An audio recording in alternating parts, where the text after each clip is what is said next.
the Chiefs weren't making the playoffs and all this. But this is the first show in 4 years that a Monday after championship weekend, we're not talking about the Chiefs going to a Super Bowl. Yeah. So that, I think it was that, and I saw like the hat and shirts commercial come up for, your Seattle Seahawks are your NFC champions. Get your shirt now. Now I'll save some money, I guess. The Chiefs are saving me some money on a $90 hoodie or whatever I would normally be buying. But I don't know. It all kind of set in. I had some friends in a group chat texting me, Cody, about like memories from like 2022 Super Bowl and stuff. I'm like, man, everybody, was I the only one? Everybody was reminiscing a little bit, it felt like. Well, it was weird. And I know that we're going to talk about the games themselves here in just a minute and what they accomplished.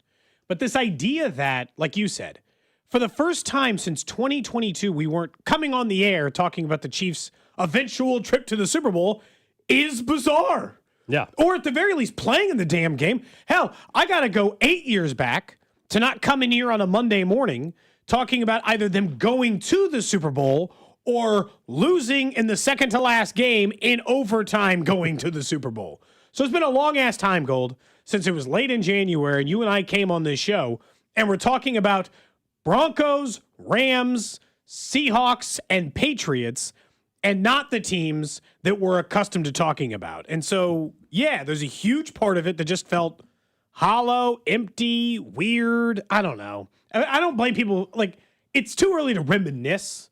I don't think I'm like going back. You and I didn't spend the weekend texting about like, remember that time when we were at the 2023 Super Bowl and like not a reminiscing time for me, but certainly like an oddity thing watching these teams. And it just felt like, I don't know, the quarterbacks who were playing and the teams who were playing, It just all felt weird, and it doesn't feel like the right teams. And so, like, I don't know, just a bizarro world. I mean, I think right in the the Seattle, traditional sense. Seattle was one of the best teams all year, so I think that fit. We can get into the quarterbacks. It certainly feels like if you're going to be sick to your stomach, I think the two fan bases that are probably most would be Buffalo and Houston, because they were at least in the dance and they were a win or two away with their positioning from getting to a Super Bowl. And so they were there. The Chiefs finished with 6 wins. We that's what I'm saying. Like we kind of had a lot of that already a month and a half ago. The realization of where things were at and missed opportunity. The Bills and the Texans were right there.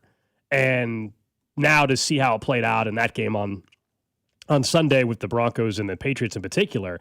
But I still think the best story of this entire weekend, it's very obvious, and it will be heading in for the next 2 weeks as we get closer to the Super Bowl. Of course, the matchup with Seattle as a 5-point favorite right now against Drake May and the Patriots. It's the Sam Darnold story. I love it. I mean, this is pretty darn cool, and it's also a quarterback in which I don't think anybody necessarily thinks he's going to go and rattle off 2 or 3 rings before his career is up now. I mean, you can try to find comparisons to this, the one-offs. People will bring up Nick Foles. Well, that was a backup quarterback, so you can't really say that's the case. Sam Darnold's played well all year. Is it Jim Plunkett or something? And he's one-off Super Bowl winner type of Trent Dilfer. You can't even compare him to Trent Dilfer. He's only 28. He's not, his defense is amazing, but I don't think Sam Darnold is carried by his defense. Look what just happened yesterday. Sam Darnold was awesome. He played about as good as you could possibly ask for a quarterback to play. He was awesome. I love the story. We all know top pick with the Jets and the dysfunction that the New York Jets organization brings anywhere to everybody.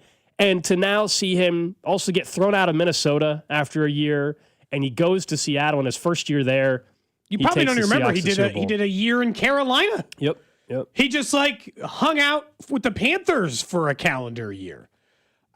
Obviously, of all the teams in the Final Four, the most interesting story was this is one of the single greatest career resurrections of all time. Like an unheard of career resurrection.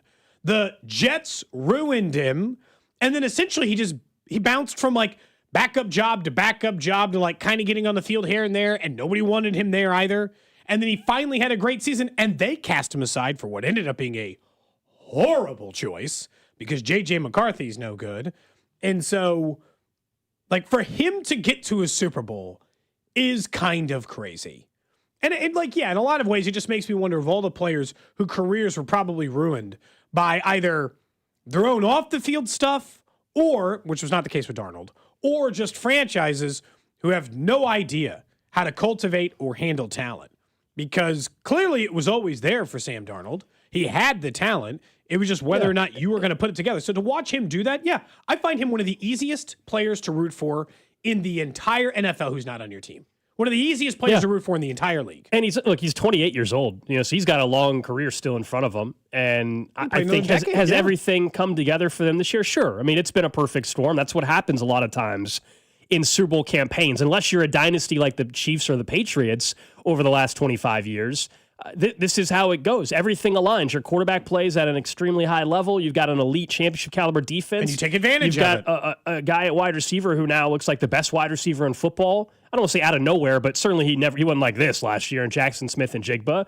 And you got a pretty good running back combination. And now even with Charbonnet out, Kenneth Walker is more than capable. He only had 60 yards yesterday, but it felt like he had 100. They were that was it? They were very effective. Yeah, a little over 60 yards, I believe. Well, he had 3 massive runs. The one at the goal line that he scored a touchdown on where 3 Rams were staying in front of him. And the third down run he got where he shook the guy in the backfield and then got there. So, 62 yards is all he had, but it felt like way more. Felt more impactful than that. And Sam Darnold was awesome.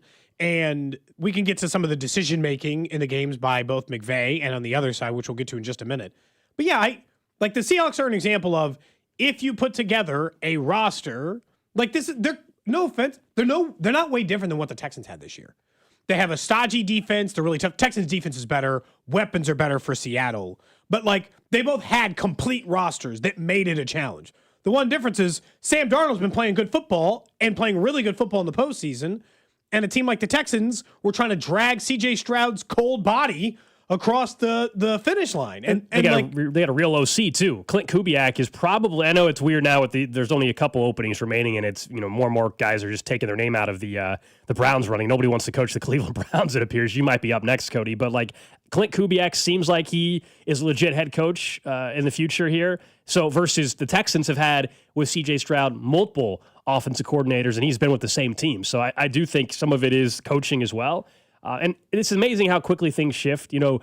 Is it more likely that in 5 years we're saying Mike Macdonald is clearly a top 5 coach, or is it more like, or Sam just Darnold had the magical year, or is it more likely that Sam Darnold is a guy that's consistently going to NFC title games? You know what I mean? It's Macdonald probably, but again, Darnold's young enough that he can still have a career arc. He can still have 6, 8, 10 years as an NFL starter. And we all saw the same graphic. It's insane to think that Sam Darnold is the first quarterback of the Lamar Jackson, Josh Allen, Baker Mayfield draft to attend the Super Bowl, and that he might very well end up with a Super Bowl ring before Josh Allen, Lamar Jackson, Joe Burrow. Come on, that is if I had told you that 3 years ago when he was 2 years ago, and he's rotting on a bench in Carolina, could you imagine me even just Gold? And we on this show pride ourselves of saying, hey, we like to have mostly realistic conversations, right? Other than, maybe me trying to get you and Casey's head coaching job. That one's real. That one's very realistic as well. Other than maybe, although in fairness, I think Dusty might have a point. I might have a better shot at the Browns job at this point. Yes. If I tried for the Browns job, do I have a better chance of getting that job? People are turning down the opportunity for that one. All you got to do is take a personality test and write an essay. What a joke that whole thing is. Fine, I'll write an essay. We'll get into coaching stuff later. What a joke the Browns process is. And look, if it's a one-off, it's different. It's different. And you just be like, someone got the one-off. But if all of a sudden in the pecking order, the Seahawks have jumped your franchise. The Bills don't have a Super Bowl franchise ever. And Sam Darnold is going to resurrect his career from the dead. And look, this hurts Stafford, who I still think will end up being he'll be a Hall of Famer. But he played great yesterday. And all this other stuff. He wasn't the problem. Great, Their defense and the special teams, that muff punt was really the end of it. Finally on the coffin. We'll get to some coaching issues too, because that's probably the other part. While we're on this, the other part of yesterday was the difference in coaching. Clearly on the teams that won versus the teams that lost. I think Sean McVay is one of the best coaches in football and a genius play caller and play designer. But this is 2 weeks in a row where he has had a blunder. Last time it didn't cost him when he, on a third down against Chicago, decided to run the football instead of pass it on a third down, and he admitted that mistake. And then yesterday, I don't know if they end up getting the stop anyway, Cody, but Sean McVay calls the timeout, and then he's asking if he can challenge it, and they're like, no, you're not going to win this challenge. And if you would have challenged, you would have lost 2 timeouts in one sequence. So it was just throw the challenge flag if you're going to call the timeout. So that was a mistake. Sequence. And then Sean Payton, who has done a remarkable job this year with Denver Broncos. I know we don't have to get into a whole analytical debate. I think we might have to on this one. But know the circumstance. This is what my big issue at times With when we the get analytic into community? get into the That's right. data stuff. And yes, I think data absolutely has to be part of your thinking, but it cannot account for what is sometimes happening in that particular game. A blizzard on the way. Jared Stidham is your starting quarterback this week. He's your backup. And it's 7-0, and all the momentum's on your side. Your defense is playing amazing, and it's second quarter. Kick the field goal, go up 10-0. Instead, you go for fourth down, you miss it. Because, the go for it analytics do not factor in for what could just be a bad play call on fourth down.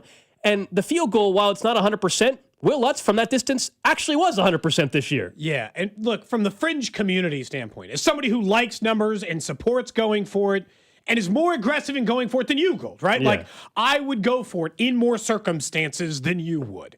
From all of those standpoints, I think the people who analyze this and send out, like the Seth Wald, and it's not even them, but just like, they refuse to admit that even if the numbers say go for it, that it's a bad decision. In that moment, Sean Payton going for it was idiotic. I understand it was 1 yard, but Gold, the broadcasters were already, everybody knew the snowstorm was coming. It was not new information. It was not a secret. It was not a closely guarded secret. Everybody knew that the weather was coming in. You know it is Jared Stidham, and you have a chance to go up 10. It was stupid to go for it. It was not the play call. Peyton tried to just be after I should have just ran it. No, it was not the play call this time. Sometimes that is the case. We've talked about this with Andy Reid. I am not a 100% go for it all the time situation. Like, for instance, I actually was okay with Sean McVay going for it. I thought the bigger mistake was he wasn't aggressive enough. He should have gone for 2 at the end of the third quarter. Yeah. Funny enough, I thought Sean McVay's decision-making was that he wasn't aggressive in the right moment, but because he missed the 2-point opportunity, he should have, and correctly, I thought, went for it on the 4th and 4. Peyton's was reckless, incredibly reckless. Because what? Jared Stidham completed one 50-yard pass to Mims. Now he's the hot hand. The man hadn't played a game in 750 days. It's not going for and like 913-586 bad decision in my opinion. 7965. I disagree with this text. Remember when the field goal opportunity was happening. So it's not, the text says it's really not a big deal. Going for it on 4th makes sense. No field goals were being made. Yes, it was pretty close. Who cares what the numbers say? The field was clean. It's he was completely aggressive. different. It backfired. It's sports. You guys just want something to talk about. Well, I will say it's one of the biggest storylines out of that game, and everybody's talking about it today. But not to mention, I disagree with, if you're going to tell me nobody was making field goals, that field goal attempt that they could have had to go up 10-0 was in the second quarter. There was no snow yet. The conditions were not a problem at that point in time. And if you're going to argue that nobody was making kicks late, then I actually think that's the point. That you knew weather was maybe going to get bad, get the points while you can get them. So there are other issues in that game. I thought Denver made other mistakes. But to me, saying that, well, nobody was making kicks completely ignores when we're talking about the kick. Second quarter was way different than the fourth quarter. I think the reason why you know the weather's coming is why you go for it. If they go 14-0, they win the game. I think if they go 10-0, they might win it, though. Yeah, but 10-10 goes into overtime, and the way that game, just based on what we were seeing in the entire second half, Denver could not do a blessed thing on offense. If they go 14-0, you win the game. I think that's why he went for it, because their defense was playing amazing. I understand that, and I know if you go up 10-0 and then maybe you don't give the ball away on the backwards pass, all that other things, all the other stuff that materialized.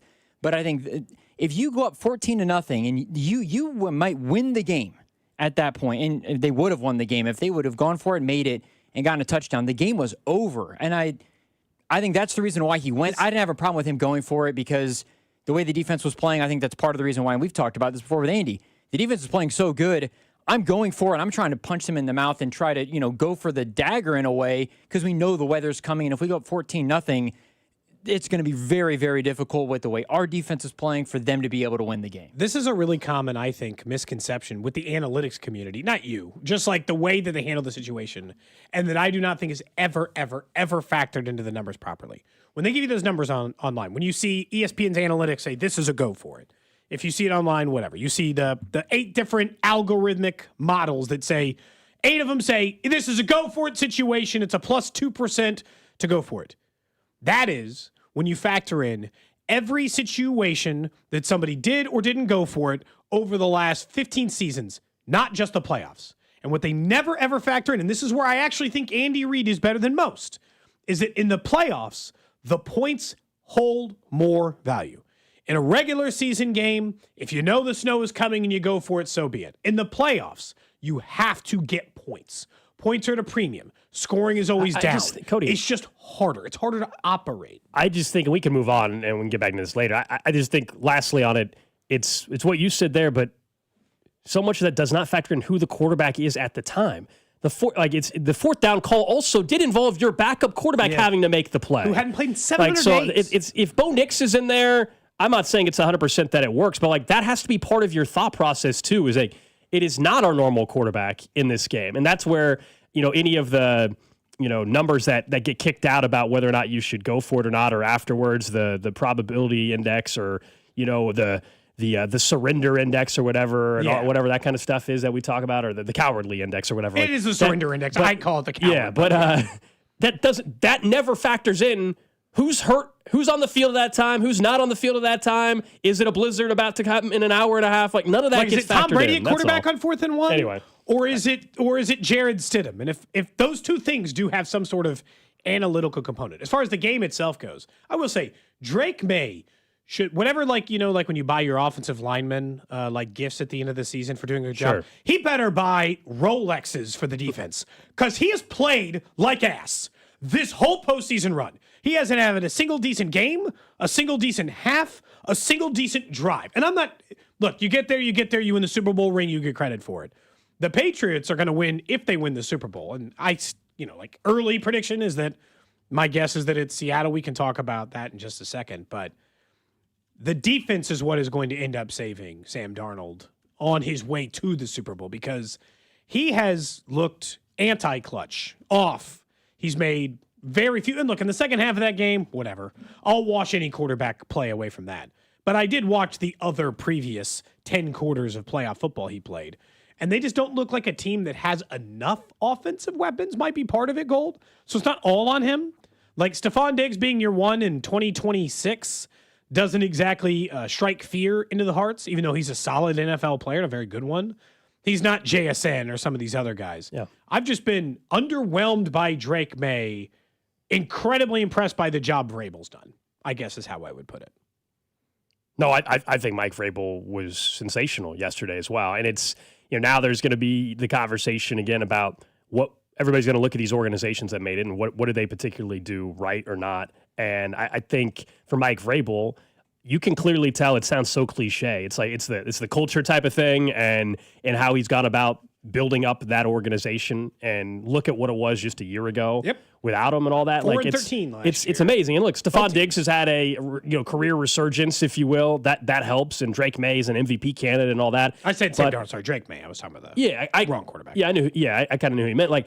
So that's amazing what Mike Vrabel's been able to do, and people will discuss the defensive side of it. And I think last week we had a discussion about I would personally only hire offensive-minded head coaches, and so now people have texted me and said the two coaches. But my pushback on that would be, one, my point was never that you can't ever win a game with the defensive-minded head coach. My point is still what's about to happen, which is Seattle's going to lose their offensive coordinator, and then they will have to find another one that works with Sam Darnold. And then in the Patriots case, I think the caveat here is they have an OC in Josh McDaniels who is never leaving because he's already had 2 or 3 shots as a head coach. I think it's a little bit different, but anyway. I think it's if you're going to do it, Gold, in your case, one, you're not I know you're saying never for the most part. I've got a line a little bit. And once you've got a winning culture about a coach, and this is the thing with Vrabel, and this is the warning I would give the Browns, which is everybody knew Vrabel was not the problem in Tennessee. And they fired him anyway because it had just been too many years before they had done something successful. That's legitimately the only reason. I think in Cleveland, they don't actually think Kevin Stefanski is the problem. They just haven't won lately, so they have to do something about it. And that's a mistake teams make versus looking themselves in the mirror and figuring out some of the other issues. Vrabel, this has been an impossibly impressive coaching job from Vrabel. He took over a franchise that had Drake May, who looked okay, obviously, in year one, but did not look like potential top 10 quarterback Drake May last year. Shows up, immediately gets a functional offense, immediately gets everybody on board. He is clearly a great leader. All of that stuff works. The Patriots also just have a really solid roster. What's funny is not an all-time one. It just felt like maybe it was a bad year for a lot of AFC teams to have a bad year, which we can talk about too later. But like some part of that, right? Don't we think? Like it just like they're the beneficiary of a good year to be a medium level team in the AFC and play just good enough to get there. Like I'm not blown away, I guess, by the Patriots is what I would say. And so it's just been kind of an interesting dynamic for them. But I am, for all the people who said they were tired of watching the Chiefs get there, congratulations. What did you get instead? The other team who's just been there a million times. Right. Yeah. They'll get sick of them again. Like a lot of people were discussing. Did you bring some joy to watch the Broncos lose? Yeah, it did. They were number one priority. So far, as long as the Patriots lose in the Super Bowl, this is the best hate watch postseason that I could have asked for. It's exactly what I wanted to have happen. When we went back, when the field came out, I said there are certain things that need to happen that can at least make it enjoyable. There was no way that the Patriots and the Broncos could both lose, so knock out the division rival. And now, Patriots fans, it's interesting. There's a lot of like, man, Mike Vrabel's likable. Drake May's likable. And I agree. But over the next 2 weeks, I can promise you, by the time we get to kickoff, the folks in Massachusetts will do their best to make us remember why we all can't stand them. And they're already starting to do that over the first 24 hours, less than 24 hours of their appearance. Not the players, not Mike Vrabel. I think he is likable, Drake May. But this idea that they're really likable. Wait till they either win a Super Bowl or I already saw some of the smart ass tweets and stuff from Patriots media and stuff that we've gotten to know over the years. And follow and had comments in the past about the Chiefs' success and things like that. So, and I already saw some of their views, and I'm like, well, that's right. This brings back this is why I can't stand you guys. This is it. So go Seahawks. We're all Seahawks in Santa Clara in a couple weeks. Drew, do you have a rooting preference? It's got to be for the NFC side, doesn't it? How could you not root for Sam Darnold in this case? Yeah, if you're not a Patriots fan, or a Rams fan, I guess. Otherwise, yes. So my sister's boyfriend is a longtime Seahawks fan, so I've got some skin in the game, if you will. I've got an affiliation with Seattle already. So, have you met this guy before? I'm just laughing because there's always some backstory and why he's rooting for a certain team, and it's not. There's always some bizarre story behind it. No, yeah. I've met her boyfriend multiple times. Okay, I didn't know you guys live in different states. I hang out with them on Christmas. So he is a longtime Seahawks fan. So I'm very excited for Seattle to have the shot to go and win a Super Bowl. So hopefully they can do it. I'm not rooting for any East Coast football team. Plus, I'm from Indianapolis, so the Patriots more than any other team, the city of Indy despises. So, yeah. Nobody likes a certain amount of winning. That's just because that's just the way it works. Which is why, it's whatever the stat was, 11 conference championship games under Robert Kraft, and you're like, I don't. My mom he doesn't need more success. When Tom Brady first got into broadcasting, my mom was like, I don't want to root for. I don't want to hear Tom Brady talk like that. That's the level of disdain that Indy has for the Patriots and Tom Brady. He's grown on her a little bit, but she still doesn't care hearing Tom Brady talk about football in any facet. Someone said Drew has already ordered his Darnold jersey to wear. That might be true. Have you? I don't have any NFL gear outside of the Bengals. Again, I keep it. College is the only sport area that I have multiple memorabilia with. It's Bengals, Pacers, and that's it. So it's just college that you wear the multiple team gear? Yeah. Okay. I didn't know. I thought maybe NBA or something. Nope. Because I don't have an NBA team. Some of the NBA stuff just looks good. So, I did. I think I told you guys about Dave & Buster's. You get tickets and you get a. So I got a signed. I thought it was only NBA jerseys. I got the signed jersey. A Steve Francis. I thought it was a Rockets jersey at first. I was like, oh please. What, Magic or who else? Maryland Terrapin. Steve Francis signed jersey. Did he win a title with him? Ooh, that's a good question. Actually, did Steve Francis? I remember him playing in some big college with Gary Williams. Maybe. I kind of thought maybe he did. Maybe. I'm trying to remember if he was a national champion. Did not. Damn. Okay. 1 year at Maryland, by the way. They lost in the Sweet 16, and then he went to the draft. Because I could picture him in the tournament in the Maryland jersey. So I was trying to remember. For sure. Did he get there? All right, up next, let's talk more about the Super Bowl matchup that we now know is set. Some of the early storylines around that, and we will talk a little local college basketball, including the Sunflower Showdown, which turned into a beatdown. Next. Cody and Gold. I'm just telling you the facts. Brought to you by Heartland Men's Health, the leader in men's sexual health. Thousands of men have been successfully treated for low T, ED, and more, all with discretion and compassion. Make your appointment at heartlandmenshealth.com.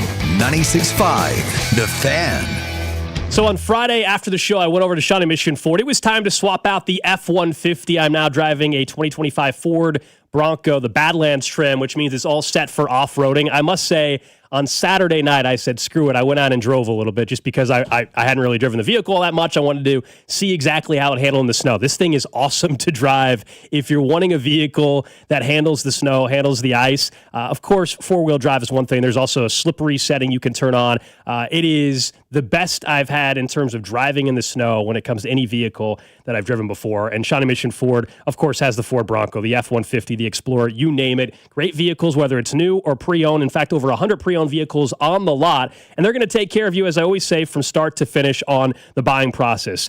Once you bought the vehicle, down the road, it's time for that oil change. They have mobile service. They will come to your work. They will come to your office and home to make sure that you don't have to take time out of your day and schedule an appointment and drive it to the dealership. No, they make it that easy on you. And that's why they're on a mission to do more. Just like in 2025, Shawnee Mission Ford is on a mission to do more in 26.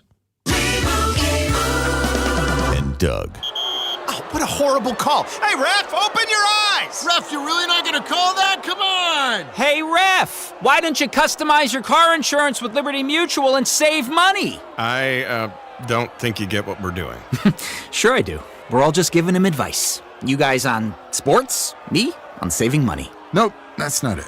Only pay for what you need at libertymutual.com. Liberty, liberty, liberty, liberty. Dane and Hughes here, and it's playoff time, and there's no better place to bet the chase for the championship than Circa Sports. It's sports betting the way it should be. Whether you're betting championship or conference futures, sides, totals, or prop bets for every round, there's no better place to make your bets throughout January all the way to the big game. Circa Sports, with high app limits, player-friendly pricing, and exceptional customer service. Download your new bookie today at circasports.com. Must be 21 or older. Gambling problem? Call 1-800-GAMBLER. When it was time to paint the inside of our home, we made one call, and that was the Certa Pro Painters, and the experience was amazing. They took all the stress about the job away from me, and they'll do the same for you. And now's the time to get that painting project completed that you've been putting off. Each Certa Pro Painters business is independently owned and operated right here in Kansas City. So schedule your free estimate online at CertaPro.com. That's Certa with a C. When choosing a painting professional, the choice is simple. Choose happy. Choose Certa Pro Painters. $5,000. That's the average amount of money people in the U.S. are now spending on gas in a year. $5,000. That's crazy. If you drive, you have to download Upside, the free app that gives you cash back every time you get gas. That's right. You can earn real cash back with Upside just by buying the gas you're already buying. You can literally start earning cash back today. I use Upside every time I fill up, and I've already made around $300. You're putting gas in your car anyway. Why not get real cash back? If you like free money, download Upside. I'm saving the cash I earn from using Upside to help pay for a vacation later this year. Download the free Upside app now to earn cash back every time you buy gas. Use promo code FRESH to get an extra 35 cents per gallon on your first tank. You can cash out anytime right to your bank, PayPal, or a gift card for Amazon and other brands. Just download the free Upside app and use promo code FRESH for a 35 cents per gallon bonus on your first tank. That's code FRESH for a 35 cents per gallon bonus.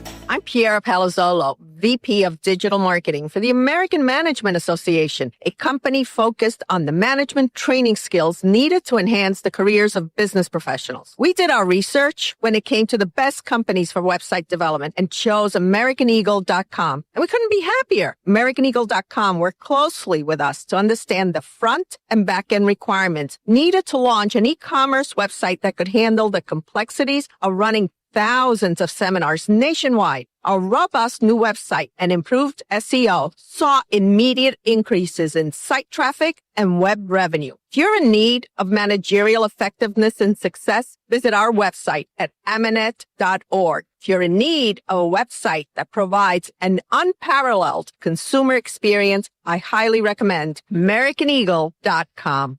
Transform your business today. Dial 877-WEB-NOW-1 for a free digital consultation with AmericanEagle.com. Chiefs coverage brought to you by Metal by the Foot, your metal project superstore. Whether you're a DIY enthusiast, a contractor, or business owner, Metal by the Foot has the perfect solution for you. Located in KC and Topeka, online at metalbythefoot.com. When you need a piece of metal, remember, metal doesn't have to cost an arm or a leg, just the foot. You're listening to 96.5 The Fan from the DM Injury Law Studios. Mike's got this. Car, truck, or motorcycle wreck? Remember, Mike's got this. 816-888-7500. Mike's got this.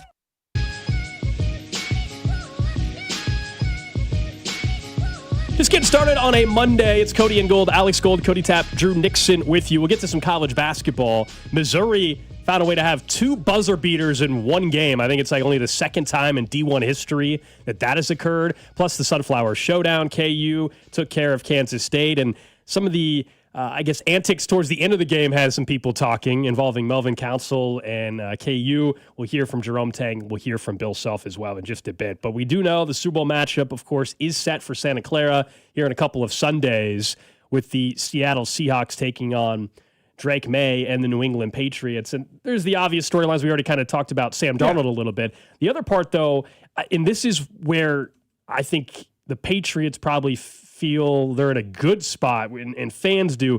Seemingly everybody is just automatically assuming Seattle's winning. And look, as of right this second, I think they're going to win as well. But when you have this many people, I would say the majority opinion currently is that, oh my gosh, we all watched that crappy Broncos-Patriots game because that game stunk. I don't care weather or whatever, it stunk. Yeah, and then we saw what looked like a Super Bowl between the Rams and the Seahawks. It really did. It had that feeling with both offenses going back and forth. To now where everybody just was like, well, clearly the Broncos were not a good offense. Wait till they go up against a better offense. New England's screwed. That's usually not how this goes. Like, I'm not saying the Seahawks aren't going to win, but this idea is just they're going to boat race the Patriots. That doesn't usually happen. The Chiefs Super Bowl against the Eagles was actually one of the few circumstances where a Super Bowl just turned into a massive blowout like that. Yeah, it's rare. It's definitely rare. And look, in retrospect, I don't think I realized just how good, I guess, New England's defense had been. Like, in the regular season, I watched them. They were like a good defense, right? Like what I would just call like a run-of-the-mill. That's a perfectly good defense. They're playing lights out in the postseason. So I don't want to ignore the fact that it's insane level right now. That there's some possibility that they could just play all world. What I think because most people probably don't watch a lot of Seattle Seahawks football throughout the year, what you don't realize is that Seattle's been playing top level offense and top level defense all season. Like they've been a top 5 in both. It's kind of like those Bills runs for a while there with Josh Allen. And I understand that the Darnold part, which I'm going to set aside for just a minute, because if you're going to make me say who has the better quarterback, I can at least make an argument for Darnold right now. Drake May's only in year 2, not playing particularly good postseason football. And if you look at their stats on paper this season, Darnold had just as good of a year as Drake May did. Like, I think the part you got to shake is what you remembered Sam Darnold was for the 5 years previous to the last 2. In order to do this, my initial instinct on paper is Seattle's the better team because they are. Yeah. They have the better skill position players. They have the better offense. They have the better defense. They have the better stars on defense. Like, they have the better players. So I think the last 2 times now they had Tom Brady, but the last 2 times they were underdogs in the Super Bowl, I believe I saw this trend where they've won as an underdog twice. Look, there's all sorts of time before we get to the Super Bowl. We'll find out there's not any other random injuries or anything like that. But yeah, I think there's like New England. There's a reason they're underdogs in this game. It's pretty evident. We've already talked about the AFC and the path and the quarterbacks that they have faced. Now they have faced some really, really good defenses on the way towards this Super Bowl. Excellent defenses. Quarterbacks, though, not exactly all that impressive, and they don't have to apologize for that. But we can certainly use it when we discuss just how they got there and how good we think the team is. This is. If you're saying, how did anybody see this matchup coming? Well, most didn't, because it's the unlikeliest matchup of all time based on preseason odds. Since odds existed, which has been for a very long time, it's the unlikeliest matchup we've seen in the Super Bowl. Seattle was 60-1 preseason. I know, it's crazy. New England was 80-1 to win the Super Bowl preseason. They both had 4 wins last year. The second least likely matchup in major North American sports history. Not just football, North American sports. The only one that was less likely for a World Series or Super Bowl or whatever was the 1991 World Series between the Minnesota Twins and the Atlanta Braves, when Minnesota was 80-1 and Atlanta was 200-1. This was not supposed to happen. Like, this is, and look, in the history of the NFL, historically, it doesn't go this direction. And you get the big boys, the power players, the normal, you get the Rams, and you get the Bills or some other team in the AFC that logically makes sense on paper. Instead, we end up with a weirdo one. I get it. Look, it's not Stidham versus Darnold, which would have been the most hilarious thing to put on paper from a Super Bowl stuff. There's enough intrigue in this one, but I do think that there's a early impact. Feels like it could be a game in the low 20s where, kind of like how maybe you described that Broncos game, or maybe I think the first team to 24 wins it. Just knowing that these are two quarterbacks who have never played in this spot, two coaches who have not been in this spot. And I could see some conservative nature of play in a game where they're trying to fight for positioning in this thing. And I understand that the Seahawks just didn't play that way against the Rams. They played high flying, aggressive style. They were still throwing it, even though you could have just said, clock time and all that stuff. Don't you think New England's going to have to be far more aggressive, though? I thought, considering their opponent, maybe this is what they were. Josh McDaniels was pretty conservative with his approach for the Patriots late. Now, I think the weather played a huge role. There was late in the game where their third down play was basically throw the ball away. Yep. That's as conservative as it gets. But they were playing to the weather. They knew they just didn't think Broncos could get 3 their points. Quarterback they were facing was Jarrett Stidham, not a top tier quarterback by any means in the league. And that's what I'm saying is can they just turn on the aggressive switch though? Can they just do that in the Super Bowl? Question for is Drake May, as great as he was in the regular season, in this postseason, he hasn't had to do a whole lot, and he's made some mistakes. What happens now? The elements will not be a factor in Santa Clara. It's gonna. My guess is it'll probably be 70-something degrees and perfect. Yeah. So that maybe helps their offense a bit. But yeah, it's a little interesting to see if he can find what he had a month ago. It's really been a month since Drake May played at the MVP level. Yeah. He led the league in completion percentage. He was the youngest quarterback, I think, in NFL history to do so. So they've never been they're still operating almost in the Tom Brady way, Do you remember when you were watching the Tom Brady Patriots and Gold, you and I'd be like, I'm sorry, is there some reason you can't guard this 7-yard slant? I've watched it 15 times in a row. What's the holdup? That's how it feels like the Patriots offense has been dominant at times this year. Yeah, all the numbers add up at the end of the year, but it also doesn't look like, it's just so weird. It doesn't look the way when Stafford is great or when Mahomes is great or Allen is great.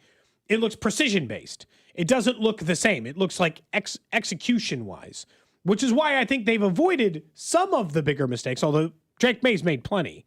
But early insight is that it's probably a Seahawks win, but I'll look harder into it, obviously, over the next couple of weeks. Make some determinations. Coming up in 20 minutes, we'll talk about the coaching carousel. The Pittsburgh Steelers have found their next head coach, and it is going back to the retread cycle of coaches. And Mike McCarthy going to get a third crack, one of a handful of coaches in NFL history that ever got a third crack as a head coach. Mike McCarthy, the new head coach of the Steelers. We'll discuss that and what does it mean for Aaron Rodgers and the rest of this cycle in just a bit. Over the weekend, though, college basketball, all 3 locals in action, 2 of them head-to-head. Of course, the Sunflower Showdown out in Manhattan. At halftime, this game was very competitive. Kansas only had a 2-point lead, and it got ugly in the final, I'll call it, 11 minutes or so of the second half of the game. Kansas ends up winning 86-62. It turned out to be a beatdown by the Jayhawks. They have rattled off, 4 or 5 wins in a row. They're 15-5 now before their schedule gets very, very difficult. Yeah, later in the week, we'll talk about what you'll take through that stretch. They're off all this week till Saturday, and then they get the big one with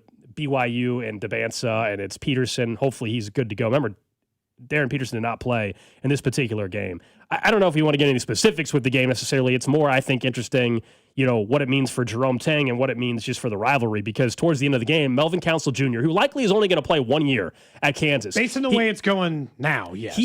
He's only been with the program for a couple months, and he is automatically now viewed as one of the all-time fan favorites, not all-time greats, but all-time fan favorites in KU history, first with the dog barking stuff, right? And then he goes and does their Wabash Cannonball or whatever it's called. My K-State fans can fill me in on exactly what the term is. I believe it's the Wabash. But he did that dance at midcourt twice down the stretch of the game. And then all the post-game stuff in the to locker go room with it. And so, I don't know, man. I didn't realize Kansas had this kind of anger towards Kansas State. They hadn't won there since Jerome Tang has been the head coach. In football, I understand it's a big rivalry, and at times in basketball it has been. But K-State's terrible. Well, this year 10-10. Yeah. I just not in general, but this season K-State is lost, and so when they're putting the beat down on Kansas State, I'm like, yeah, okay. But all of a sudden, Council's rubbing it in. It gives a little fire to the old Sunflower Showdown. I like that. Yeah, I mean, I like a little juice and trash talk. This was Bill Self after the game. He was asked basically, were you more animated on this one? To be honest with you, this is a big game to me personally because it's an in-state game, and I told our players, I said, "Hell, you're going to be here 1 year. You leave here, and nobody talks about it. At least in your world, I got to live here." So I thought this was. I was probably. I don't know if I was more animated, but I was probably more excited to see us play that well than I normally am. Yeah, it's one they definitely wanted. And they did it without their star player, Yeah, it's one they definitely wanted. And as far as the end of the game, I don't know how you guys see it. You're more neutral on this. Obviously, I went to Kansas. Anybody that has an issue with what Melvin Council Jr. did, I don't know what to tell you. Winners get to do stuff like that. You'd also, but it's also a fan base you're going up against that, and this is fine. They've chosen to take this path. They can do whatever they want. Throughout, whether they're playing Kansas or not, they chant FKU. If you do that, I can dance at the end of the game. I can do whatever the hell I want. As a neutral observer, the way that this works is if you do something that everybody recognizes, then you should expect that when you lose, teams mock you for it. Do you know how many teams I saw in the early 2000s do the Dirty Bird after they did something on Atlanta? That's the way it works. You do something that fans can regularly recognize, then that's the thing that's going to take place. You can, as a K-State fan, you should hate way more than you should hate Melvin Council Jr. You should be mad at Jerome Tang for allowing your team to get its ass kicked and embarrassed all season. That's who your viscera should be at. I will you say, can dislike Melvin Council Jr. I'm just saying you should be more angry. Yeah, I mean, as Bill Self was saying, for these guys, this is one game and then they're probably gone. Just in this era of college basketball, I think as a sports fan, and certainly at least in this rivalry right now. It was kind of cool to see to a certain extent. I understand it's not cool to see if you're a K-State fan, but I just mean that a player that's only been here for a couple months actually clearly cares about beating a rival. Because for the fan base, we all know how big these games are. He didn't have a rivalry game at St. Bonaventure, probably. Right. But I mean, is that where you're from? I don't remember exactly. But the point being is you don't have those moments usually now with guys that are in school for 1 year and they leave, or 2 years and they leave. They don't have the hate or the rivalry or any of that kind of stuff. To your point about Jerome Tang, who is now 10-10 here in this college basketball season, he was asked about what transpired late in the game there with Melvin Council. I don't know that you need motivation for these kind of games. We thought, okay, since we got a bunch of new guys, do we need to tell them about this rivalry and all that kind of stuff? But I mean, the guys who were here did a good job of that. You never want to see anybody celebrate on your court. It sucks to see them do it. Really, really sucks to see them do it. I haven't experienced that before, and it is not a good feeling, not at all. I mean, yes, all fair. Yep. Yes. That sounds about right. I will say, we've given Bill Self, this is a small side note of the game, we've given Bill Self, not a hard time, but I think a fair, critical time of his, not inability, his struggle in building a team via the portal versus building it through 3-4 year starters, the way he liked to build a team. Melvin Council Jr. might be his single biggest hit in the portal so far, right? I mean, depending on what they do in the regular season. Portal's only been around a handful of years. I mean, I would say Remy Martin, not during the regular season, but by tournament time. During the regular season, it felt like Remy Martin was a miss in the postseason. He was sensational. He's a huge reason why they won the national title. Just, what has it been, 4 years now? Remy's probably the answer. But it's in the regular season, it's so funny because that wasn't the case. Melvin Council Jr., that's a great hit in the portal. He immediately impact guy for you, culture guy immediately, cares about the rivalry, like you said. I mean, that's going to stay. We looked up, by the way, K-State fans, you better have somebody rich on the payroll because the buyout on old Jerome Tang still pretty steep. 10-15 under the revised deal. Remember, this was post flirting with Arkansas, and look, his agent and him, props to them, they played the game. Under the revised deal, he's receiving $3.7 million this year. and then there's like these retention bonuses at the end of each contract year. And the buyout before April 30th is $18.6 million. This is according to the Topeka Capital Journal. After next year, it's 15.7. So I don't know how you can keep him as your head coach with the way this is trending, but that's a huge financial element to this whole thing. I think for Jerome Tang, you got to figure out how to recruit your roster a little bit better. It's not just, well, let me. You think? It's not, but the strategy has been the exact same. And KU, I think, stepped into that pool last year too, and that's why they struggled. Is, well, who's the best player in the portal? I'm going to go and pay the best player in the portal, and they're just going to come and play for us. Yeah, but this time it doesn't work. It doesn't. A lot of we're seeing now, I think, with college basketball in particular, a lot of times it just doesn't. It doesn't always work to just go snag the best guy, and it's just going to all be fine and dandy. And the same thing happens in college football, where if you're not that Jerome Tang's not a good basketball coach. I want to preface that, but we see the best coaches find a way to work with players that fit their system better. Like you mentioned, Melvin Council Jr. was at Wagner, then went to the Bonnies, and now is at KU. Was never a big-time, high-profile guy, and he's the second best player on that team. The best when he's Darren not the Peterson, Hunter Dickinson type. He's right? not. Best guy in the He's the best when Darren Peterson's not on the floor. I think that's evaluating talent from a better perspective than, well, they're the best guy in the portal. Surely Coleman Hawkins is going to be worth the $2 million. Surely PJ Haggerty, and both those guys are great players. But from a team standpoint, it's not working, and you just got to reevaluate how to do some of your does he get a chance? Do you talent. Actually think, though, he gets an opportunity to do that? I mean, I don't know how you buyout, can. Yeah, I don't know how you can retain him, though. Because the buyout. I mean, you got to. I know the dollar amount is massive. That would be the only reason why he's your head coach. It's the same reason why Florida State's not kicked Mike Norvell to the curb after 2-10 and 3-9 seasons. They don't have the money to buy him out. It's the same thing, I think, at K-State. Again, I don't remember who the agent is for Jerome Tang, but they work some magic with the whole flirtation with Arkansas, and Arkansas ends up hiring John Calipari. And so they convinced Kansas State that he was seriously leaving. Remember, in year one, Jerome Tang was a win away from the Final Four. And I remember the conversations we had on this show. I remember the texts we were having on this show, and people were, understandably so, were very excited and hyping Jerome Tang up. To now fast forward to January of 2026, and I would say universally within the K-State fan base, they want him gone. So it's wild how quickly things can shift. Well, and that's how quickly it did. And I'm not saying just because you have, like, Bill Self's technically in a technical lull by Kansas standards, by his standards, hell. And like lull being they were a mid-tier seed and they got off to kind of like a wonky start at the beginning of this year.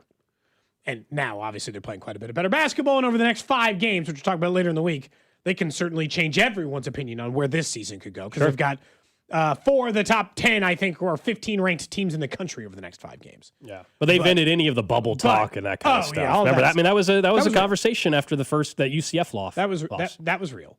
But Jerome Tang, they look like a lost university. And if you're having to restart on the football program because your coach retired. Like as an AD, it's like a good time sometimes to just wash your hands of it. Clean start. You don't have to buy out your coach. Your coach left. You're under normal circumstance football. It didn't fall apart on you in football. The coach left. So, okay, he retired. Yeah, and I think Colin Klein's a great hire too. Yeah, and I think Colin Klein's a great hire. So, like, you're not footing the bill in other places other than NIL right now. I think, like, sometimes I think as a AD, it's easier said, Drew, to get the buyout if it's going real south and everybody's on the same page. And I don't know, is there anybody left? Because here's the problem. Is there anybody left who cheers for Kansas State or roots for that who's defending Tang? Is there a soul left who thinks Tang's going to turn it around? No, your best hope somehow is that you work on an agreement to part ways on the buyout part of it, and that he ends up, and there's always usually language about the offset money. So if he were to get a job somewhere else, Cody, and I don't know if he would, but if he were to get a job somewhere else as a head coach and someone's paying him, a couple $1 million, some of it's offset, but it's an interesting spot. It's an interesting spot for Kansas State. We'll see how the next month and a half goes. I think that potentially can change something for the likelihood on him. I don't know what you're expecting, though. I think this team is kind of what it is there in Manhattan at this point for this year. I mean, they look like a team that's going to finish with 15 wins. Yeah. If they get to, and I think they probably, if that's best case, 15 to 16. They got to play the Big 12. We sure they're finding 5 more? Like, I mean, I haven't. If you include one win in the Big 12 tournament, maybe. I don't know. They got West Virginia next, then Iowa State, then TCU, then Cincinnati before they get. Okay, so they've got an easier stretch of Big 12 basketball. But to your point, I mean, right now they have one. So they're 1-6 in the Big 12 currently. And the second it gets to the stretch where they got the easier end of the Big 12 schedule this year. That's the other part. Like, they didn't get, like, they're already through some of the more challenging part. They already played BYU, they already played Arizona, and obviously they lost those games, and played Kansas, and they lost those games. But it's like the easier-ish stretch is the rest of the way. But yeah, I mean, I don't know. Are they any better than, like, at Colorado? Is that a win for them? Probably not. I mean, it's a couple of months from now, or it's a month from now, but probably not, if you're making me guess right now. College basketball got far more interesting. It's weird. How about Missouri, too? How about Missouri's two buzzer beaters, Cody, in the same game? A buzzer beater to get it to overtime in regulation there, and a win they needed bad. Yeah, because they were certainly trending in the wrong direction. I know it's Oklahoma. It wasn't a top tier SEC team necessarily, but they needed it, as you said, and then to win it in pretty epic fashion. I believe I saw right out of that game it's only the second D1 game that's ever had two buzzer beaters in the same game. That's awesome. That's awesome. What a fun game to watch anyway. Look, their thing is they are a bubble team. I mean, they are. And like, I think if it correctly pointed out by Cashed over on Twitch, I think OU currently rates as a bubble team too. So like, if you're going to be a bubble team rating against other bubble teams, getting wins like that are of high importance.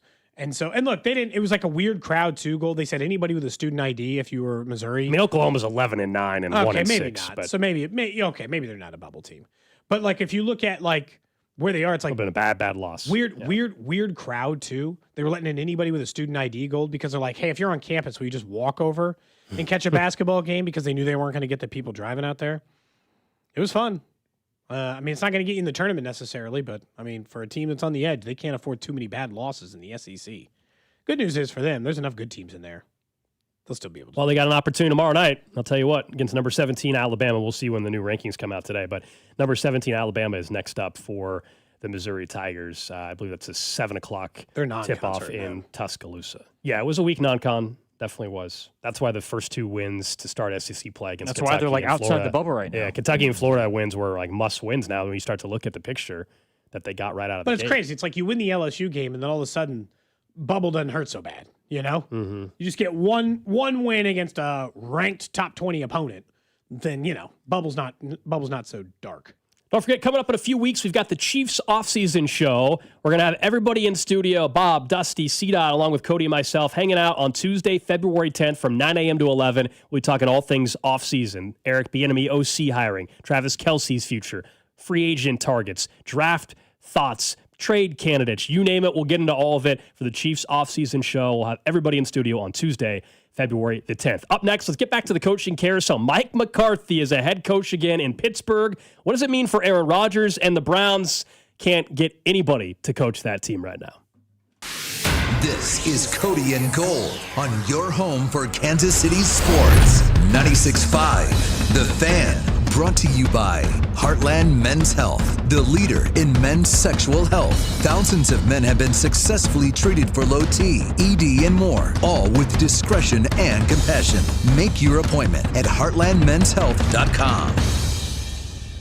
When winter's chill hits, trust Hamilton Plumbing, Heating, AC, and Rooter. For a limited time, get up to $2,000 in instant savings on a new HVAC system from Hamilton. Our pros offer expert installation, flexible financing, and energy-efficient options that can help lower your energy bills. Over 40 years experience and more than 8,000 five-star reviews are great reasons to trust Hamilton. But don't wait. This is a limited time offer. Visit callhamilton.com/radio for details, terms, and conditions. License number 2025-11121. Have you been diagnosed with head or neck cancer? At Kansas City Proton Institute, we're delivering the future of cancer care with state-of-the-art proton therapy right here in KC. Proton therapy means increased precision, reducing side effects like dry mouth, difficulty swallowing, and the loss of taste as compared to conventional radiation. If you've been diagnosed, don't wait. Get your second opinion today and see KC's largest, most experienced proton therapy team. Visit kcpi.com. Kansas City Proton Institute, where you see the best in KC.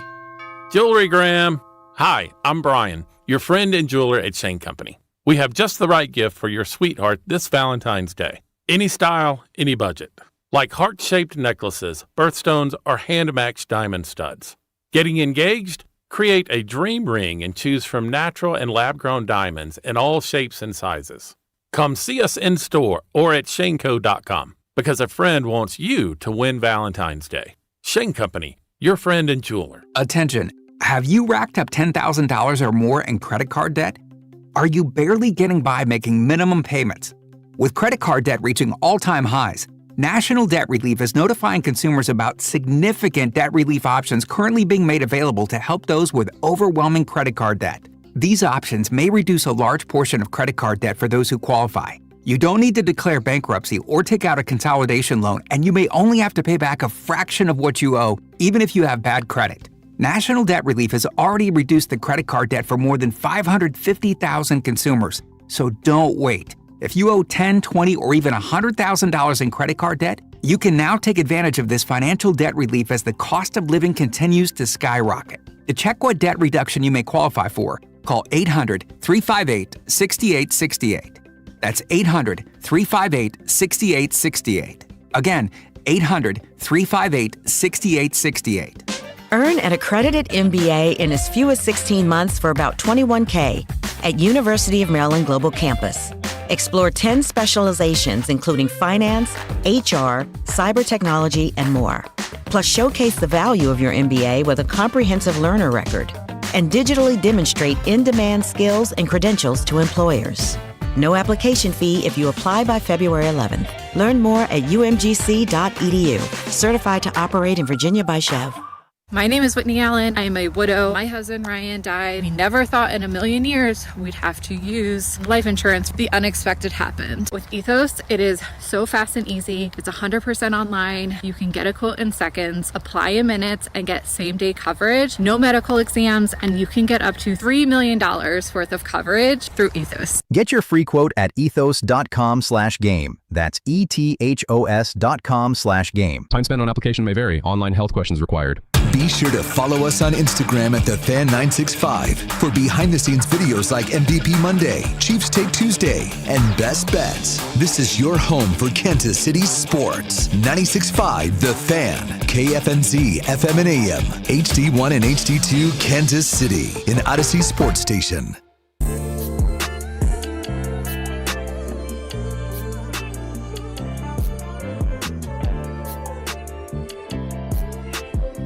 11 o'clock hour here on Cody and Gold. My headphones just went out, so that's why I can't hear music. I assume we are back. There we go. There is music. Okay.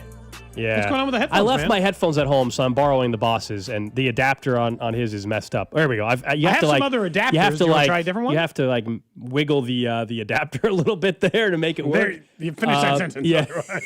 Yeah, so we did. Did you just said it there? That was getting pulled immediately. And it's working. So we're back. We're good. By the way, 1 hour from now, we will carry Andy Reid's press conference live. He's going to have a press conference discussing, now that it's official, Eric Bieniemy as the Chiefs offensive coordinator. So he'll take some questions. I'm sure he'll be asked about the process, why Eric Bieniemy's back, what do they like about it, maybe the input that Mahomes had, plus some other staff changes, you name it, heading into the rest of the offseason. So that'll be live here on your home for the Chiefs, 96.5 The Fan. No other place to flip to if you want to listen to Chiefs coverage. So we got that for you coming up at noon. Do you think he will tell us one other person he interviewed for that job?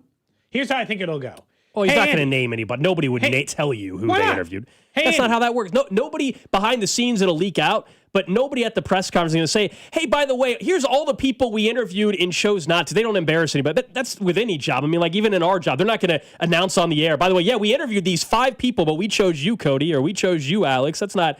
Nobody does that, but it usually leaks out. Usually there's news. I'll give you that. I don't think Andy Reid is ever, nor does any coach, say, I interviewed these 5 people. We chose him. So either the Chiefs keep the tightest ship in the entire NFL, and literally every other team has had all their candidates for OC leak. Every single team, every single candidate in the entire league has had their leak. And the Chiefs are just the tightest lipped ever, or he's going to say, yeah, we interviewed tons of people, and he's full of it. Oh, I'm not disagreeing. I don't think they had a full-blown search either. I'm just saying I don't think it is crazy that even if they did, that the head coach would then list off. Those guys still have jobs elsewhere. You don't. I mean, that goes with anything. If you Cody interviewed with another radio station, you wouldn't want the entire world knowing that you were trying to leave here.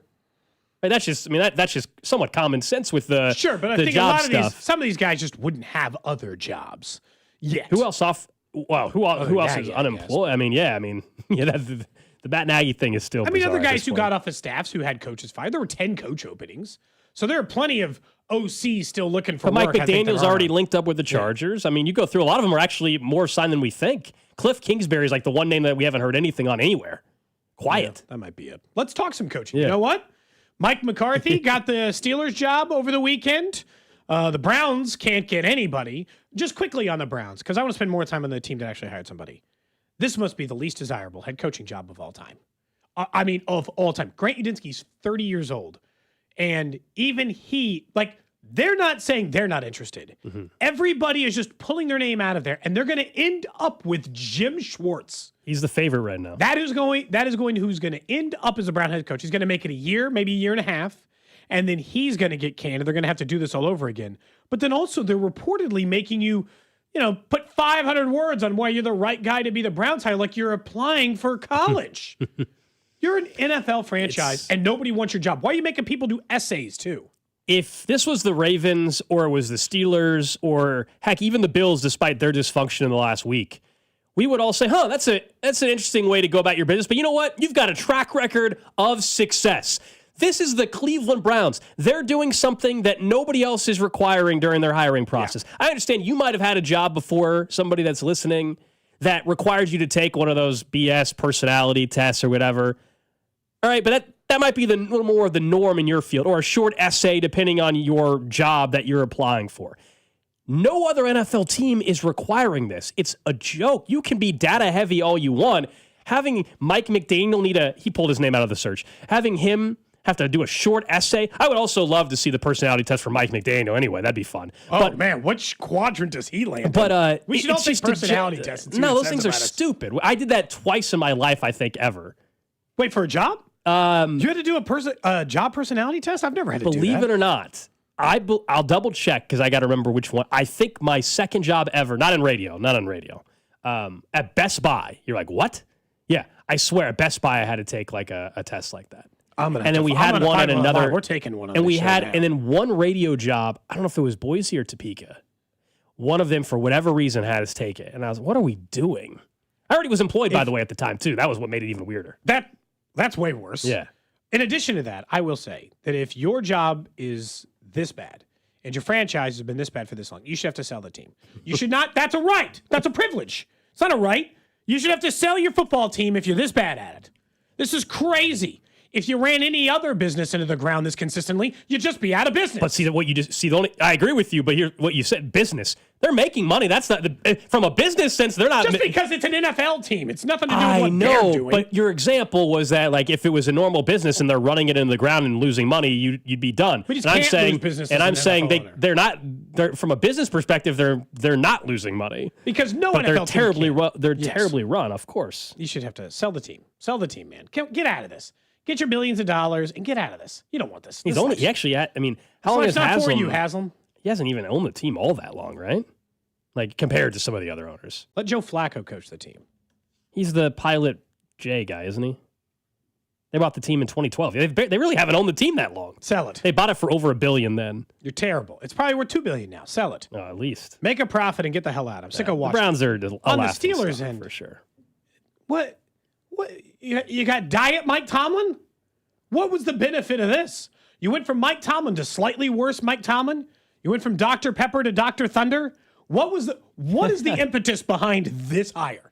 Did this move the needle in any direction other than the exact direction you were already in?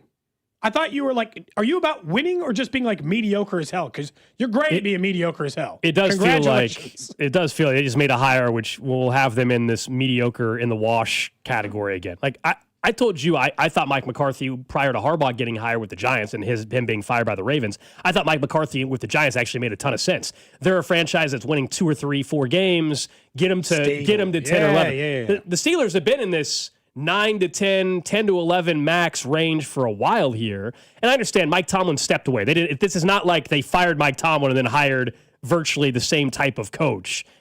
So that part is noted, I guess, in this whole thing compared to the Bills firing Sean McDermott, and then if they turn around and hire someone that's just like if the Bills would have hired Mike McCarthy, it'd be even worse because I would say, what do you fired McDermott for McCarthy? Mike Tomlin at least stepped away, but yeah, you got to hire that's safe. That's what it is. We got to stop discussing the Steelers only having a handful of coaches. Like, it's strictly only a positive. Like, I'm guilty of it as well. We always talk about oh my gosh, guys, the Rooney family, the Steelers, they're so loyal. Everything that maybe, think that maybe that's a problem. That they hate coaching processes. They hate hiring coaches, so they go with the safest hire possible. That's what this was. You got to hire that's safe. You hired Mike McCarthy. Yeah. He's not going to win 3 or 4 games. He's going to be in that 9 to 11 range, 8 to 10 range, and have you in the mix, but you're not going anywhere. And this might mean Aaron Rodgers is back for you next year. That's also just being in the mix. I'd say it's like, I don't know, man. It's weird. It's like being in a long-term relationship. You're not in love with them anymore, but you're like, well, I'm not going to break up. I mean, we live in the same house. I'm super comfortable. Because if you look at it from they've only made 2 coaching hires in the last 40 years. They've got 2 championships for it. There are franchises that do worse than that, right? The Bills have 0 during that time. The Browns have 0 during that time. I understand it. But it's like, I also want more than that. Like, for the next 40 years of the Chiefs, if Andy Reid retires tomorrow, I want more than just 2 championships and 4 every 20 years. I desire more than that. So, in a lot of ways, they just do what is safe, and you're right, what is comfortable, and they don't try to, explore or get higher than that or push it higher than that. And because of that, they're stuck. But this feels like worse than Mike Tomlin. They didn't even, take the, young guy who might get you, who has the upper end potential of greater things. They didn't go safe with Mike Tomlin, in my opinion. This one, they went boring and safe and predictable. And I don't know. Drew, you should probably love this hire, I guess, as a fan of a team in the AFC North. This feels very non-threatening. Yeah. But they're also not going to bottom out, though. So that's the only thing. That's true. They're still going to. That's not good for the Steelers. But for Drew's point, it's not like the Steelers are going to now suddenly be a 5-win football team. They're going to be basically what they've been. Yeah, I think I think just the way that Mike Tomlin ran the ship, it felt like just on the optics of it, it feels like it does get a little bit easier. I think just from the standpoint of yes, that Mike McCarthy is proven and all these other things. It just felt like Mike Tomlin would always have his team ready. Not that Mike McCarthy doesn't, but I got tired of Mike Tomlin because he was so good at his job that it was just frustrating. You knew the game was going to be way closer than it needed to be, than it should have been, and you always have a chance to lose when you're going against Mike Tomlin.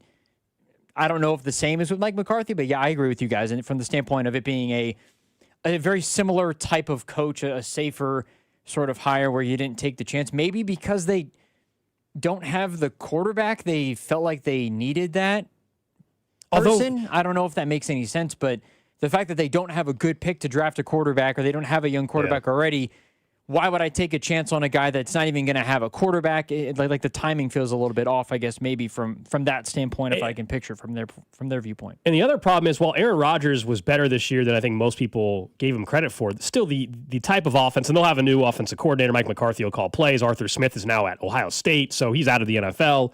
The offense was check down city. I mean, the average target, I think, depth of target for Aaron Rodgers was 3.3 yards or something crazy like that. And the reporting from Tom Pelissero is not that it ensures it, but Aaron Rodgers is way more likely to come back and play now that Mike McCarthy's there. And I know at one point they did not get along in Green Bay, but they have since cleaned that up, and that's not the problem. So if it also results in Aaron Rodgers coming back, it truly is just you're running it back, and you're fine with just being in the wash. I guess that's the question. It's if he wins 9-10 games a year for the next 4 years, are they going to do the normal Steelers thing?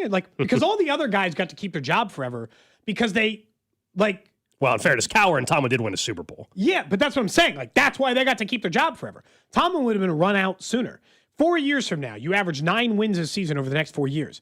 You're going to be back in this cycle, whether you like it or not. That, or you really are subscribed to mediocrity, and you have no willingness to take a next step as an organization and take real chances at real possibility of winning. And you're just kind of stuck in no man's land. And so I don't know, man. I just not impressed. Not impressed by the hire. But I guess at least you didn't have to take the Browns job if you're Mike McCarthy. He's a Pittsburgh guy. This is probably the only place he was going to really get hired. Never did look up that whole Yinzer thing. Never did really look up where exactly that came from, other than I know it's a thing. I wonder if Steelers fans like it. Like how fired up Steelers fans I don't know how you are can for be it. fired up about it. They might like that it's one of us. Like in my experience, people in the city be like if the next Andy Reid retires tomorrow, same example, and the next head coach of the Chiefs is all of a sudden Paul Rudd, they'd be like, one of us. Like people, like I think in my experience and living in any city, Drew, people love like the one true son. Like people like a hire of like he's one of us. He gets it. No, yeah, for his sure, dad for worked sure. in a steel mill, like whatever. There's a bit of that. I always feel like there's always like a little bit of fan sentiment that they like the he's one of us hires a little bit more than you normally would because of like that part of it. That's all. It's small, but it's just like I always feel like it gets over easier with the fan base typically in that situation.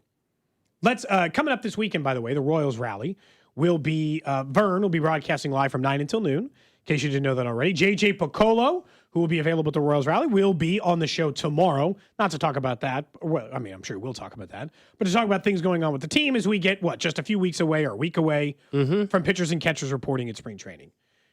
We're going to talk a lot of Royals baseball, obviously, in the lead up to it. They were a playoff team 2 years ago, just missed out last year, have once again another opportunity to do it again this year. And I was looking at the Royals rotation, which was their obvious strength last year. Who do you think is the most important? And I'm curious now, 913-586-7965. Who do you think is the most important starting pitcher for the Royals rotation this year? Because as I was doing this exercise, genuinely, I think you could make a pretty strong argument for at least Reagans, Lugo, Cameron, and Bubic. Like I think Walker's kind of a tough one because I think he just like fits into the rotation nicely, kind of like a glove. I think you can legitimately make an argument for the other four guys on that list. So before I have my answer, but I'm curious what yours is first, so I'm not skewing you. Who is your answer to the most important pitcher for the Royals rotation? Yeah, I think based on what we saw from his final 3 starts last year, and you remember how dominant he can be when he's healthy and where he was prior to the injury and what was a rough 2025, Cole Reagans is the answer here. Like Noah Cameron, I understand you can make a case, but let's still remember all of a sudden him being the most important pitcher. I don't know if I agree with that as long as Cole Reagans is still on the roster. If you traded away Reagans or something, it's a different conversation. I think it's Cole Reagans. He's still the ace. Let's not forget. He's still the ace of this staff. I know we're way too far out. They haven't officially announced who the opening day starter is going to be. Reagans, I would assume it will be Cole Reagans. When he's healthy, man, he's as dominant as anybody. And so that would be my answer on the most important pitcher. If you're saying like the biggest swing candidate in pitching and all that, that's where you get back into Noah Cameron. Like if he's that guy again versus a major drop-off, he's the one that can have the biggest swing in the rotation, I would say. But Cole Reagans, you're talking about an ace and all that, it is absolutely Cole Reagans for me. So Reagan's an easy answer in the sense that he is their most talented pitcher. He has their most upper end potential. He was kind of like my initial gut check, instinct reaction guy to say it. I think the actual answer is Seth Lugo because I think there's a certain amount of regression I will expect out of Noah Cameron. I don't think he's going to be a bad starting pitcher, but I do think there's a certain amount of regression that I will accept being a part of it. And so like if he just settles comfortably into I'm the third starter, I'm the fourth starter on this team, they're already, even if he kicks back a little bit, gonna get more than what most teams get out of third, fourth, fifth starters, even if Noah Cameron comes back to earth a little bit. What the hell happened to Lugo in the second half of that season? Because if he all of a sudden is off planet Earth again, like post the contract signing, it puts infinitely more pressure on Reagans, way more on what I got to get out of Cameron, way more out of what I get out of Walker. Like, I feel like if Reagans is just kind of like dinged up and it's one of these weirdo years, I understand but like they already kind of battled through that. It feels like Lugo moves up everyone's need in the rotation to move up in a way that I don't want the pressure being put on those guys. And so I feel like he ends up becoming a very important swing guy because he to me is the difference of if he's back to what he was the first year and a half he was here in Kansas City, this rotation could be elite, like one of the 3 best in baseball again. Like they could be at the top of their field. And if he throws it off, it is relying on no regression from Noah Cameron, Walker not aging in any way, Reagan staying healthy the whole time. I don't know. It just feels like it throws off the whole cycle in some way for me. I think for some fans, the extension probably plays a role in that too. I think he's getting paid. Yeah. There's a group of the fan base for sure that looks at the extension, the numbers post-extension, and look, it was a controversial, I think, decision at the time. Remember, there was a lot of people that thought they should have traded him, and then there was a lot of people that thought they should have extended him, and they chose to extend him. Yep. And then for whatever reason, the back half was not good for him. And so if, in fact, he were to have a slow start to the season or not a good 2026, everybody, understandably so, will look at that contract and say, what a mistake. It's a results-based business. So that puts, I think there's more question around it. You're saying, most important pitcher. I hear you. I think he has more question, that for him based off of the money that he was just given. Yep. Cole Reagans was given a contract, but it was a very, very team-friendly contract. It's all about health for Reagans. And I thought the final 3 outings he had last year kind of calm the water. This is not like Chris Bubic, where we haven't seen him pitch in a long time. We saw Reagans at least come back and pitch a little bit post-injury. Reagans' deal was just about buying up arbitration. It didn't add a bunch of years. Just buy up arbitration. Let's all feel comfortable and happy. The way we talk about you could do it with Vinny or some of these other players, right? Get him a Reagans deal, buy up some arbitration years, and then move on with your life. Bubic is a really interesting, because the text line, I've seen him mentioned at least twice. He is a super interesting swing guy, because Bubic has pitched like an ace before. He is before he got hurt, he was pitching like an ace level starter. So I got no expectation, but if he falls off the planet, can I make do with Bergert and Kolek and something? Can I, I can cover if Bubic is bad, but if Bubic is great, then the bullpen is way better. Then he's a swing guy where I feel like it impacts how good I feel about the bullpen. Because if Bubic is a great starter, then I don't have to tinker with all the rest of this nonsense. I don't have to mess with the bottom of the rotation. I don't have to screw with all that, and Bubic can just be great. And he can, at his best, pitch as good as Reagans almost at his best. Maybe not as much swing and miss, but I've seen Bubic go through a 4 or 5 game, 6 game stretch of looking like a 1 or 2, right? So it's at least not out of the possibility. I just think it's an interesting year for their staff, because they've certainly got all the pieces to be great. They got all the pieces to be a great staff again. It's weird. There's depth, but there is definitely just about everybody has a question mark next to him, though. That's the weird thing. The potential, frankly, what we've seen in the past from some of them, it is setting up where, they could have an amazing pitching staff again. But I think we could put a question mark for a variety of reasons around every single player. For Cole Reagans, it's still a question mark to staying healthy. You mentioned for Seth Lugo. For Chris Bubic, it's the injury again. For Noah Cameron, it's hey, how real? Last year was real, but there are no certainties. It's not Tarek Skubal or Paul Skeens, and we just pencil in whatever numbers every are single guy does have a question attached to them still, despite how good it looks on paper. How many players do the Royals have? And maybe this is a deeper conversation. Maybe we can do this later in the week. Just offhand really quickly. How many players on the Royals roster do you think have no questions? Is it only Salvador Perez, Bobby Witt Jr., and Vinny Pasquantino? And is Salvador Perez, is that going too far because of the age? Yeah, I mean, that's been the thing for a couple years, but at some point it will happen. I once again hope it's not this year, but yeah, I mean, the father time stuff. Knows. Vinny alleviated the injury concern. I think there was a massive question mark around him still last year. He made it through a season fully healthy. That was the big question. And he did. So I think the injury concern no longer exists there. Does this mean he'll never get hurt again? Of course not. He will be on the IL, I'm sure, at some point in his career again. It's baseball. How dare you jinx Vinny like that? It's baseball. It's going to happen for somebody. But you get what I'm saying. There's not the real concern of the injury that there was prior to last season. He proved he can make it through a full season healthy. So that probably took it away. Other than that, I mean, the entire outfield has a huge question. Michael, I don't know if it's a question. It's just what's that good? Is there regression? If there's regression, is it just a little regression, or is there a massive drop off? I don't think there's the massive drop off. The contract and all of that. I think there is still some confidence level there. They're not giving that contract out unless they also feel like they're at least around the range of what he is going to be as a ball player. I think he's found himself as a player. He might not be a 5-win player or 5-WAR player, might be a 3.5-WAR player, but sure, that's the kind of drop off that happens year to year. And so people have good and better and different years. That doesn't really bother me. I feel like maybe Michael's on the fringe of that, but they don't have a lot of known quantities. Maybe, and even Estevez, I feel like comes with question marks. Trash of the day. All right, this one takes us to Kentucky.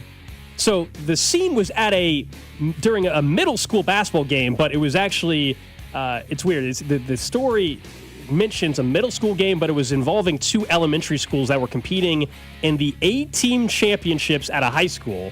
And then elementary school kids, yeah. like my aged kids. Yep. Okay. Things got ugly when two players tackled each other on the court. And that prompts, the coaches and the players to try to break up the fight. And then the parents came down from the stands to try to end the mess. And as you would imagine, that only made it worse because one adult ends up on the floor. Let me just play some of the audio of... Is there play-by-play? There was play-by-play coverage. James, go get Justin. And here we go. Let's get out of here. Let's get the ball game. Hey. Look here. This ball game's got to get over. And they just tased dry. This ball game is over. They just tased Ryan. Seems like everyone knows who Ryan is because it's probably two other adults. There's Ryan. Just tased Ryan. This ball game's over. Go get Justin. Go get him. Why the hell are you all fighting at elementary school basketball games getting tased? Do you know how embarrassing it is to say, I got tased at an elementary school basketball game is? Do you realize what you have to do for that situation to even arise? It's not that serious. Just tased. This ball game's got to get over. And they just tased dry. They just tased dry. This ball game's got to get over. The game was called due to the brawl. And Where was this at? Kentucky. Okay. Carr Creek was leading 48-30. No winner was declared. There was also another brawl in Kentucky the same week at a high school game. Had benches clearing as well. But this one involved middle school. Hey, man, this stuff happens. That guy has seen somebody else been tased before, is my conviction. He said that so calmly. And then just tased Ryan. Not the first time. That's the second time this month Ryan's been tased. Fourth time this year. I mean, that's just... And they just tased Ryan. Just tased Ryan.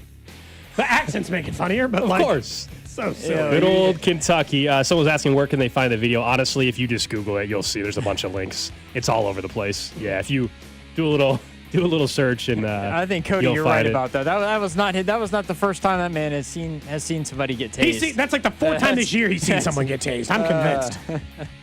Again, elementary school. But again, like the players fighting, that's one thing. How the hell are you as an adult? I don't know if that was Brian Kelly or not. No, I don't think it was. Because parents, they intervene too much with the youth Kids sports fight. stuff. You can let them fight. Yes. You don't have to also fight. It's not your job to get in and try to end it. When my brothers and I would fight, you know what my parents would make us do? Like if we were going to fist fight, it clearly was going that way, they'd make us just go outside, like in the front yard. It's like, go fight out. Like if you're going to physically assault each other, at least away from the parents house. would, you weren't going to stop the fight necessarily. Youth athletics, man, with the parents. And you have kids, Cody. I've only seen it from my nephew's games and stuff. Some of the stuff is just crazy. Even the coaches, out of control. Coaches get mad at the other coach because it's They're nuts. 8. Your kid's not Kobe. Relax. It's a mess. Everyone, it's youth sports, and somewhere along the way, we lost this a long time ago. They are supposed to be, and I know this sounds crazy, fun. Not a full-time job, not a serious, fun. They're supposed to enjoy and it. now we got people being tased. They just tased Ryan. Just tased Ryan. That is the trash. It does sound like my family. It is Brian Kelly. He actually is from Kentucky, though. So it's the real accent. Up next, though, let's get into the Chiefs Red half hour. Talk about the AFC, what this weekend says about the future of the AFC. And don't forget, coming up in about 35 minutes, we are expected to hear from Andy Reid as he will discuss Eric Bieniemy officially being the offensive coordinator. You're listening to Cody and Gold. We're going to try to tickle your tonsils. Brought to you by Heartland Men's Health, the leader in men's sexual health. Thousands of men have been successfully treated for low T, ED, and more, all with discretion and compassion. Make your appointment at heartlandmenshealth.com. That's another amazing run by Team USA. Mom, think I'll be on Team USA one day? Well, I'll take this one. Are you speaking to us? Yes, and to answer your question, anything's possible, especially with Xfinity. So, I can be the best snowboarder ever?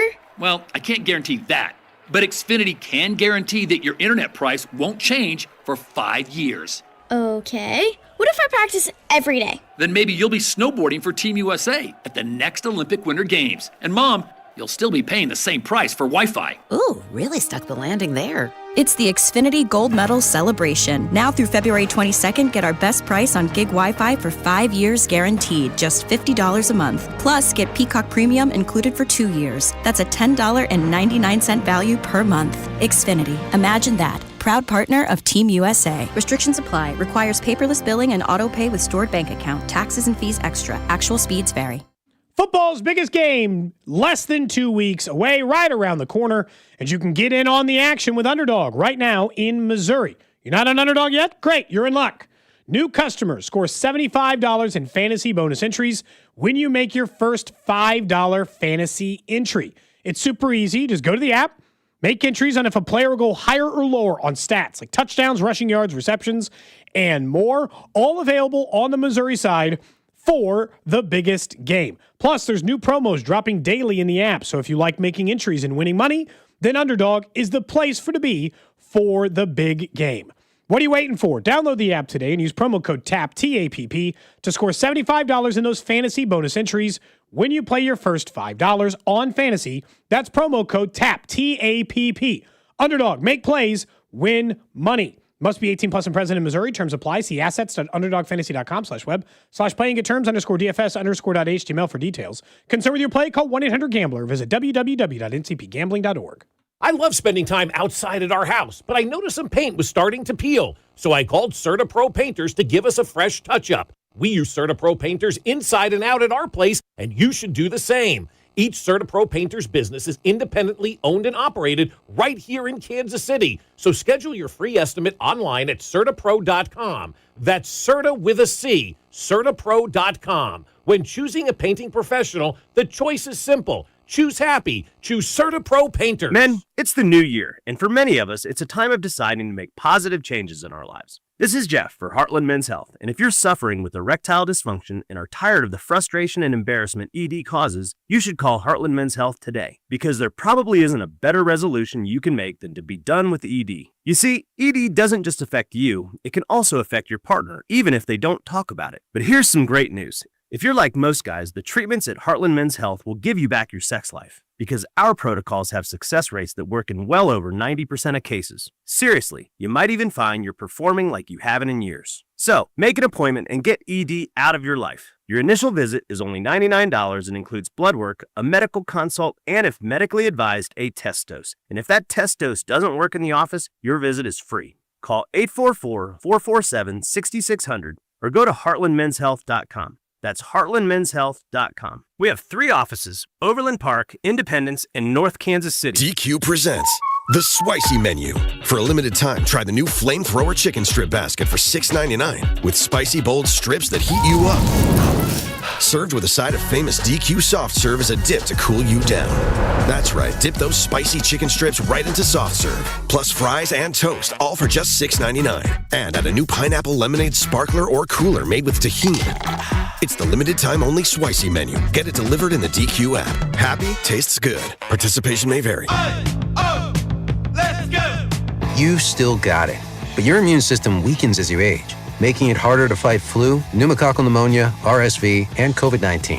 Ask your doctor or pharmacist which vaccines you need. Sponsored by Pfizer. We asked parents to share their journey of adopting teens. They changed who I am because I can't see life without them in it. Visit adoptuskids.org to learn more. Brought to you by Adopt US Kids, the U.S. Department of Health and Human Services, and the Ad Council. What's up, everybody? I'm Nick Costos, and watching sports isn't a hobby, it's a lifestyle. And my show is not a job, it's a passion. From the NFL playoffs to the NBA and everything in between, celebrate sports with me every day on You Better You Bet from 9 a.m. to noon Eastern. Download the Odyssey app now and listen to Westwood One Sports from anywhere. It's You Better You Bet with me, Nick Costos, live and interactive Monday through Friday, 9 a.m. to noon Eastern, presented by BetMGM. Save more on the brands pros trust at Lowe's. Right now, get up to 35% off select major appliances and choose from our wide lineup of top brands. Plus, save $100 on a Little Giant 22-foot multi-position ladder, now just $189. Built for strength, flexibility, and job site versatility. Pros, these savings will only be here for a limited time. Lowe's, we help, you save. Valid through 1/30 while supplies last. Selection varies by location. See Lowe's.com for more details. Chiefs coverage sponsored by Renner Garage Door. RENNER forward and back. Hey, it's almost Andy Reid. Who knew a Halloween costume would change my life and lead me to Renner Garage Door? Renner's KC's go-to team for service, repair, and replacement. RENNER. RENNER. You're listening to 96.5 The Fan from the DM Injury Law Studios. Mike's got this. Car, truck, or motorcycle wreck? Remember, Mike's got this. 816-888-7500. Mike's got this. Welcome in to the Chiefs Red Half Hour. Every day at 11:30 with Cody and Gold on your new home for Chiefs football. 96.5 The Fan. Coming up in about a half hour, we will head out to Arrowhead. Expected to hear from Andy Reid. He's holding a press availability today. Now that the news is official that Eric Bieniemy is the team's offensive coordinator. So it'll be interesting to hear some of the questions that he gets asked. I would imagine a little bit on the timeline of everything. Of course, the obvious of why now for Eric Bieniemy, how much input, if any, did Patrick Mahomes have, other staff changes, you name it. Some of the things we'll be keeping an eye on, and we'll carry that live right here on your home for the Chiefs, 96.5 The Fan. But as we all know, the Super Bowl matchup is set. It's Seahawks, it's Patriots. Patriots get past the Denver Broncos in an ugly, ugly game yesterday. Hideous. And we've talked a lot about the quarterbacks in the field and the confidence and, a team like Kansas City getting right back in the mix next year. A team like Baltimore or Buffalo being right back where they have been. And you look at the parity or lack thereof in the AFC, and it's crazy. Like, you're right. There's people were sick of the Chiefs. Okay, fine. You're sick of winning. Cool. We get it. We want fresh blood. Okay. Bad news. Since 2016. 10 years. Only 1 year has it not been the Patriots or the Chiefs. And we'll let Drew gloat for a second. Drew, and who was that it. one time in the last 10 years that it wasn't the Chiefs or the Patriots? That team led by Joe Burrow and the Cincinnati Bengals. Yeah, it was. I almost forgot about that. Honestly, weirdly enough, it actually makes that slightly more impressive for me. They didn't win it, but slightly more impressive in the sense that they broke up a long-standing tradition of it's either the Patriots or the Chiefs. That's it. 2016, 2017, 2018, Patriots won the AFC. Chiefs won it in 19 and 20, Bengals 2021. Then it was Chiefs, and of course this year, the Patriots. We can talk about parity all we want. It is still, for the last decade, been the same two teams. This is a wild run. If you really look at it on paper, because if we did the same thing in the NFC side, no way it looks like that. I just know, without even looking, it looks different than that. Because the fact that it has only been two teams, 9 of the last 10 years in the AFC. I'd hate if I were any other franchise. Look, as one of the people who cover the team here locally, great. I got no complaints. I hope it's the Chiefs again next year, and this tradition stays alive. Since 2016 on the NFC side, it was Falcons, Eagles, Rams, Niners, Bucks, Rams, Eagles, Niners, Eagles, Seahawks. I mean, there's a few repeated. This all goes back to the same thing. The parity in the NFL is in your ability to not stink year to year and your ability to be a playoff team year to year. Your Super Bowl ability is not.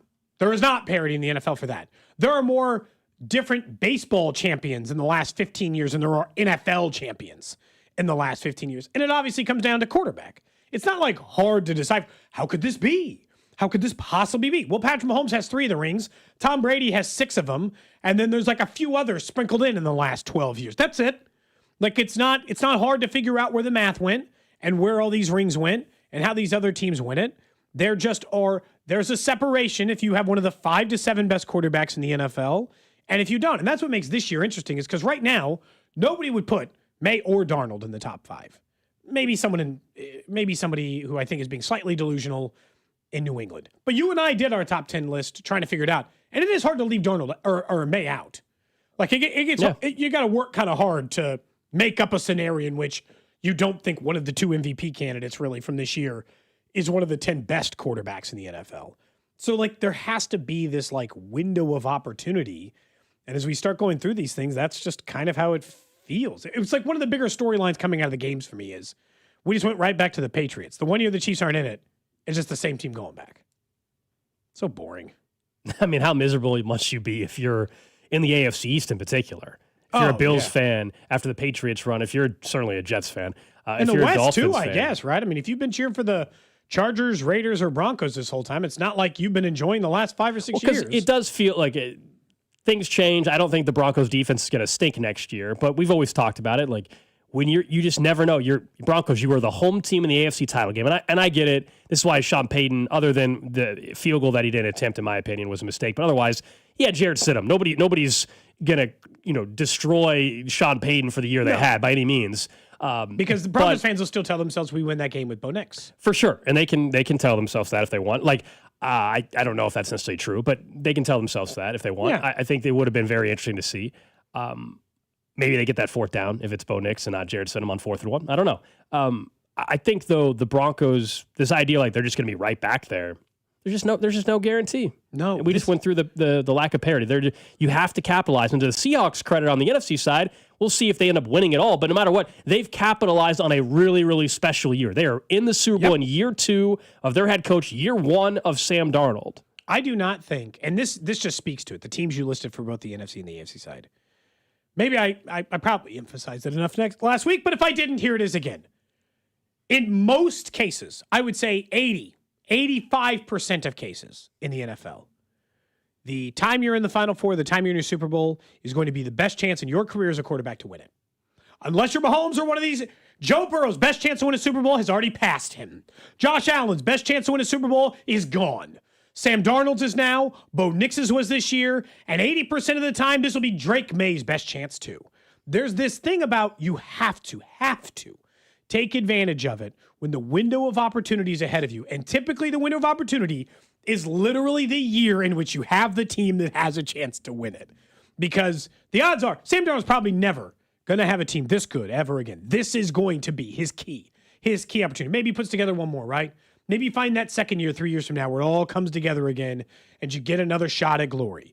But it is, even if you are a great quarterback and you're like Josh Allen and you get 4 or 5 teams that could win it, well, how many has he tossed away? 4 of them?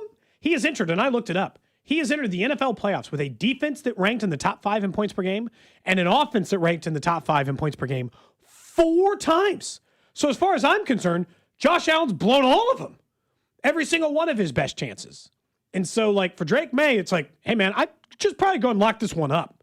Or what if you are Joe Burrow and you're 4 years from now and you're still waiting to get your Dan Marino? You're just sitting around waiting for the opportunity to come again. It doesn't always come again, except for the Patriots and the Chiefs, apparently, over the last decade. And then the Darnold thing's so interesting from the game, because we can talk about the game some more, too. The Darnold thing is, who do you think whiffed more? Was it the Vikings who screwed it up worse or the Jets? No, in a weird way, the Vikings are a better franchise. I feel like they should have screwed it up less. No, it's the Jets. It's the Jets. They took them 3rd overall. I mean, the Vikings, at least, they had their guy that they drafted in J.J. McCarthy, who, in their opinion, was ready to go. Obviously, that was not the case this year. But their guy, they did not draft Sam Darnold. So their allegiance was to J.J. McCarthy. They just spent a draft pick on him the year before. They were trying to cover a year before they got to I think most teams would have done what they did. Even the most competent would have done what they did, even if it doesn't mean it works out. You would have said, hey, you just spent a first-round pick on J.J. McCarthy. You probably are going to have to give him an opportunity. Yeah. The Jets have a long track record post Mark Sanchez of doing anything with their quarterbacks, period. So it's not even close. Of course it's the Jets. I asked Vinny last night. I said, hey, man, as a Jets fan, do you root for Sam Darnold? What's the play? He said, yes. I think his exact words were, yes, I love him. And then just continuing on the train of, he will absolutely be rooting for him to succeed. I think if you're a Jets fan, it's been so comically bad. If a Jets quarterback leaves and has, success, I think you kind of have to cheer for him. I think you have to, as a Jets fan, root for nice things for Sam Darnold. Because it's not his fault he was drafted by the Jets. Up until this season, were the 2 things Sam Darnold was most famous for was out indefinitely, mononucleosis. Yeah, the graphic. And I'm seeing ghosts. Yep. Like, up until now, that is what you best knew, or a playoff choke last year. Like, I mean, that's it.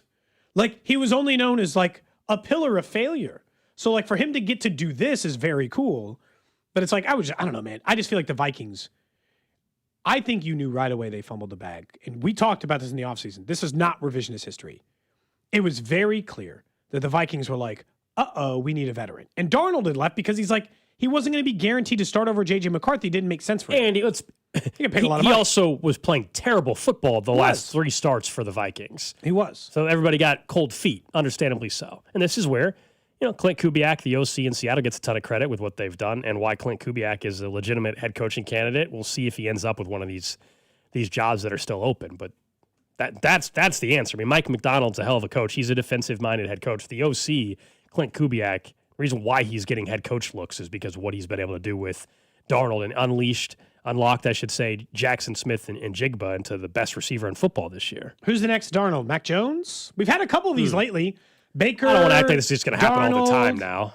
It does feel like it's happening more now than ever. I mean, is that wrong? Well, that's because if you're these quarterbacks aren't bad. It's the coaching is bad. They're getting drafted to bad places.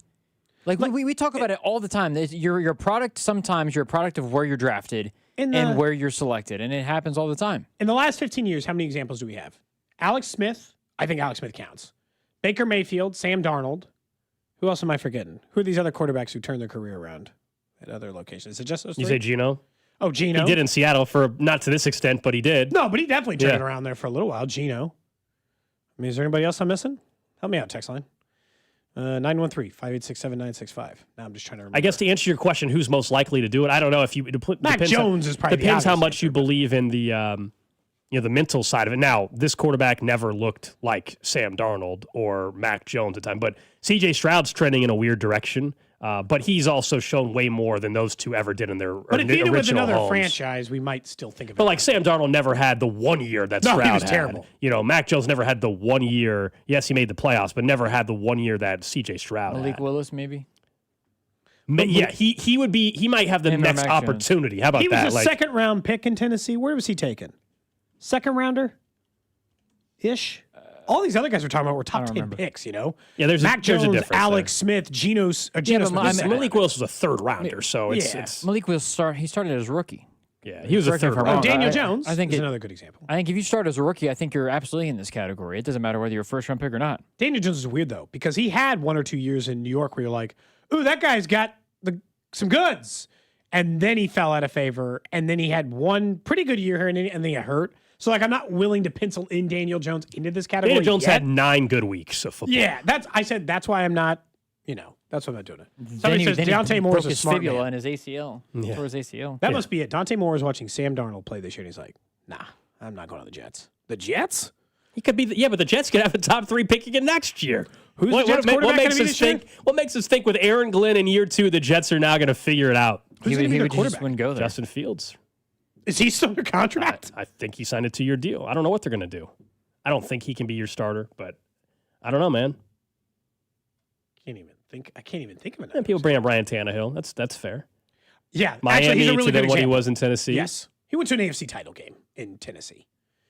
But you know what's weird though? This is another one where it is not the same level as I don't want to comp it to the level of like Sam Darnold. Because you're not going to remember it, and there's no reason to. But I'll just tell you right now, go back and look at some of the years Ryan Tannehill had in Miami. He was not a terrible quarterback in Miami. He had some good years. He had some perfectly fine, I am a solid NFL quarterback years. 4,000 yards, 27 touchdowns, 12 picks. 4,200 yards, 24 touchdowns, 11 picks. He had some perfectly fine years. He was not, Sam Darnold was run out of town. Baker Mayfield was run out of town. He had one good year maybe in Cleveland. Some of these guys were like, everyone thought they were for dead. Someone still wanted to start Ryan Tannehill. Sam Darnold had to do a I'll sit behind Bryce Young in Carolina year. Or was it even him? Was it Andy Dalton? Who the hell did he sit behind in Carolina? They weren't even entertaining a starting job for him. Dalton, I think. He had to go be a backup for multiple years. Baker was doing 1 week off stints for the Rams.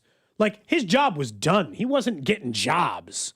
Tannehill immediately got a job. Even that, it's definitely he was better in Tennessee. But it's the level we're talking about. You got to be like Mac Jones. You got to be run out of town, I guess. Thinking of drafted guys, that sounds... There's only going to be one quarterback in the top 10, I bet. That sound means a new mock draft has just been released. Where are we going? USA Today. We have not done one from them yet. Kurt Popejoy. Okay. Who? What? Okay. Kurt Popejoy? I have to say, made that name so up, it is man. a full 3-round mock draft. He's affiliated with, because they do the draft wire stuff. He's affiliated with the Steelers, but he did a mock draft for everybody. Does Bink know this guy? I'm not kidding. I just looked him up. He went to Pittsburgh State University. I'm not even kidding. I'm not even kidding. Bink probably is best friends with this guy. If not, Bink needs him on his show. So the Chiefs at number 9, this is a name that we saw floated, I believe one time last week I mentioned it. They've got Kurt Popejoy has the the Chiefs taking Spencer Fano, tackle from Utah at number 9, ahead of Jeremiah Love. We're doing this again? And ahead of Jermon McCoy, some of the other names. But again, if you look at the big ones, though, Peter Woods is gone. David Bailey is gone. Ruben Bain is gone. Caleb Downs is gone. He's Caleb Downs going number 2 to the Jets. I'd like to find, and this is Drew, this is not your fault at all. Tell me the other 2 picks he makes. I wanted to do something different. Again, we've talked about this before. I wanted to have something that no, I agree. Is different. I want before I make you judgment pick 40 and then whatever. Before I make 70, my whatever. judgment on Kirk Popejoy, I would like you to tell me who he takes in the next 2 picks. Chris Bell, wide receiver out of Louisville. Okay. At 40, and then in the 3rd round at selection number 74, defensive tackle Darnell Jackson Jr. from Florida State. Here's what I think happened. The other 2 picks seem fine. Here's what I think happened with old Kurt. Kurt did not watch a lot of Chiefs football this year, and he's like, their offensive line must be terrible because the last Chiefs game he watched was them against the Eagles in the Super Bowl. And Kurt forgot that the Chiefs offensive line is not in desperate need of taking an offensive tackle with the 9th overall pick. I would put that list of players they need at 9 below. I would put safety, wide receiver, running back, defensive tackle, defensive line, and corner before you made me rank offensive tackle as a need at 9. Not in the draft, but at 9. And so what I think happened here with Kurt is he wasn't paying any attention. He thinks the Chiefs offensive line is ass. And he's wrong.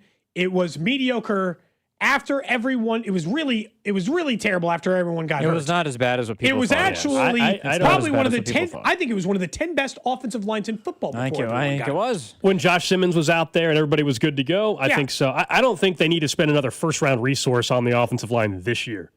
I think that's a mistake. I understand you're going to say, well, then what about right tackle? Well, most likely they'll move on from Jawan Taylor. That's the expectation. And then Jalen Moore. And I understand he's not on a long-term contract, but Jalen Moore, you brought him in last year for a reason. If he goes out there and he's terrible in 2026, then yes, we'll be right back here in 2027 saying they got to draft a tackle again, Cody. Anyway, they take him to the 3rd round and hope that he replaces Jalen Moore in a year. They can do that, but I don't think they need to spend the 9th overall pick, even though people are talking up this tackle like he is going to be legit. I don't think with the other issues on the roster that you're gonna draft him, and then Jalen Moore's you're gonna cut Jawan Taylor, still gonna have money on the books for Taylor. Then you're gonna have Jalen Moore's rear end sitting on the bench all year again after paying the money that you had. I just trade him and just have Esapole do it. Make any sense. Somebody said Daniel Jeremiah is out, so I pulled it up. Ruben Bain. Ruben Bain. We've seen his name Spencer go before. That's why I going, didn't do it. I will say Jeremiah is interesting, and he has Fano going 3rd overall, so not even close to available at 9. I don't think he'll be available at 9. So to your point, like maybe that would be great value there. Jeremiah Love going a pick ahead in there. What's interesting in his is this is the first one where I have seen the wide receivers all fall. Because he has Mekhi Lemon going 13th to the Rams, who I think could be a really good fit for the Chiefs at 9. Carnell Tate going 16th and sliding quite a bit down. Jordan Tyson going 19th. And then some of the other names that we're familiar with and have mentioned, like Kenyon Sadiq going 27th and Peter Woods going 30th. So Daniel Jeremiah sees the draft way different than almost any other mock draft we've seen to this point. Other than Ruben Bain being at 9 is not crazy. And it's before the combine, so a lot of this is going to shift around. I do think if there's a position that you can see multiple guys at one position, fall on the draft board, wide receiver typically is that. We were looking up for whatever reason because of Jackson Smith and Jigba, the draft in 2023, where there were no wide receivers taken until 20. Then there were 4 in a row. So I don't think it's going to be that, but if you tell me suddenly Carnell Tate, the guy that everybody talks up, suddenly falls and goes way later than we all think, I could see that playing out. That's the position where that happens, where everybody hypes up a player, and then we're all sitting there on draft night, and it's the 14th pick, and we're like, how is he still on the board? And we just can't believe it. Every year, there's somebody, and I think wide receiver is more prone to have that, especially in a year where I think we've all acknowledged from a skill player position and wide receiver, 2027 is probably going to be a better draft than the 2026 draft. Like somebody's mentioning, like if he's Penei, look, if Fano's Penei Sewell, take him in 9. This is the same thing I said about Jeremiah Love. If you can guarantee me, or at least as close to guarantee as you can in an NFL draft, if the Chiefs are convinced he is Penei Sewell, fine, take him. Well, I think you should take him. But then it's the same as Kenyon Sadiq. If you can promise me he's Travis Kelce, I'll take him. Yeah, but Jeremiah Love, I'll take him. But it is not a high position of need. And so you got to be sure. Caleb Downs is Kyle Hamilton. You got to be sure. They are, or Eric Berry, right? You got to be sure that they are that position if they are not a position of need. This is not best player available, in my opinion. They have real needs at real positions. They can't just take the best or most talented player at 9. That's the difference between picking 30th. I think he's convincingly, though, I think is the best tackle in the class. Like I know Daniel Jeremiah, he in his write-up, he can play all 4 positions on the O-line except for center. He can play literally anywhere, and he's 6'6". If I'm taking him at 9, the only position I want him to play is tackle. I don't care if he can play right guard. Don't want him there. No, I understand that, but I think the comfort level in having 2 bookends, like I think is a intriguing scenario because I think he is that dude. It's just, do you want to take a tackle at 9, even if he above like a guy like Jeremiah Love or one of the corners? Back-to-back years of using a first-round pick are 3 straight years. I'm sorry, right? Well, Kingsley was second round, I guess. Better have the best offensive line in football. 2 highest paid guys in their position, a second-round pick and 2 first-round picks. That better be the best damn offensive line in football. The reason why I don't like it is they have for years, because they have failed at addressing the O-line, they have put so many resources in the O-line. To me, you finally are in a spot where you do not have to give up premium capital going into a season for your O-line. Take advantage of that and address another need, in particular the defensive line is what I would say, but another need. Going in and knowing another year on the O-line when I actually think it's in a decent spot if everybody's healthy, I just think that's a mistake. I think that's where us doing the mock draft stuff is interesting, just from seeing, particularly the one we did last week, where if Bain, Bailey, Love, Downs are all gone, if everybody's gone, what do you do? Because wide receiver? Because in the Peter Woods write-up, Daniel Jeremiah said some teams don't even value him as a first-round pick. Do you reach, or do you, you know what I'm saying? Like because if you take a pick at 10, it's like, well, this is a guy's on the D line, but he doesn't work out. Then you then you screw up the 9th pick, and you have to hope that the 40th and 74th are the ones that make it up. This is what's crazy. And a bad draft. We'll talk more draft than ever, obviously, this year because the Chiefs are picking 9th. But what you're saying, Drew, is technically a sentence I can apply to any player.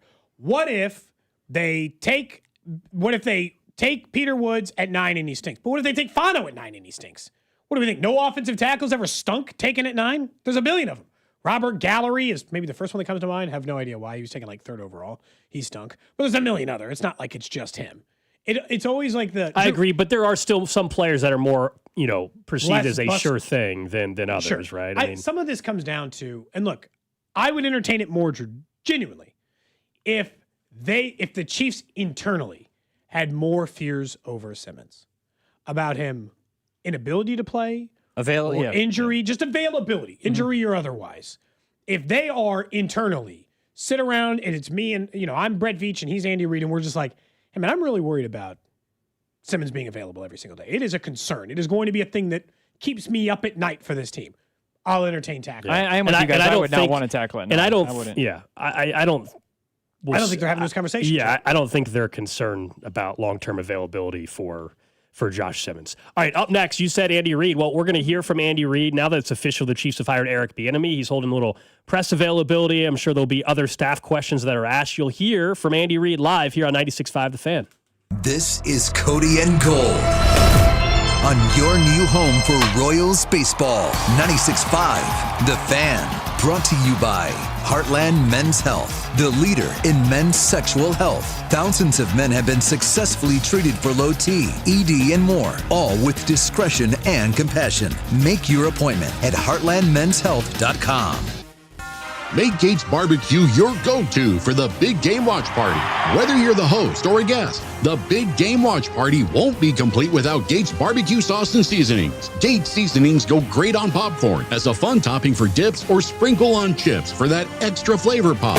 Nothing says the big game like a Gates party tray. Stop by any of their 5 locations and pick one up. You'll be the hit of the party. Spice up your big game watch party with Gates Barbecue. We still do it the old-fashioned way. Prostate cancer. 1 in 8 men will be diagnosed in their lifetime, but early detection can save lives. That's where KCUC comes in. They're the premier center for urology and oncology, with over 50 elite providers and more than 20 locations across the metro. KCUC makes it easy to get screened fast in the comfort of an office, not a hospital. Schedule your screening today at kcuc.com. Don't wait. Come see Kansas City's largest, most experienced, and most advanced urology team. kcuc.com. At KCUC, you see the best in KC. I'm worth more. I'm worth more. I'm worth a lot more. And I completely agree. That's why I'll pay more for your car at GiveMeTheVin.com. That's the name of our new campaign. I'm worth more. You are worth more, and your car's worth more. And that's why I will pay more. And remember, if I don't beat the price on a CarMax or a Carvana deal, I'll pay you $100 at GiveMeTheVin.com. Sell us your car.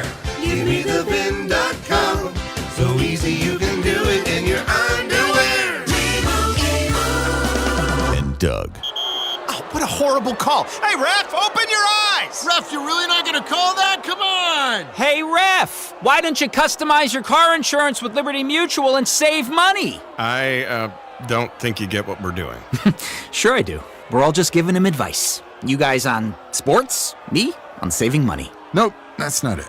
Only pay for what you need at libertymutual.com. Liberty, liberty, liberty, liberty. This is Kevin Harlan, and I'm here with Rob Seid of Rob Seid Ford. Fresh off a record-breaking year and a successful run at Ford's 2025 Top Volume Award. Rob, how did you do it? Kevin, it's simple. We pulled out all the stops on price, on trade values, on inventory, and made sure our customers got an experience they couldn't find anywhere else. Well, the race isn't over. 2026 is here, and you're back in the chase again. That's right, and we're going even harder this year. More inventory, more aggressive trade-in values, and a buying experience other dealers just can't match. Well, you're not just talking, you've got the receipts. Kansas City's only top-rated Ford dealer on Google, 4.8 stars with nearly 3,000 reviews. Voted best car dealership in Kansas City by KC Magazine. The recognition matters, but what actually matters is how you feel when you call or visit Rob Seid Ford. Inventory, value, transparency, and no pressure. That's why people keep coming back. Come see us at 135th and State Line or visit us online at robsight.com. Rob Seid Ford. Buy right. Drive happy. Well, it's the last call for football on FanDuel. One final Sunday, one final kickoff, your final chance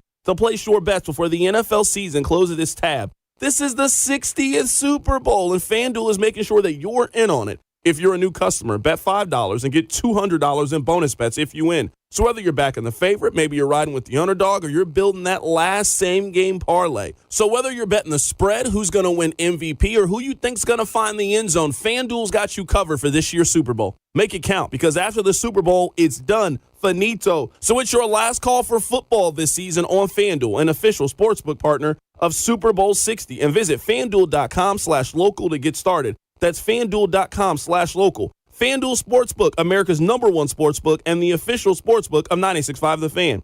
21 and present in Missouri. Gambling problem? Call 1-800-GAMBLER. First online real money wager only. $5 first deposit required. Bonus issued non-withdrawal bonus bank. 7th Street. Restrictions apply. See terms at sportsbook.fanduel.com. It's Cody and Gold. You are listening to KFNZ FM and AM HD1 and HD2 Kansas City and Odyssey Station. We head right out to Arrowhead. Andy Reid speaking to the media about Eric Bieniemy being the new OC. Here too with Matt Nagy, and this gives Matt an opportunity to go out and run his show there and do what he does best, taking 2 Super Bowl championships with him and 3 Super Bowl appearances. So he'll and a top 10 offense that he was working with this past year. So he'll go out and be able to put his own mark on things, and that takes my name off of it, and he gets the purity of it. I was hoping that it would be a head coaching position. It still might be that. He deserves that for definitely for sure. And if that doesn't work, it gives him an opportunity to step in as a coordinator and run a show from there. So it's a win-win, I think, on both sides for both coaches. And again, we're glad that EB was able to come back in and jump in that position and bring all the knowledge that he has likewise to the table. So with that, time's yours. Let's start with Sam McDowell. Hey, Andy, and Sid, I'll have a couple things, but first, I mean, those of us who are at training camp every day, I mean, can certainly see the impression that EB leaves out there on the players and on the field. But in what ways did you notice that you needed that back? Yeah, well, I thought Matt brought great energy too with his. It's different. It's a different. They both have their own personalities that they share with it, and EB does. He's gonna be very direct with the players, very direct with the coaches, and it's a different flavor. Both have been very productive in this system here, so I think it's a win-win for us that way. But EB brings there's nobody like EB on the field that way. That's one of his, and with the players, he does a great job there. Obviously, when you've got an opening, you could go several different ways with it, and you choose to go with EB. Just wondered if you interviewed anyone from the outside and kind of what your thought process was on prioritizing what EB brings versus maybe what somebody else might have brought. No, I did talk to him. Yeah, EB was in the playoffs, so Yeah. wasn't able to talk to him until after he was done there. So, but had to make a move fast. There are a lot of openings here, Sam. And so, yeah, if one guy's going one direction, you got to make sure that you can fill that position and do it as quickly as you possibly can. So, at the same time, was still being able to talk to others. So, to answer your question, yes, I did talk to other people. Let's go next to Jesse Newell. Hey, Sid, I'll have a quick follow-up too. Hey, Andy, just to start off with, you seem pretty fired up about this. Can you go into why this hire fires you up? Well, listen, I'm fired up to get in this offseason and get going. I mean, we didn't do very well this past year, and that's not been our MO there. So I want to fix the problem, and let's the problems that we had and in all phases. This isn't just an offensive, in all phases. We've had some guys that have that some guys, there'll be people that move on. There'll be people that come in, players, and a couple of quality control guys left and a couple other guys left. And so we'll cover all that down the road here, but it's, change can be good sometimes for you. And so that's what I'm fired up about. And what do you think EB is specifically going to do for Patrick at this point in his career? Yeah, I mean, he brings it. Patrick knows him, first of all, Jesse, and then I tell you, EB will be very direct with him, like he does with everybody, but he knows it's coming from a place of knowledge there that he knows. And Patrick, you guys could take this whole thing a couple different ways, so I want to make sure we're saying this right. Patrick loved Nags, and he also loves EB. So this isn't either or deal. It's one guy having to replace another guy and that's not what this is about. But I want to make sure Nags gets his shout out here too, and that EB gets his for coming in here. Let's go next to Vahe. Hey, Andy. Just curious if you could speak to this a little bit. As meticulous as you are about everything, I wondered to what degree this is a process where you wrote down a lot of things you were looking for, and you just had to think about this, and Eric just came to mind. I know you talked to other people, but I wonder if you could just share that a little bit about what you sought and how much this is gut. Yeah, so I know both guys and know them well. I mean, I've worked with them hand in hand, won championships with them. And so here's Nags in a position where he's he's got an opportunity here potentially to move on and great things happen for he and his family and everything else. So I'm on one side of that. I'm pushing that. I'm saying, let's go, man, do your thing. And on the other side, I've got to sit there and go, who's going to replace this guy that just came off of winning a couple championships and going to 3 Super Bowls? So, EB becomes an obvious guy that you'd want to talk to. I would think, right, from a logical standpoint. So, I think he's a great fit. He was a great fit when he was here. He'll be a great fit now that he's back. And I've had success with bringing guys back into the fold and things happening. And so, as a unit, as an organization, and I think everybody's fired up to see that. Listen, we're able to replace a great guy with another great guy. I've got great guys here. Joe Blameyer. There are very few guys that are as good as Joe Blameyer. I feel very confident in him in that offensive room, and Spags and his crew are here. So there's just some, Andy Hex. These guys are all guys that are top notch, and then Brett's working the personnel side of it. So there's good continuity. There's good teamwork that goes on. I know everybody can function well together. That becomes important to me. And I'm sorry, I've lost track of what's official and not official at this point, but it Well, certainly don't looks ask it if it's not official. luckily, you'll know.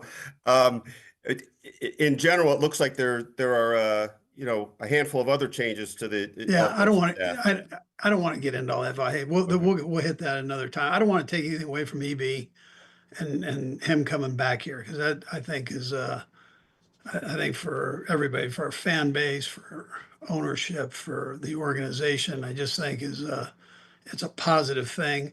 At the same time, I want Matt to have a chance to be a head football coach and do the things that he's dreaming of doing. That's huge in this business, and he's sitting at an important time that with some openings in this league that you very seldom see, where you've got these 10 at one time here, 10 different openings. That's there's opportunities there. Thanks, Andy. Yeah. Let's go next to Pete Sweeney. Go ahead, Pete. Coach, I was just wondering a little bit about the Matt aspect of it. From your words, it sounds like it was sort of a mutual positive parting of ways. I guess, when did you determine that would be best? Or I guess the two of you determine that would be best. And again, just to confirm, it just feels like he can put his stamp on something somewhere else, and that being the reason. Yeah, if we left it that simple, that's what I would tell you. I know everybody's going to question everything, and I get all that. It's understandable. But Matt and I have a great relationship, and here he sits, and before the season, before the season even started here, I knew that he wanted an opportunity to have his own show. He's been a head coach. He was coach of the year. This guy, all the things I've said about him, I still feel about him. There's nothing different there. He deserves to have a head coaching job, and if not, it gives him an opportunity to go out and do his thing. I would have told you the same thing about EB when he did it. It gave him an opportunity to go out and do their thing.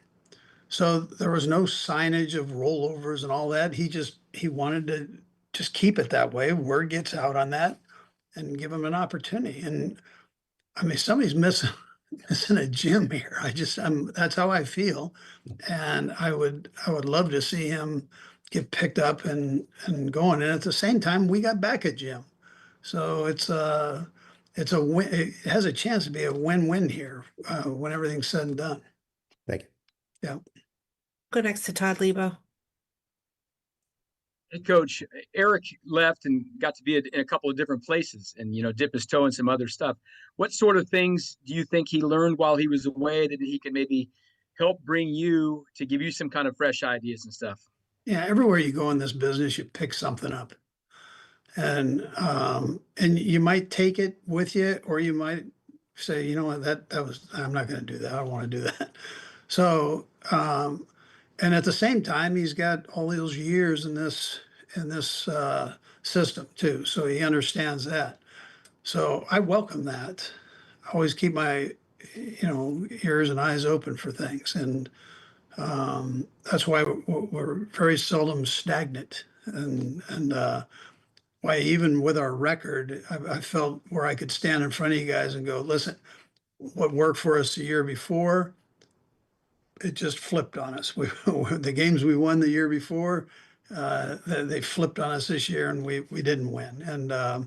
And that's sometimes how this thing works. And so now it's making sure that we get back and do what, correct some things and then get them going in the right direction again. So, but at the same time, you finish and you're looking at being in the top 10 offensively. I mean, before Pat gets hurt or even after the Dallas game, which didn't go our way. I mean, here's Matt sitting with a top 5 offense, in a lot of categories in the NFL. So I respect that part. This game, we're seeing it now when you look at the playoffs. I mean, these games are nip and tuck, baby. It's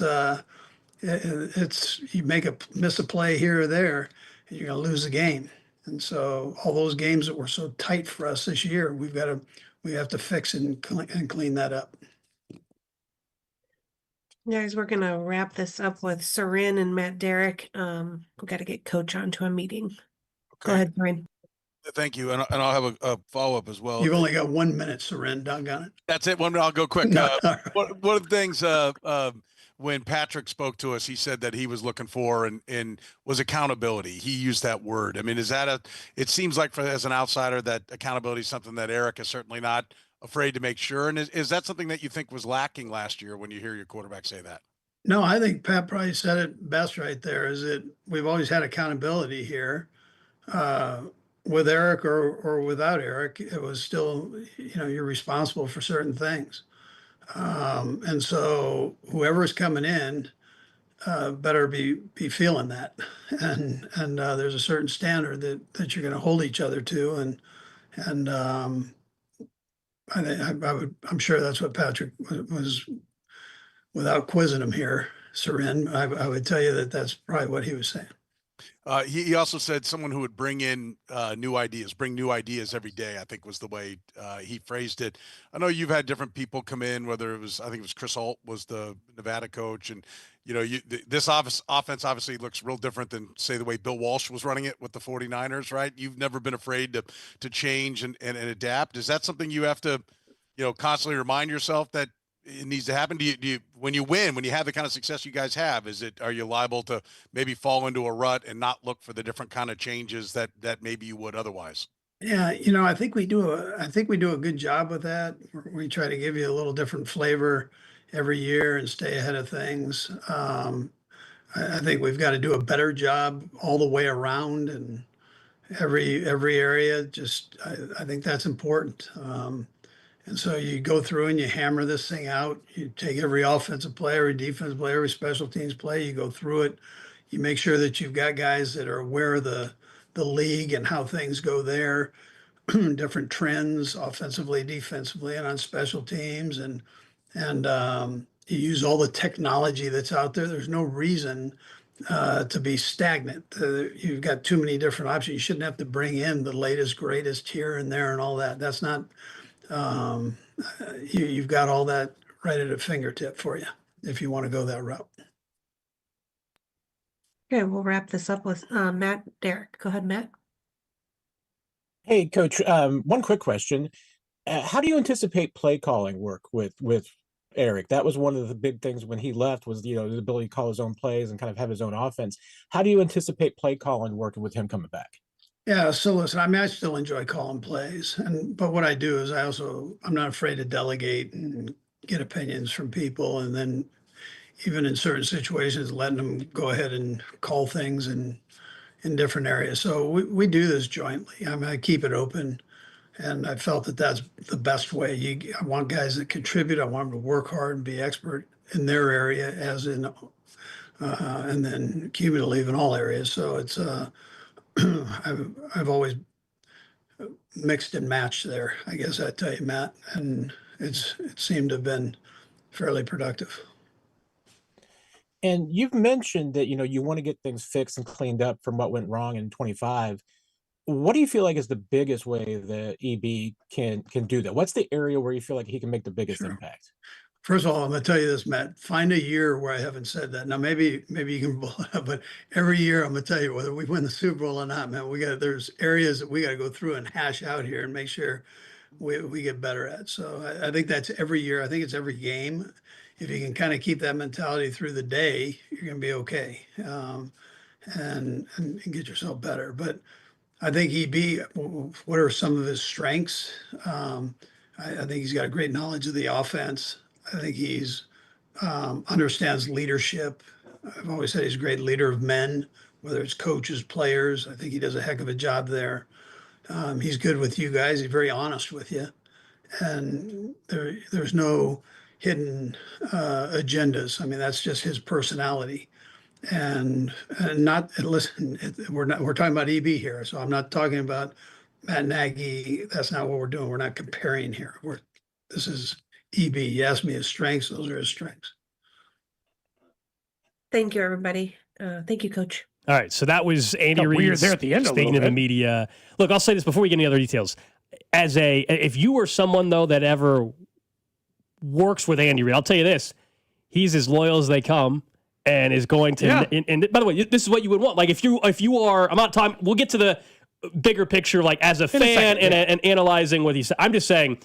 Throughout the entire press conference, he was doing everything he could possibly to prop up Matt Nagy. And I'm just saying, if you're Matt Nagy and if you're anybody that ever gets hired by Andy Reid, that is what you want from your boss, It's before the final right? game of Rudy. He's just putting his jersey on the table over and over and over again for you. He will fall on his sword for you a million times in a row. It's what you would want in a boss, right? Like, so I think like absolutely, and there's certainly a lot of respect there for that, taking care of your guys. Totally. Now. As in, like, if I say something nice about EB, you guys are going to make it like I think Matt Nagy is bad at those things. You're like, no, we're just saying, what is EB good at?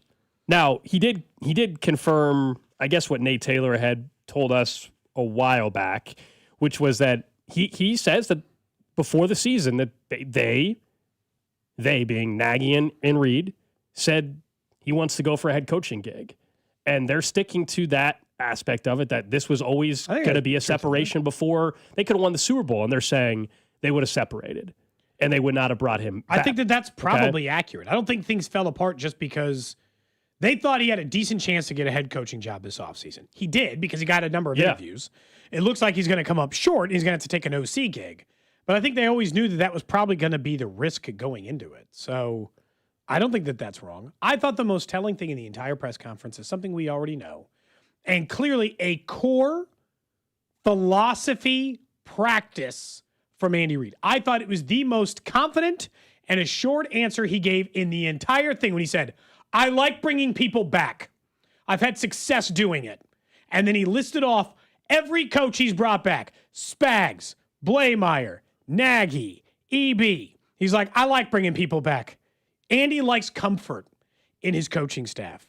He likes the people around him that he's had success with and understands can work together as a unit, as he put it, being on the staff together. Now, I think that could end up being a flaw. To this point, can I call it a flaw for Andy? He's one of the single most decorated head coaches in NFL history. So, in his defense, again, it has largely worked. My whole thing is he might finally misstep on this one by making it EB instead of an outside hire. I don't really believe that he interviewed other people, but I don't blame him necessarily for thinking that going back to the well has been a bad thing for him. It has been a regular practice in his coaching career. Players and coaches, by the way. So if you see Chiefs sign Turk Wharton 2 years from now, Chiefs sign Tyreek Hill this offseason, no amount of they used to play here should ever surprise you and if they return to Kansas City. They played or coached here, there's a chance they're coming back. Not that he has ever, not been fired up to coach football. This is his entire life. But I do think if you listen to that, and I would have to go back and check in on after 2 weeks after the Super Bowl loss last year, whatever. Yeah. But that was the sound of a coach though that was excited, but also I fired up to maybe prove some people wrong, like as much as he's accomplished, but fired up to prove some people wrong, fired up to get it corrected and all that. Well, no kidding. But also confident in his normally system. not. But normally you don't hear that, I guess, out of Andy. I don't get the sense. This early in January, I understand they've been in Super Bowls typically, but you get what I'm saying. Like in the off-season program, you normally don't have Andy Reid sounding that way. That part, as a fan, you should be excited about. in terms of desire. Now, the part that still always worries me is when they continue to mention how close they were in a few bad breaks or whatever it may be. And that's just not, to me, what the season was. But And like to the point of like what we were talking about, like the thing that stood out, that was the most concerning thing. If you said, hey, what is there anything in this very short press conference that worries you? The most concerning thing is, I don't like that being the attitude. I'd rather them have, and this is just preference maybe, I'd rather have Ben Johnson's attitude. Did you hear Ben Johnson after his postseason, Gold? He said, it's not a build off of, it's a start from scratch. Like, we weren't as close as we need to be. I got to look at everything from the ground up and make sure that this team is good enough. I would like in a year that went this comically bad for the storyline not to be, aw, shucks, so close. If only we just won those one-score games, it had all been better. No, you had real flaws this year. Real flaws require real solutions. I don't want the adage in the offseason like you, Gold, to just be like, aw, shucksy, bunch of one-score games and we would have had it. So close. Because did it feel close to anybody? Maybe for the first 6 to 7 weeks. But pretty much after that, Gold, I think we were close, it didn't just quite come together. That stopped. It stopped feeling that way for me somewhere along the way. I don't know what week. Is the score still up? No, okay. No. I don't know what week it was, but maybe the Cowboys game or earlier. Back to Matt Nagy for a second. Again, as Andy kind of confirmed there, like the idea before the season started is that based on reporting now, and I think Nate Taylor, that this was going to be the plan. Not necessarily that Eric Bieniemy was coming back, but that Matt Nagy was going to pursue a head coaching opportunity. My only thing that I guess I still don't get about that, I'm not saying the reporting's wrong. It sounds like that's exactly what happened.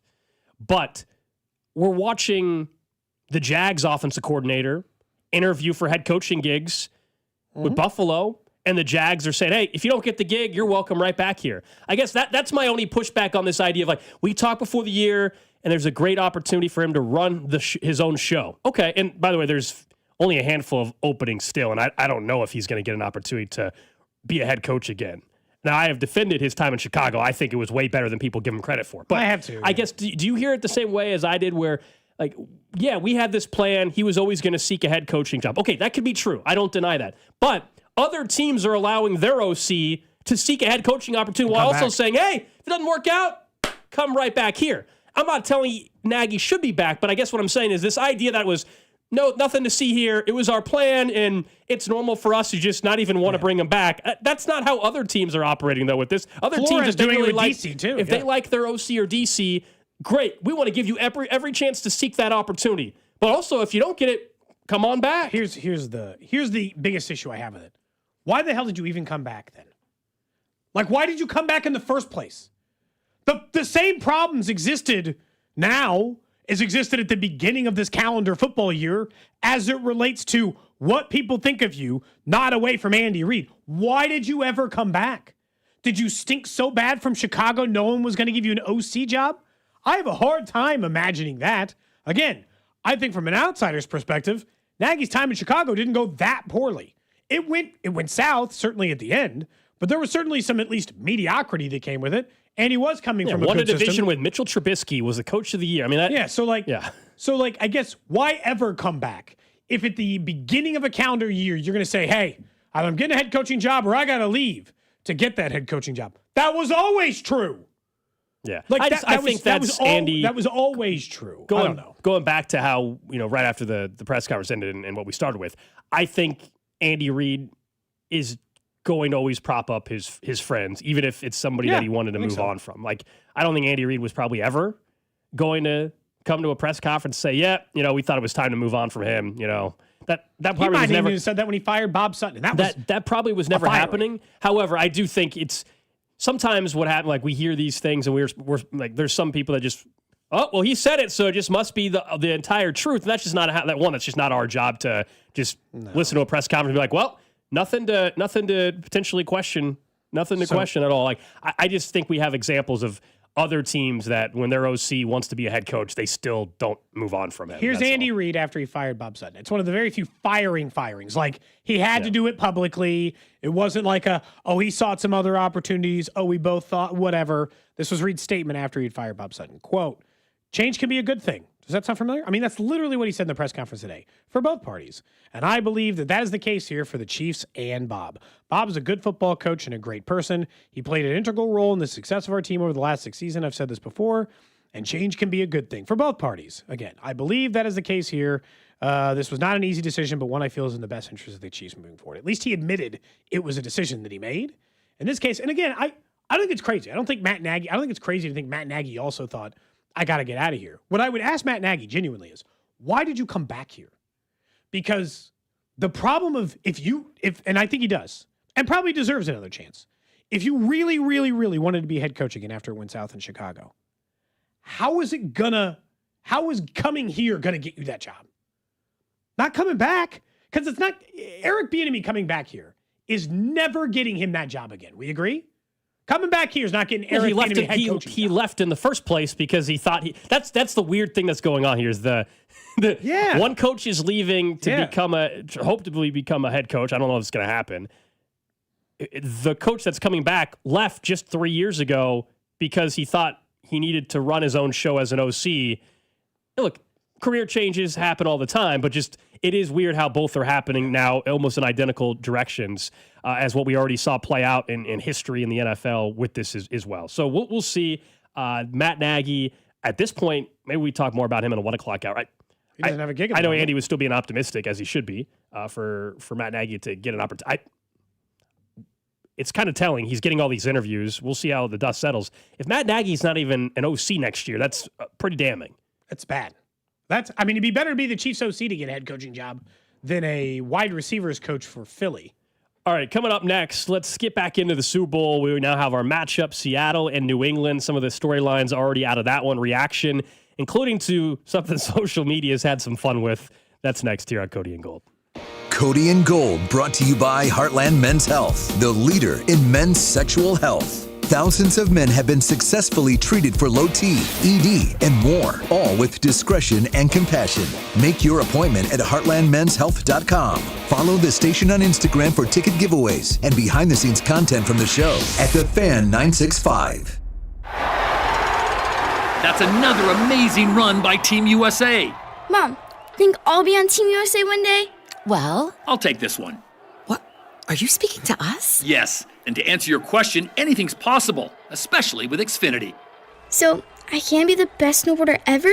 Well, I can't guarantee that, but Xfinity can guarantee that your internet price won't change for 5 years. Okay. What if I practice every day? Then maybe you'll be snowboarding for Team USA at the next Olympic Winter Games. And Mom, you'll still be paying the same price for Wi-Fi. Ooh, really stuck the landing there. It's the Xfinity Gold Medal Celebration. Now through February 22nd, get our best price on gig Wi-Fi for 5 years guaranteed, just $50 a month. Plus, get Peacock Premium included for 2 years. That's a $10.99 value per month. Xfinity. Imagine that. Proud partner of Team USA. Restrictions apply. Requires paperless billing and auto pay with stored bank account. Taxes and fees extra. Actual speeds vary. I wish I'd gotten treated for my erectile dysfunction sooner.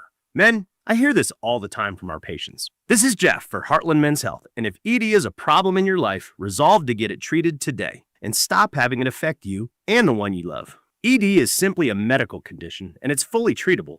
And at Heartland Men's Health, we have treatments that are effective in well over 90% of cases. Which means if you're like most guys, your ED will be a thing of the past. In fact, you could be having great sex within a day or two of your first appointment, and you'll likely find you're performing like you haven't in a long time. It's the new year. Resolve to get your ED treated and change your life. Call us at Heartland Men's Health. Your initial visit is only $99 and includes blood work, a medical consult, and if medically advised, a test dose. And if that test dose doesn't work in the office, your visit is free. Call 844-447-6600. That's 844-447-6600 or go to heartlandmenshealth.com. We have 3 offices, Overland Park, Independence, and North Kansas City. We all hear the radio ads about the IRS. They tell you to be afraid, to be scared, and they try to frighten you into calling. I'm not here to do that. Tax Relief Advocates is different. TRA is here to tell you that if you owe money to the IRS, whether it's $5,000, $50,000, or $500,000, we have a solution. It doesn't matter if you're sitting in your car, at work, or with your kids. No matter where you are, call now. 800-575-9834.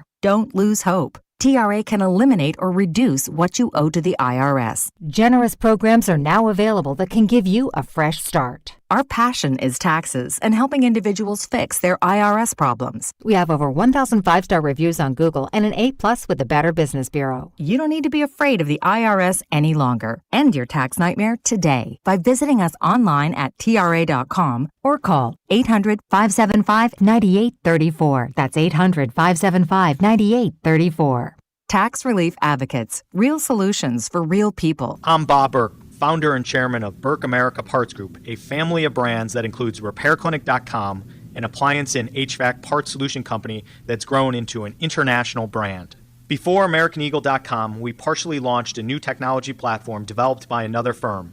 American Eagle helped take our technology to a whole new level with digital marketing, software development, and business insights into our key markets, appliances, HVAC, and outdoor power equipment, and did so both on time and on budget.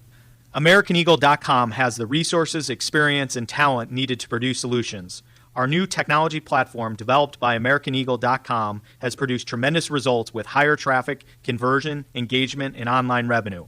If you have any home repairs you need to take care of, check us out at RepairClinic.com. If you need a world-class website or technology project, then I would highly recommend AmericanEagle.com. Call AmericanEagle.com at 773-NETWORK. That's AmericanEagle.com, 773-NETWORK. DQ presents the Spicy Menu. For a limited time, try the new Flamethrower Chicken Strip Basket for $6.99 with spicy, bold strips that heat you up. Served with a side of famous DQ soft serve as a dip to cool you down. That's right, dip those spicy chicken strips right into soft serve, plus fries and toast, all for just $6.99. And add a new pineapple lemonade sparkler or cooler made with tahini. It's the limited time only Spicy Menu. Get it delivered in the DQ app. Happy, tastes good. Participation may vary. And we're out, back in 60. Hey, what are you eating? Chimichurri filet mignon. It's a Factor meal. Oh, nice. Wait, they let you eat like that in the pros? Oh, they insist on it. A pro's work starts on the plate. Oh, man, that does look good. Let me have a taste? Get your own. All right. Where do I find this? Is it factormeals.com? Yep, and they've got a deal going on. Oh, love a deal. I am so in. Smart move. Pro move. All right. Factor. Eat like a pro. Lowe's knows how to turn big plans into real results. Whether it's new appliances or a home refresh, get started with 12-month special financing on purchases of $299 or more with a MyLowe's Rewards credit card, January 15th through the 30th. So you can invest in your upgrade now and pay over time. Lowe's, we help, you save. Offer subject to credit approval and cannot be combined. Minimum monthly payment required. See store or Lowe's.com for details. Hey, can you blow up some balloons for Jack's party? I can't. I'm so congested. You need Sinex Saline from Vicks. Sinex Saline Nasal Spray? Yeah, just Sinex. Breathe. Sinex Saline instantly clears everyday congestion associated with colds and year-round allergies with a gentle, ultra-fine mist that's no mess and easy to control. Daddy, we need more balloons. On it. Enjoy life's important moments without congestion. Try Sinex Saline from Vicks. Just Sinex. Breathe.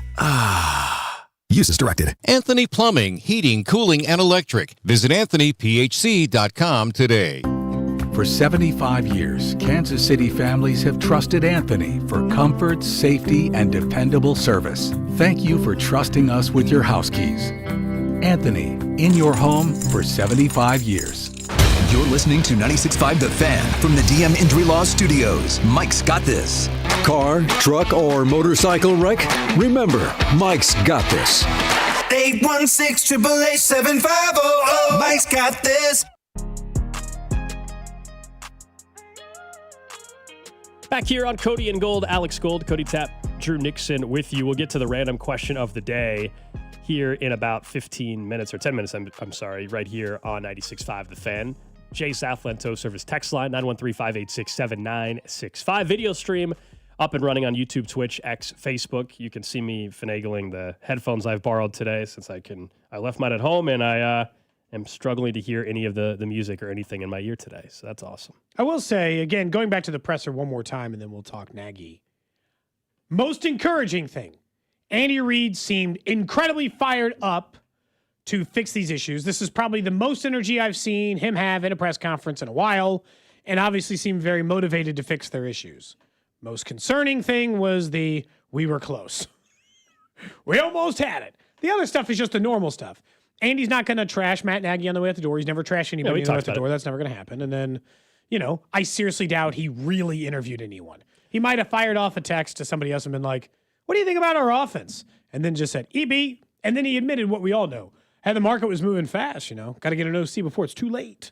All right, let's talk about the Super Bowl, and then I guess we can get back into that stuff again in the 1 o'clock hour. Yeah. But the Super Bowl, we know it's the Patriots, we know it's the Seahawks, and the number one storyline I think still is just the Sam Darnold story, quite obviously, and what he's been through, and easy to root for him going to being a complete bust with the New York Jets as a top pick in a draft class that had Lamar Jackson, Josh Allen, and Baker Mayfield in it, that he now is the first of that group to go to the Super Bowl and maybe win one. We'll see. They're 5-point favorites down to 4.5 now. It looks like point favorites against the Patriots. That in its own right is one of the great NFL stories. And so I think the entire story in the modern age, yes, I think people will point to one-off Super Bowl winners that had just a great year. Jim Plunkett is the one that everybody keeps mentioning. Flacco's going to get brought up in this at some point in his career. But considering Darnold being a first-round pick and how bad it was with the Jets, and then he goes to Carolina as a backup, and he's in Minnesota, has a great first 16 weeks, and then the final 2 games for Minnesota were horrendous, to then getting cut, essentially. I know his contract was up, but basically cut by the Vikings. Saying no thanks, but no thanks. To keep J.J. McCarthy, goes to Seattle with a OC that just showed up as well in Clint Kubiak, to now the success they're having, and where they look like they've been the best team in football for a good month. Yes. Well, and I mean, if you go back through the metrics, it makes sense. They were a top 5 scoring defense and a top 5 scoring offense for a majority of the season. And they were one of the top DVOA teams. They have been one of the best teams in football all year. But I didn't want to believe it, Gold, because of the Viking stuff. I'll just be honest. I thought, you know what? Maybe he's a perfectly fine regular season quarterback, but is he going to come through in a big moment for this team? Because I'm having a hard time buying it at this stage because he hasn't done that in a while. And I will say, for a guy who, and you pointed out this correctly, Gold, failed, tanked, sunk himself at the end of the regular season last year, he played great in that game yesterday. He outplayed or played just as well as Matt Stafford. He was at the top of his game. And so, like, that part of it, in the modern era football history that I've watched, Sam Darnold's one of the easiest to root for stories ever. Because he got drafted by the worst franchise in the sport.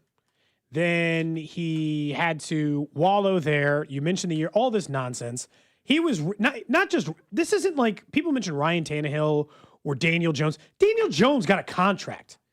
Daniel Jones got paid by the team who drafted him. These teams and these players, it's a totally different energy, Gold, than what you would expect outside of it. And so, no, I don't think that this one's the same. But I'll be rooting for Sam Darnold, I don't know, probably the rest of his career at this stage, just as long as they don't become a dynasty team or something. Is that crazy? Drew, you don't even root for... Are we all rooting for Darnold? None of us are rooting for the Patriots. Yeah.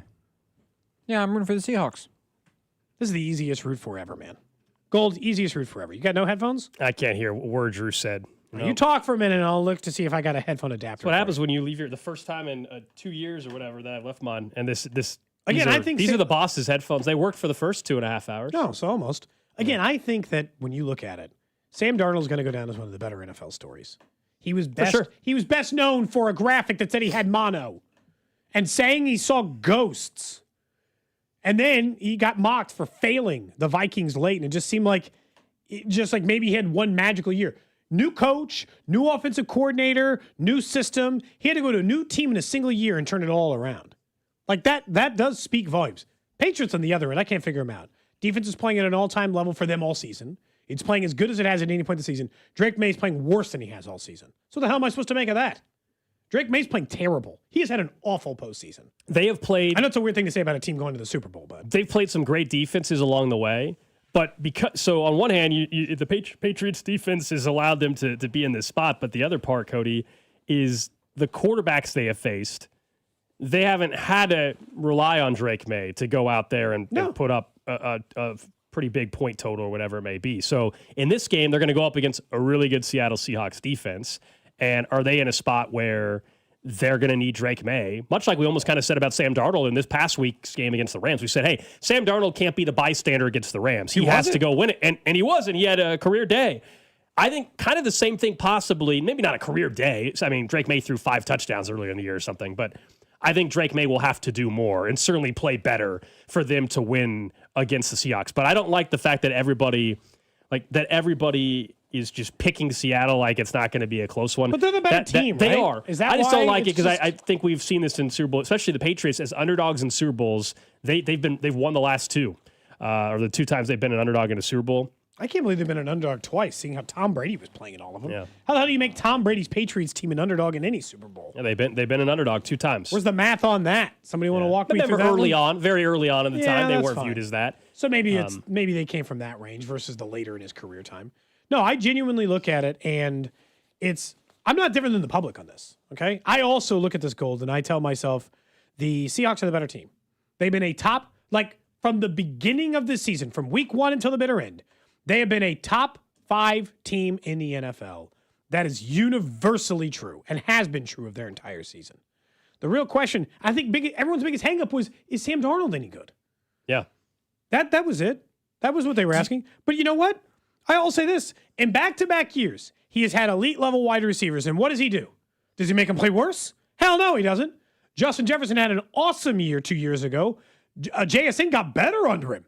He had an awesome year under him, too. So, as far as I can tell, Sam Darnold is using his level of play and elevating, or at least maintaining the level of those already great players. Yeah, great weapons, and also seems like around great offensive minds. And Clint Kubiak, who might be a head coach soon, last year he was with Kevin O'Connell, who maybe you don't consider him, a top 3 coach in football. I do think he's one of the better offensive minds in football and what he's been doing in Minnesota. The fact that they even won as many games as they did this year with J.J. McCarthy and Max Brosnan or whatever his name is. Then they end up with 8 wins still somehow after all that. That actually is kind of crazy if you think about the quarterback situation.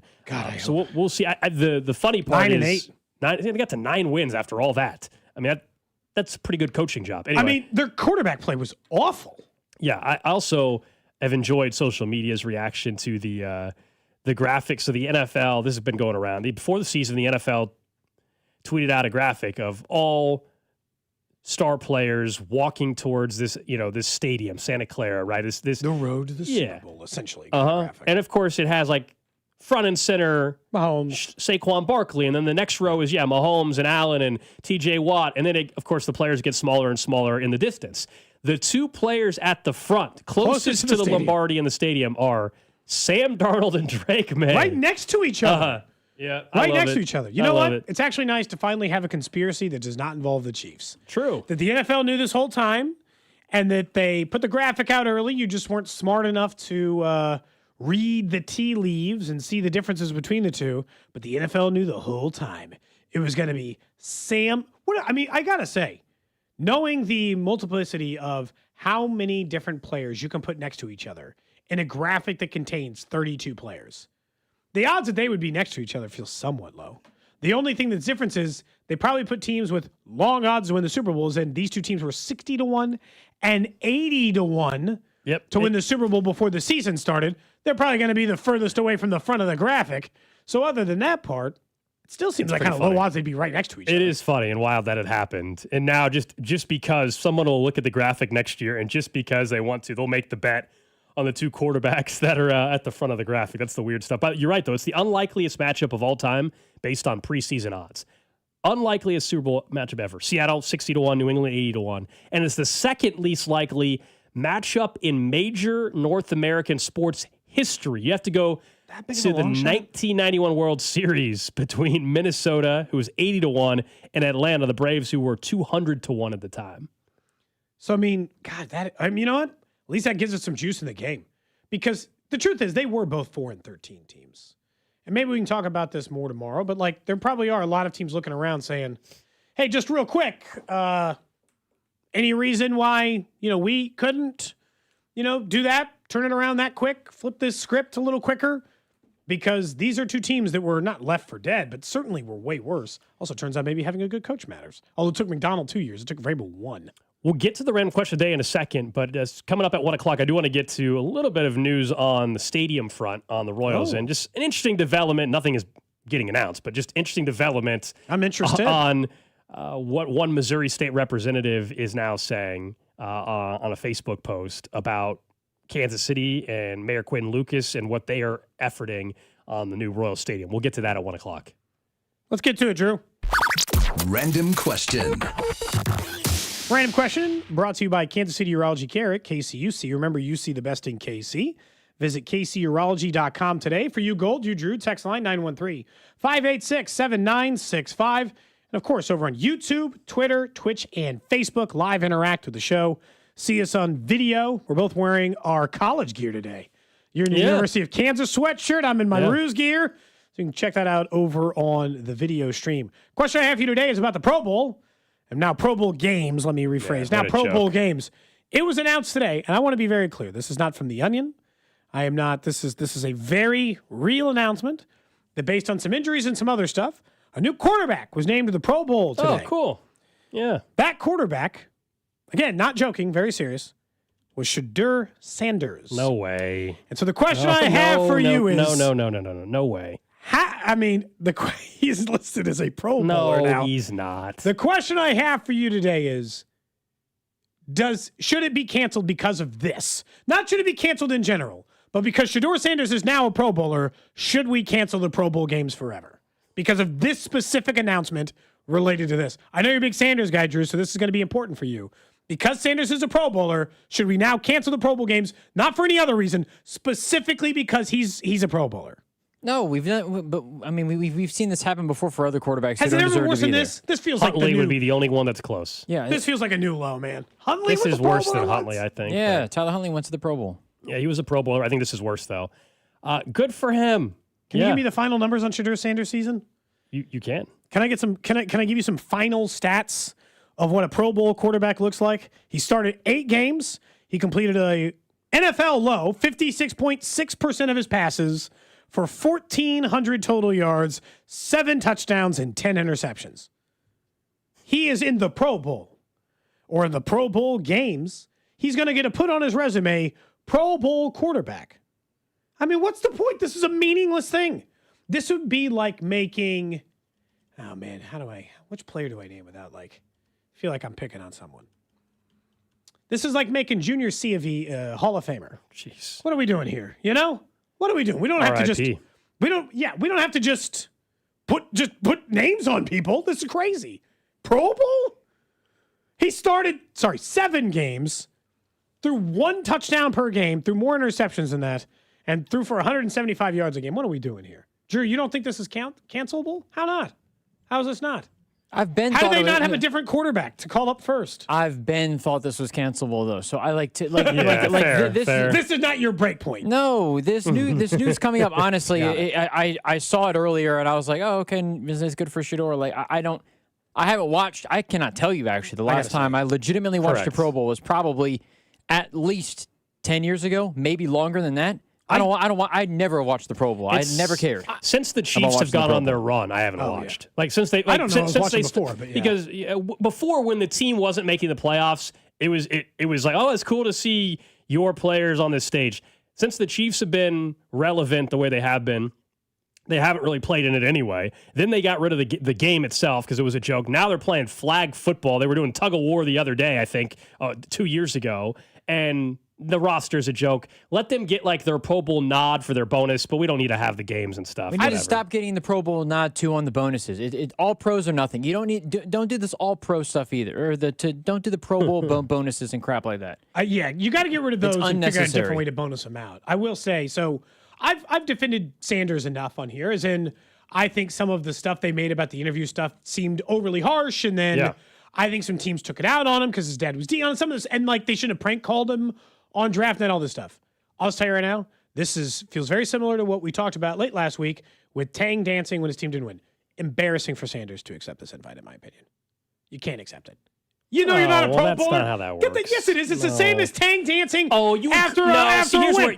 Taking a victory lap on this. This a lot different. No. Sad taking that Pro Bowler. Like, turn that thing down. You know, throughout the year, I have been saying like everybody acting like Shedeur Sanders has been given this terrible situation. I've said that's ludicrous, but I'll defend him here. You would crush him if he turned it down. You would say, "Oh, who do you think?" I don't think I would. You would. You would say, "You're." I don't think I would. I don't know. I think you. Maybe not you. Others might, but not would me. have crushed him if he would have turned it down. You would have been like, "What is he turning it down for? Who does he think he is?" People would have crushed him for that. So I have no issue with him accepting it. It's just the whole Pro Bowl games thing is a joke, and he's not a Pro Bowler. Give me a break. Like Tua was more deserving, is what the text line said, by a mile. By a mile. Hell, you know what? We're legitimately half a step away from Chris Oladokun being a Pro Bowler. What are we doing? Because they appeared in 2.5 games? Stop. It's not that far off. Oh, yes, it is. Stop. Sanders started 7 games. Oladokun started 3? Stop. 3? He's halfway there. Do you think Oladokun's touchdown to interception ratio was on par? Since seeing he had none. He didn't have a single touchdown? He had 1 to Brashard Smith. If not, it was 0. I can't remember. Like 1. Oh, way better touchdown to interception ratio. That man threw 0 picks. Yeah, 1 touchdown. And 235 yards. Okay, stop. Look, I 2 games. I think Shedeur Sanders like 5 stuff games has away been from blown out Sanders. of proportion. But now you're just completely disrespecting. I think this is the same as any other thing that I think you have been fairly critical of people who do things in a losing situation. As in celebrate in a losing situation or accept something. I just feel like just pass on it. You quietly pass on it, nobody's going to find out. The Pro Bowl is by far the worst all-star festivity celebration in any sport. It's not even close. Totally agree. By a mile. It'd be better. It would be more interesting watching Pro Bowlers play trivia against each other than whatever the hell they show us now. I don't know about that, but I'd rather watch them take still stands. Open book calculus test than this. Okay. Anything but what they're currently. Yeah, I mean, I'm not watching. And now it's the week of the Super Bowl, too. So it's like. Someone says the Pro Bowl is nothing but entertainment, and the Sanders family is nothing but entertaining. So it's like, it's for entertainment, and they're entertaining. The viewership might go up. In fairness, the viewership of the game might go up because of the kids that love Shedeur and all that other stuff. I wouldn't be surprised if there was a bit of a boost or whatnot. But the difference again I will not be watching the same as I haven't watched for a long time. It's game week, so I don't know if that helps it or not. The last time I watched a Pro Bowl, legitimately, I think sat and actually watched the Pro Bowl was back when they were in Hawaii, and they did the individual helmets and everything was great back when it was in Hawaii. I think I've maybe watched 2 Pro Bowls in their entirety in my entire That's life. probably the same for me. Maybe one and a half. I think when I was little, I think I watched him. Yeah, I think when I was growing up, I think I did quite a bit. But that, I mean, I used to in the watch last 15 all years, 7 rounds of the draft. In the last 15 years, I've probably watched a grand total of 15 or 20 minutes of a Pro Bowl. I like the little stats from the NFL News. Sanders is the the first 5th round rookie to make a Pro Bowl since Puka Nacua. Yeah, slightly different rookie seasons, I would say. Hey, I mean, don't want to say for sure, but there's always context. Just slightly, there's always the fact is true, but there's always context. He didn't even. Somebody pointed out. Seth Walter pointed out he didn't even play enough to qualify for QBR this year. But had he would have ranked last at 18.9 QBR. He didn't qualify. Didn't play enough games to qualify. Had he qualified, dead last. So it's like, what are we doing? There had to be 15 quarterbacks before you called Sanders. Maybe they all declined. Yeah, others might have declined. Just do 2. You get through 10 people on the Rolodex. Just do 2. He wants to do the Pro Bowl games because if he's good at it, he actually is the type of quarterback that in August he'll be smack talking what he did in the Pro Bowl games and why he should be given an opportunity. It's like to Trubisky saying I was the MVP. Not Drew, but MVP. people that are Shedeur Sanders truthers or whatever. They will cite the Pro Bowl games in August when they're making their case. That's how crazy it's gotten. They will cite it. It's a lot like these bowl. I bet you it's a lot like the bowl game stuff, Cody, where they call all the quarterbacks like, "Hey, man, you want to be a part of this?" "No, man, I'm good. I'm gonna pass. I'm gonna enjoy the time with my family. It's okay." Who's the worst Royals All-Star of all time? I'm trying to remember now. Was it Aaron Crow? Ken Harvey is still one of my favorite trivia things ever, Drew. You don't know who this is. I do not. He's still the only Major League Baseball player ever to be elected to the All-Star game and sent down to the minors in the same season. Well, then he's the answer. Because of that? Yeah. He got sent down after Aaron he Crow was an all-star, I think, for the Royals that's once. tough. No. Hey, you still get that claim though. I mean, But you were an all-star? Hey, yeah, absolutely. I'm just saying. Absolutely. I think he was. Let's see. It's the same guy. It's the same thing as those guys that I'm looking at the list now. They get to say they played in a Super Bowl. Aaron or Crow say they won a was Super Bowl. Aaron Crow was in 2011. Anybody after 2011, it's a perfectly fine list. There's nothing like offensive about it. Mark Redmond maybe is kind of embarrassing based on what he did here. Jose Rosado made a couple of them, but he's a fine player. This is the solution, Cody. I think we actually have talked about this. For the 816. It's either Aaron Crow or Ken Harvey. I think we I don't know. Mark Redmond, that Mark Redmond year, he was an all-star, had a 5.71 ERA for the Royals. He had a 5.7 ERA the year he made the All-Star game? Yes. I mean, Ken Harvey was at least having a good first half. The hell? Yeah, 5.71 ERA, went 11-10 in 06 with the Royals. We had talked about this when the news came out about it, and there's been talk about it since, but from the 0-6, they should just have the Pro Bowlers play against the USA national flag football team. Yeah. Winner goes to the Olympics. Oh, dude, I'd watch that. I think I would be more likely to watch it as a fan. We would be more locked in. And I got to say, Sanders would actually probably make a pretty good flag football player. No. Why not? Good on the run? I guess not that mobile. He's more mobile than the other people playing USA flag football. He's not a dual threat, like a true Shador dual threat. is not as mobile as He's mobile enough. I guess maybe you got to be more accurate. I don't know, man. Dude, I'm telling you right now, the guy who represents the U.S. right now, I watched that highlight tape, the guy who said they're not stealing my job.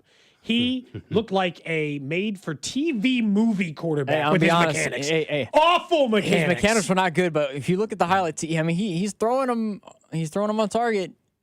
He's hitting the guys. It doesn't look the greatest, I guess, but the highlights, man, you could have put together a highlight tape from high school and you'd look amazing playing basketball or something. Like, the highlight tapes, I don't put a ton of stock in that. They're highlights. They didn't make They're supposed to look good. Tape. They're supposed to look good. Yeah, exactly. All right, that's the random question of the day. Up next, we will get back into the coaching carousel, but also I just saw this come across. I want to get to a Facebook post from a Missouri State representative saying what he's hearing on the Royals Stadium front. Thought it was pretty interesting. We'll get to that next. This is Cody and Gold on your new home for K-State Athletics. 96.5, The Fan. Brought to you by Heartland Men's Health, the leader in men's sexual health. Thousands of men have been successfully treated for low T, ED, and more, all with discretion and compassion. Make your appointment at heartlandmenshealth.com.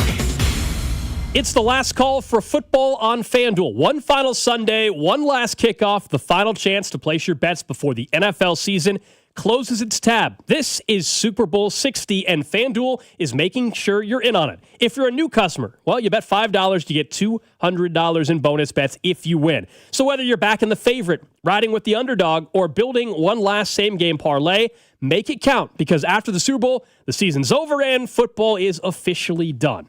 Last call for football on FanDuel, an official sportsbook partner of Super Bowl 60. Visit FanDuel.com/local to get started. That's FanDuel.com/local. FanDuel Sportsbook's the official sportsbook of 96.5 The Fan. 21 and present in Missouri. Gambling problem? Call 1-800-GAMBLER. First, online real money wager only. $5 first deposit required. Bonus issued as non-withdrawable bonus bets that expire 7 days after receipt. Restrictions apply. See terms at sportsbook.fanduel.com. This is Kevin Harlan, and I'm here with Rob Seid of Rob Seid Ford. Fresh off a record-breaking year and a successful run at Ford's 2025 Top Volume Award. Rob, how did you do it? Kevin, it's simple. We pulled out all the stops on price, on trade values, on inventory, and made sure our customers got an experience they couldn't find anywhere else. Well, the race isn't over. 2026 is here, and you're back in the chase again. That's right, and we're going even harder this year. More inventory, more aggressive trade-in values, and a buying experience other dealers just can't match. Well, you're not just talking, you've got the receipts. Kansas City's only top-rated Ford dealer on Google, 4.8 stars with nearly 3,000 reviews. Voted best car dealership in Kansas City by KC Magazine. The recognition matters, but what actually matters is how you feel when you call or visit Rob Seid Ford. Inventory, value, transparency, and no pressure. That's why people keep coming back. Come see us at 135th and State Line or visit us online at robsight.com. Robside Ford. Buy right. Drive happy. I'm worth more. I'm worth a little more. I'm worth a lot more. I completely agree. You are worth more, and your car's worth more, and we want to pay more at GiveMeTheVin.com for good cars, because they are worth more, and so are you. And remember, if I don't beat the price on a CarMax or a Carvana deal, I'll pay you $100. For top price, trust, and ease of transaction, GiveMeTheVin.com, America's best car buyer. Sell us your car. GiveMeTheVin.com. So easy you can do it in your underwear. DQ presents The Spicy Menu. For a limited time, try the new Flamethrower Chicken Strip Basket for $6.99 with spicy, bold strips that heat you up. Served with a side of famous DQ soft serve as a dip to cool you down. That's right, dip those spicy chicken strips right into soft serve, plus fries and toast, all for just $6.99. And add a new pineapple lemonade sparkler or cooler made with tahini. It's the limited time only Spicy Menu. Get it delivered in the DQ app. Happy tastes good. Participation may vary. The new era of UFC on Paramount Plus continues. Live from Australia. Featherweight champ Alexander Volkanovski. He is an animal. Defends his belt at home in an explosive rematch against Diego Lopez. You gotta be kidding me. And the always dangerous Dan Hooker. Yes. Throws down with powerhouse Benoit Saint-Denis in a high-action lightweight showdown. There's never been anything like this. Let's go. UFC 325, Saturday, January 31st, only on Paramount Plus. Oh, how's that flu, babe? Did you take DayQuil Intense Flu yet? Nah, I got this. Ugh, okay, I don't got this. You stay on the couch, and I'll grab the DayQuil. Undo your flu symptoms with DayQuil Intense Flu. DayQuil Intense Flu provides powerful relief of your flu symptoms. I'm ready for that to-do list. Wow, you do got this. DayQuil Intense Flu. The daytime coughing, aching, fever, under your flu medicine. Use as directed, keep out of reach of children. What if your instincts could pay off? With Robinhood Prediction Markets, you could put your sports IQ to work on the games you know best. It's not you against the house. It's you participating in a live market. Buy or sell your predictions all game long. Trade every play with Robinhood. Visit Robinhood.com/predict. That's Robinhood.com/predict. Futures and cleared swaps trading involves significant risk and is not appropriate for everyone. Event contracts are offered by Robinhood Derivatives LLC, a registered futures commission merchant and swap firm. The new era of UFC on Paramount Plus continues with UFC 325 live from Australia. Catch featherweight champion Alexander Volkanovski in a rematch of his epic title fight against Diego Lopez, and the always dangerous Dan Hooker throws down with dynamic finisher Benoit Saint-Denis in a high-action lightweight showdown. UFC fans, pay-per-view just got knocked out. Catch UFC 325 on Saturday, January 31st, only on Paramount Plus. Stream every fight live with one subscription. Visit ParamountPlus.com/UFC to get started. Hey Royals fans, it's Vern. I'll be broadcasting live from Royals Rally on Saturday, January 31st, starting at 9 a.m. as I sit down with the biggest names in the organization before they head off to spring training. This is your home for Royals baseball. 96.5 The Fan. 96.5 The Fan. KFNC FM and AM. HD1 and HD2 Kansas City. An Odyssey Sports Station.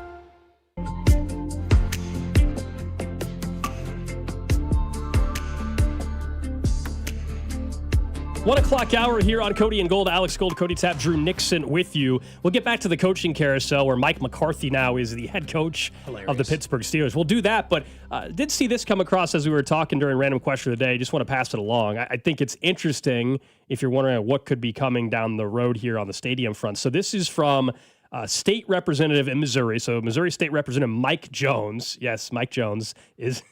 Mike Jones? I was hoping you were going to say who. I was hoping you were going to play along. I should have. Mike Jones. I was so thrown off by you saying Mike Jones. It spooked me for a minute. This is a real person and a real post. And not the fake Mike Jones who came on this show briefly. That's true. No, this is state. His name isn't even Mike Jones. State Representative Mike Jones. Okay. He says, and I'll read the whole post in a second, but to summarize, that he was told that Mayor Quinn Lucas is trying to direct $500 million towards a new Royals stadium.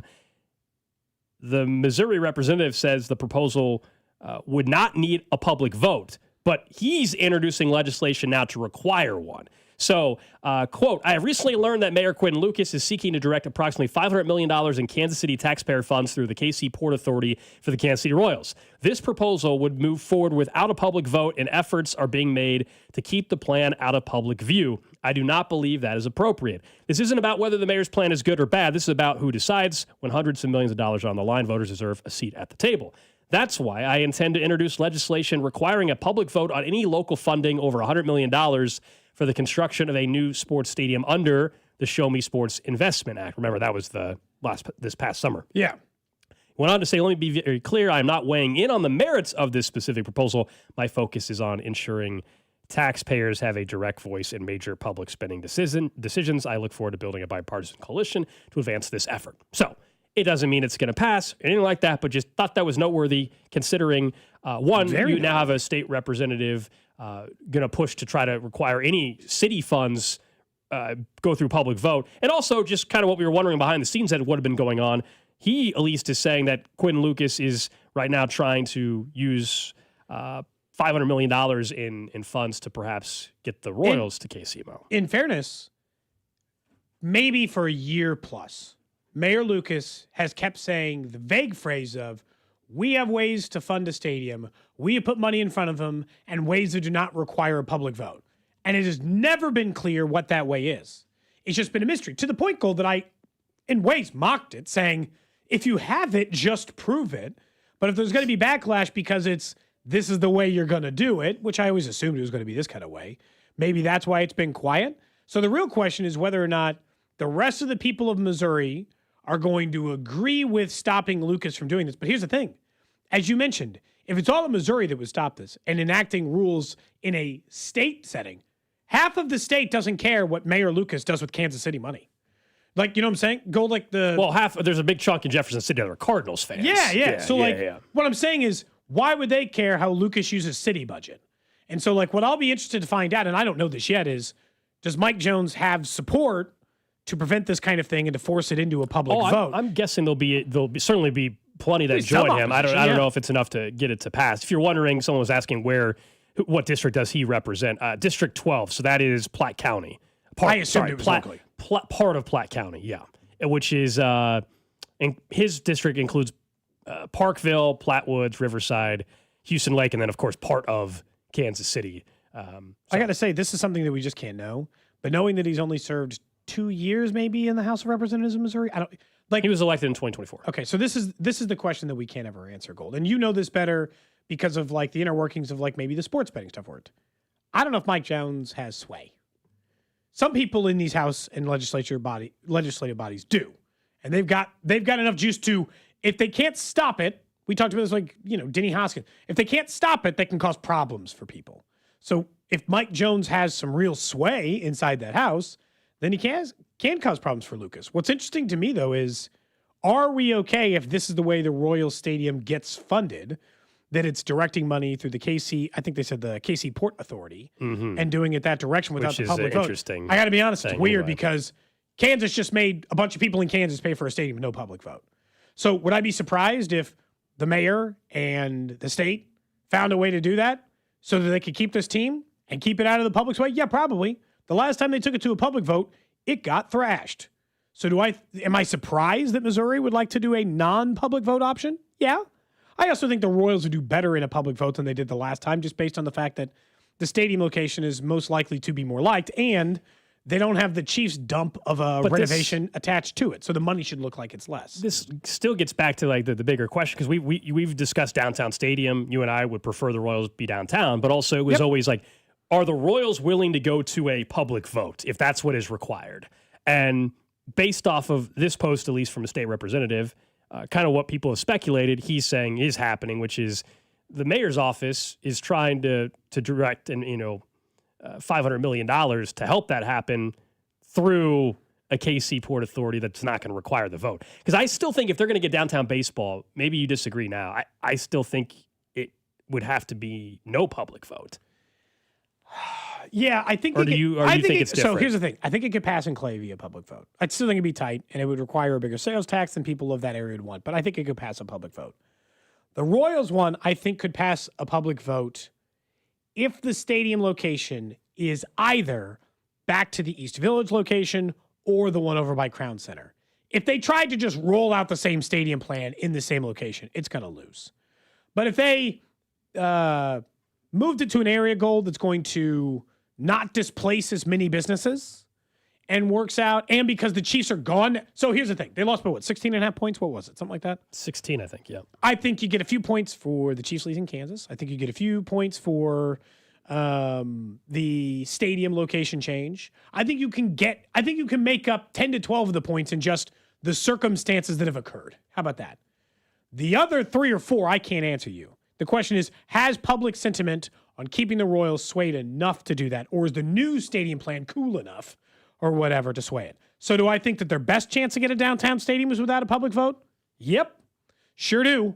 And I am not surprised that this is what the state of Missouri is trying to do. Well, it's the city. Or the city's trying to do. Sorry, the state of Missouri is trying to stop it. Well, one representative. From the state of Missouri is trying to stop it. But what the city's trying to do, that doesn't surprise me. Does it you? He's always talked about these ways of funding it without a public vote. Someone says it's $500 million enough to move the needle. It's part of the equation. We get remember, $500 million, if it's true, would be this KC Mo plus still the Show Me Sports Act, Investment Act. So you combine the two. And remember, a baseball stadium will not cost the same as the football stadium. So like the price tag that we just saw in Kansas for the Chiefs stadium plus training facility, that's not near the cost of what it would be for a new downtown baseball stadium. Although every month that we wait, the cost is only going to keep going up for the stadium. Like every single month. In fairness, just going to keep going up. Yeah, $500 million is about the amount they would have gotten from the sales tax incentive. Just so you know, like the original Jackson County sales tax incentive. The estimations were right around there.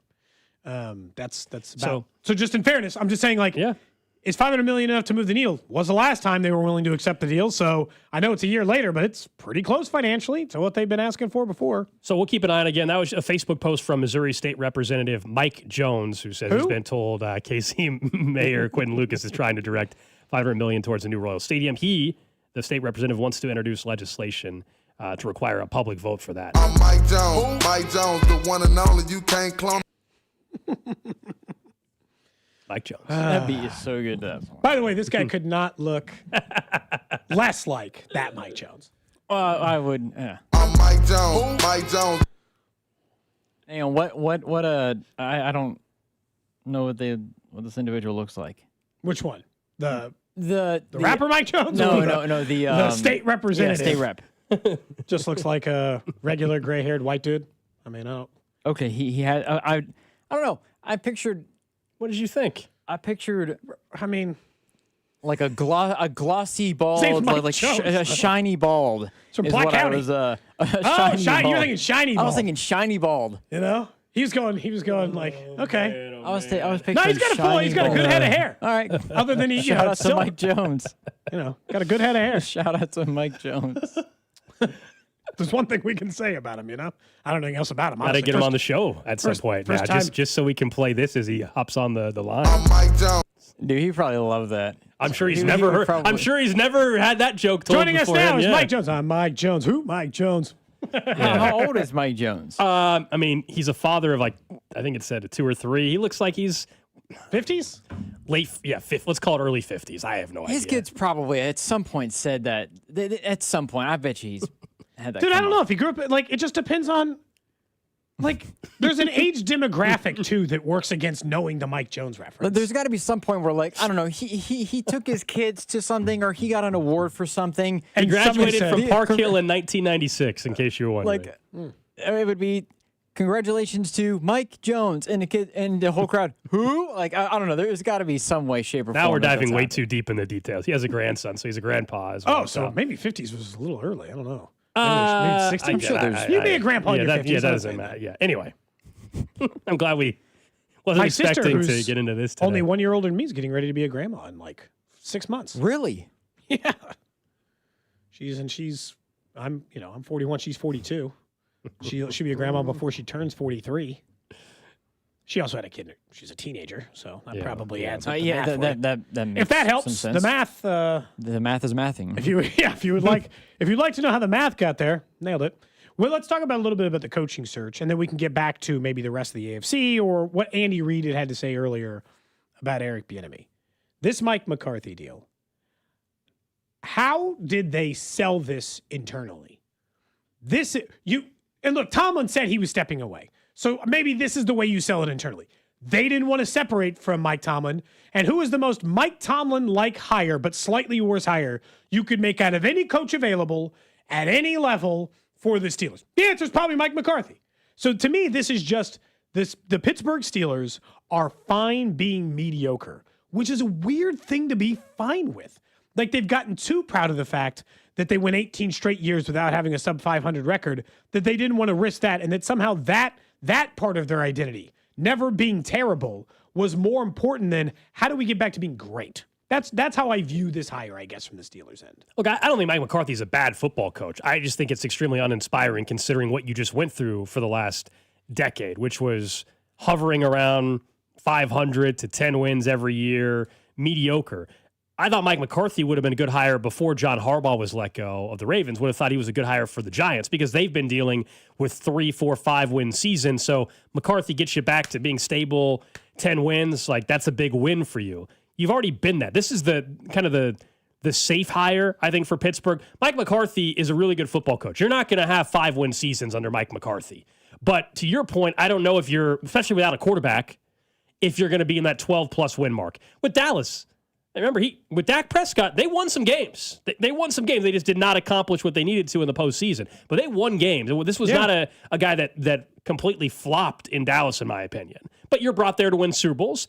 And in Pittsburgh, I mean, anything that is worse than 10 wins a year is going to be a downgrade. Now, you're right. They didn't fire Mike Tomlin. He stepped away. This is not like Buffalo firing Sean McDermott and then hiring Mike McCarthy. That would be even worse. That would be worse, admittedly. I think it's their way of saying, we're going to keep things stable. We're a stable organization who does stable things. But this is not like the last. Look, you pride yourself on we've only ever hired 3 head coaches. That's because you take chances. Mike Tomlin was a chance. He was a risk. No one had even heard his name when you hired him. And you made a great hire for that matter. You got a Super Bowl win and 18 years without a losing record. That's a hell of an accomplishment. Do you wish it was more Super Bowls? Sure. But that's a hell of an accomplishment out of a head coach. You made a good hire. Mike McCarthy just feels like you're hoping to maintain what Tomlin was the last decade, which was fine. It's not like it was bad or went terribly south. It was okay. But do they as an organization have no desire to be great again? That's my question. Because if you just bring back McCarthy and then he brings back Aaron Rodgers for his age 51 season or however the hell old he is, like, where are you going? 51. Where the hell are you going with this? 51. 40. He's my age. I think he's like 43. I think he's exactly my age. He's 41 years old. He'll be 43 during next season. He's 42. He just turned 42. Okay, so he's a year older than me. But it does seem like it makes it more likely that if Aaron Rodgers wants, like, he would come back to play with Mike McCarthy. They had an issue in Green Bay for a bit, but that got cleared up at the end. Again, that's not going to get you anywhere. So it's good for the rest of the AFC. Like, was there a chance if they would have hired, let's say, Udinski or even Shieldhouse? Taking chances. Right, I like that. There's a chance that you're like a 3 or 4 win team, or he's the next great coach. And if you're a 3 or 4 win team, at least you bottom out and you get a top draft pick. Yeah. Mike McCarthy, you're never going to bottom out. No, so I think he's a good enough coach. You won't bottom out. So you're just stuck. You're stuck. Someone keeps pointing out the meme that's been floating out there. McCarthy for Tomlin is like, crap in your pants but changing your shirt. That one's been floating around all day. Drew mentioned that to us earlier today. They are an all-time great franchise. Number of Super Bowl wins, amount of success, fan base, all this stuff. Says, who would you guys have hired then? I would have looked at an up-and-coming offensive-minded coach and take the risk. Yeah, that's what I would have done. I would have made my Liam Cohen hire. Maybe that is Udinski, but maybe to Shieldhouse, and they're even younger than him. I probably would. Or I would have waited and seen. Now maybe Clint Kubiak is getting another job. I would somebody that is not a retread. Frankly, it is okay. The Mike McDonald, a young defensive Everybody guy. praises the Rooney family because they've only made so many coaching hires and they're really, really patient. And I get why they were patient with Tomlin. He won a ring. I get why they were patient with Bill Cowher. He won a ring. But at some point, I just wonder, it's just like they hate coaching searches and they're lazy with their hires, and it is what it is. Like, it makes me wonder: are they gonna how long will they let Mike McCarthy, if in fact he doesn't get to an AFC title game in the first 4 or 5 years? How long will they let him just hover around 9 wins? I mean, based on their history, probably a long time. Meanwhile, over in Cleveland, yet another. By the way, the only headlines the Cleveland Browns have been making in their head coaching searches: who is the most recent person to pull their name out? Grant Udinski, by the way, today announced that he's pulling his name out of the head coaching candidacy, which means he's likely to probably return to Jacksonville at this point, unless he is remaining in the interview process for the Bills. So unless the Bills take a big risk and hire a very unproven, super young head coach to take over their thing, the Browns are the worst franchise in football. They're worse than the Jets. They are the most dysfunctional sports franchise in maybe all 4 of the professional sports. Jerry, you're the big NBA guy. Is there an NBA team run worse than the Browns? Hard to imagine. No. They're asking people to do essays, Gold. When was the last time you wrote an essay? For a job? There's teams Never run for a poorly, job, but but there's college. nothing like that in the NBA. Yeah, No. the Browns, if you had a respectable front office and an owner and had a track record of success, if this was, frankly, Pittsburgh or Kansas City or the Patriots that said, hey, we're going to require this, I don't think people would care as much. Like, okay, they got a reason. It works. Cleveland, you doing something differently than everybody else, nobody's going to take you seriously, and I think that's a big reason why people are pulling out of that job. Your ownership sucks. If it turns out the Steelers were asking for essays, we'd be like, well, that's a heady franchise, probably just looking for an advantage. But when you're the worst franchise in the sport, all of a sudden, like a bunch of Ivy League guys telling me what's your SAT score to try to get me some idea of whether or not I'm going to do this. Questionnaires, a multi-part essay, and a personality test, and then additional homework assignments if you get through the first round and the second round. Nobody wants the first round of the interview with your job is the problem. Now you're giving me homework if I get to the second round? This all feels like the people who are running the show in Cleveland are all Ivy League dudes, and they're treating it like we only hire Ivy Leaguers at our law firm. And it's like, it's an NFL head coach. It is not the same thing. Personality hires and all this stuff, you guys are just a mess. You have why would anyone want the Cleveland job? They got no quarterback, no resources. Yeah, because, look, at this point, like, if you think this is your one shot, if you're someone that thinks you won't get a second opportunity, like Matt Nagy, of course, Cleveland's not a spot you would want to go to, but if you think this is your only chance to be a head coach again, then you take the job. Nagy might be one of the few people I would say would have to take it if offered. I can't think of very many other people who have to take Jim Schwartz. He's the defensive coordinator. They're just going to current defensive coordinator. Fine, Jim Schwartz. They offer him the job. He'll just have to take the job. But what are you guaranteed at that point? Is anyone going to be great? Do you think part of the coaching philosophy is asking whether or not you'd be willing to start Deshaun Watson next year? They still can't cut him. His contract's insane. If you're Jim Schwartz, do you think they make him write the essay and take the test and stuff like that, even though he's a part of the organization? You can't make the homework for some students, but not for all. I don't know. As a professor, Drew, Drew, I think everyone's got to do the work. Everything I actually don't believe Matt Nagy has gotten an interview in Cleveland. From what I can see on this tracking, so they list like Udinski and Munkin and Schwartz and Anthony Lynn and Shieldhouse and Jesse Minter and Mike McDaniel. According to the Browns' own website, they have their own head coach interview tracker on their website of all their candidates they've interviewed. They don't list Matt Nagy, so I don't even know if he got an interview there. Someone says, make up your mind, guys. The Jets or the Browns are the worst franchise. It's the Browns. The Browns, yeah. I think the Jets were in an AFC title game at least in the last 15 years or whatever it was. I think the Browns have been in a random playoff game with Baker Mayfield in Kansas City. We all remember that one. That's about Cleveland's got a Pro Bowl quarterback this year. That's true. That's true. The Jets don't. That's very. You know what? What a great point. Justin Fields had a better year than their Pro Bowl quarterback. Yeah. Without even looking at the stats. Did you? I think it was Ari Myrov that pointed it out. Holy cow! They won 11 games once with Stefanski. They won 11 games twice with Stefanski. The Browns. Of the 3 Pro Bowl quarterbacks, a couple of them are hurt. Drake May's in the Super Bowl, of course. Sure, you can't get rid of enough quarterbacks to get to Sanders. No. I understand that, but they said that's how he was explaining how they got to Sanders. But you skip the line on, I don't know, at least 5 to 7 other guys after that. The list is probably longer than that. But how the heck did they get to Shador? Other guys just want to get their offseason going and go to Cancun, man. Yeah.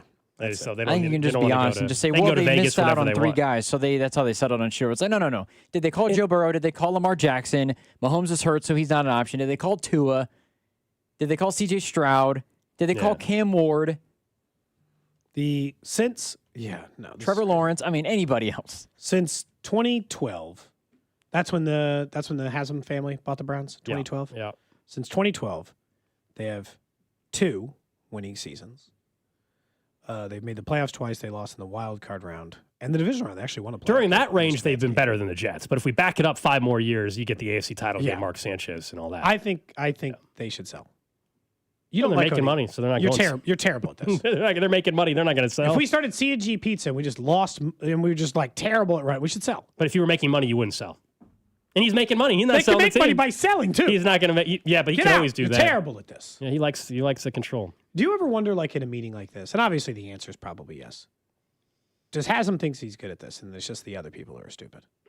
No, Cody, because if he would have Do you thought think he it looks himself no. in the mirror and he's like, I am really terrible at this. I got to figure out a way to get better. Or do you think he sits and he's like, I kick ass. What's everyone else's problem? These guys are idiots.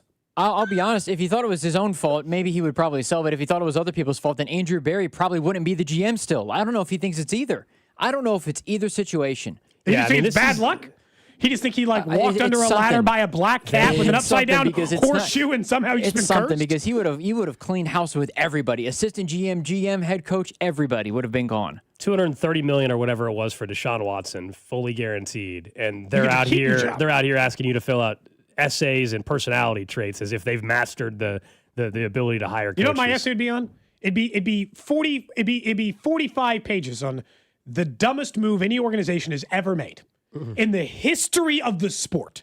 Is the guy I'm getting ready to work for, by the way, is trading for Deshaun Watson and then paying him the single largest guaranteed contract in NFL history. It is the single worst total transaction in NFL history. And the guy who is currently asking me to write an essay is trying to hire me. So that's what my 45 pages are on. Don't forget dissertation. Don't forget on Mondays, our lunch partner is 30 Hop. 2 locations, one in Lee Summit, one down the street from us, Grand Station in Merriam. And, of course, $5.99 classic burgers. You want to take advantage of that on a Monday. When the weather eventually gets nice again, we fast forward to spring. They have amazing patios at both locations. 30 Hop, that's 30hop.com. All right, let's get to what's trending. Let's talk more about Eric Bieniemy as Andy Reid addressed the hiring and seemed to have a lot of energy and was fired up about the offseason. You're listening to Cody and Gold. Tune in for the Chiefs Red Half Hour every day, starting at 11:30 right here on your home for Chiefs football. 96.5 The Fan. Brought to you by Heartland Men's Health, the leader in men's sexual health. Thousands of men have been successfully treated for low T, ED, and more, all with discretion and compassion. Make your appointment at heartlandmenshealth.com. Men, the new year is here, and if you're like many of us, you're ready to improve your health. But if you're feeling low energy, not sleeping well, or not seeing results in the gym, keeping that resolution can be tough. This is Jeff for Heartland Men's Health, and if those symptoms sound familiar, we can likely help. They often point to low testosterone, and treating low T is what we do. But this year, we're also helping men go further with 4 targeted body composition plans featuring growth hormone peptides, NAD+, GLP-1s, PDA, and more, designed to boost energy, support metabolism, enhance recovery, and accelerate fat loss. With our low T treatments combined with our body composition programs, most men notice real improvements. More energy, better focus, improved sleep, stronger workouts, and often a renewed sex drive as well. So call us. Your initial visit is just $99 and includes blood work and a medical consult. And if you start on treatment the same day, your visit is free. Call 844-447-6600 or visit heartlandmenshealth.com. Featured therapies are compounded and have not been evaluated nor approved by the FDA. Provider prescription required. See website for details. That's another amazing run by Team USA. Mom, think I'll be on Team USA one day? Well, I'll take this one. What? Are you speaking to us? Yes, and to answer your question, anything's possible, especially with Xfinity. So, I can be the best snowboarder ever? Well, I can't guarantee that, but Xfinity can guarantee that your internet price won't change for 5 years. Okay. What if I practice every day? Then maybe you'll be snowboarding for Team USA at the next Olympic Winter Games. And Mom, you'll still be paying the same price for Wi-Fi. Ooh, really stuck the landing there. It's the Xfinity Gold Medal Celebration. Now through February 22nd, get our best price on gig Wi-Fi for 5 years guaranteed, just $50 a month. Plus, get Peacock Premium included for 2 years. That's a $10.99 value per month. Xfinity. Imagine that. Proud partner of Team USA. Restrictions apply. Requires paperless billing and auto pay with stored bank account. Taxes and fees extra. Actual speeds vary. Hi, I'm Lexi, your friend and jeweler at Shane Company, where we're all about you. Your style, your budget, your dream engagement ring. We'll take total care of you. First, come browse all the beautiful settings in our cases. Take your time and try on as many as you want. You'll know when you put your ring on. Your heart will skip a beat. Now, onto your center stone. We can look at different diamond shapes and sizes until we find the perfect match. Come visit us in store, because a friend wants you to get exactly what you want. Shane Company, your friend and jeweler. Hi, I'm Maria, salon owner. You know the jingle. Now discover the facts about Ozempic, a GLP-1. There's only one FDA-approved Ozempic, made by Novo Nordisk. Learn about the real thing. Talk to your healthcare professional today. Call 1-833-OZEMPIC or visit Ozempic.com to view the medication guide and to learn more about Ozempic. Semaglutide injection 0.5, 1, and 2 milligrams.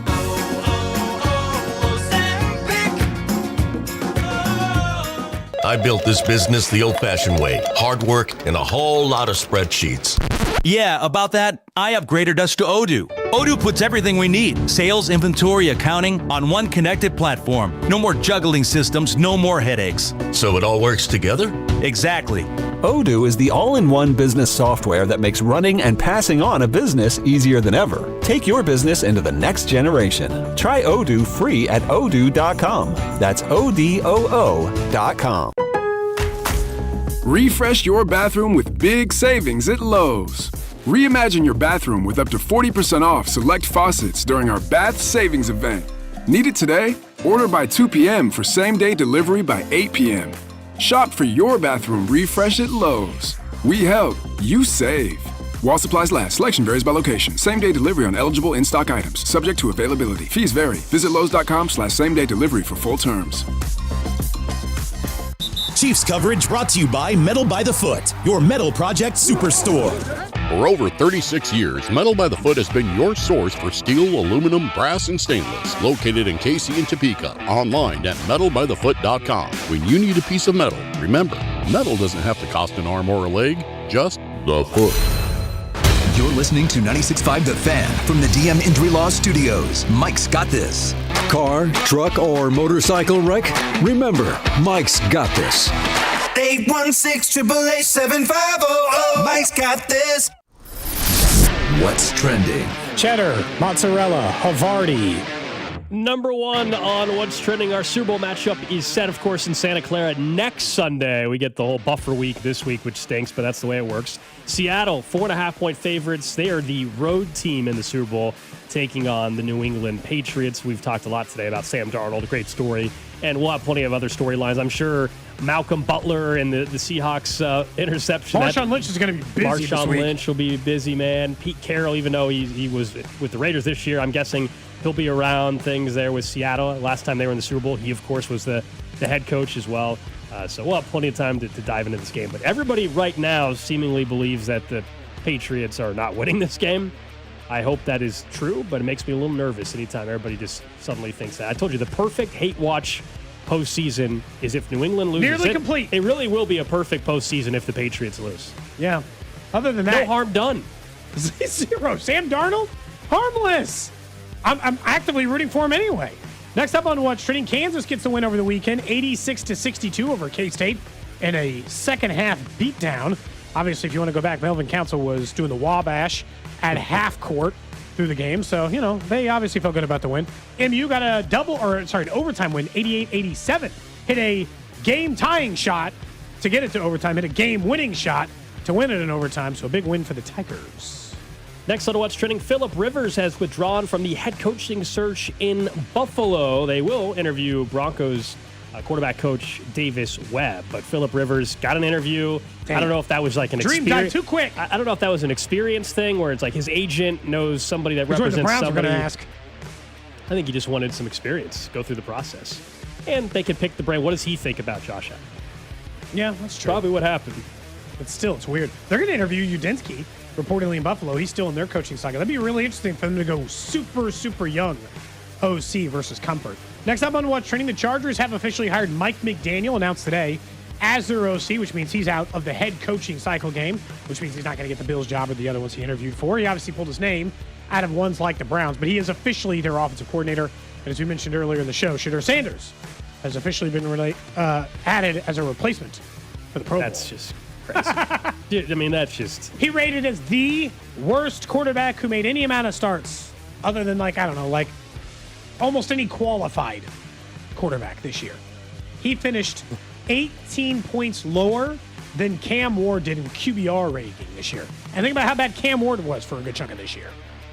Lastly, we do get a top 25 college basketball game tonight featuring some of the best teams in college hoops. Arizona, number 1 team in the country. They've been number 1, seems like all year for the most part. Pretty close. They're taking on DeBansa and BYU tonight. Should be a pretty good one if you're looking for your sports fix this evening. That is what's trending. 2 of Kansas's future opponents in the next 3 or 4 games. So yeah, if you're a Kansas Jayhawks fan, that'd be a game worth watching just to see how well those teams play. What we didn't put in what's trending, I don't know. Did you end up watching any of the Skyscraper live? So Alex Honnold.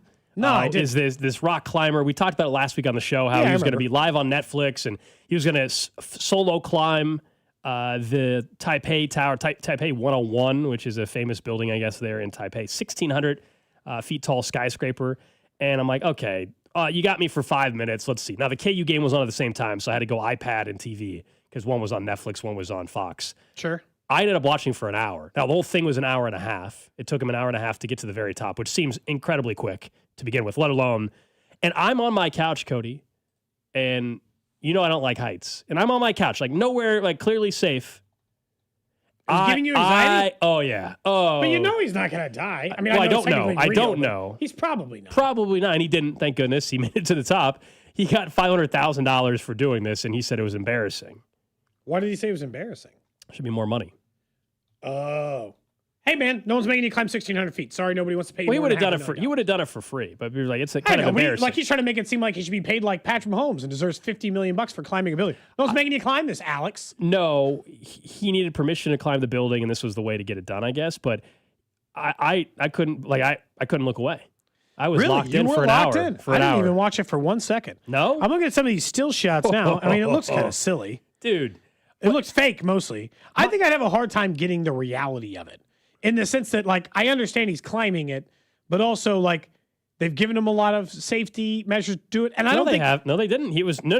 He said he had some outs. He had some, places he could climb to stop the climb, right? Well, sure. Yeah, to stop the climb, but, That's what I thought. nothing prevent... he could have slipped. Yeah. There was no parachute. There was no harness. The angles they had were pretty cool. My question was, did they inspect the building before he climbed? How do they know that one of these pieces of, sheet metal or whatever... Went loose? Yeah. That's what I don't get. So I'm guessing they had to have at least checked a few things around the building. I would guess they do that. And here, I guess this is the part that gets me is I didn't watch it. So I'm being judgmental of it even though I didn't see it and you're saying it was interesting when you watched it. I don't think anybody climbs a building like this unless they are extremely confident they're not. Well, sure, he's the best in the world. He's the best in the world. In a weird way, because he's the best in the world, it's like Mahomes throwing a 10-yard slant. That's the equivalent of this guy. People were saying that they were saying that this got the Netflix attention, but his documentary or whatever, where he free climbed the in Yosemite, I think it was El Capitan or whatever, 3,000 feet without a rope, and it's just straight up granite, and there's not they said that was actually more impressive than what he just did. Oh, so this one, because there's a bunch of things to grab onto. Mm-hmm. Yeah, the granite one, that would seem really difficult. I mean, it's fine. It's just hard because I part of the reason we like sports, right, is the live unknown element of it.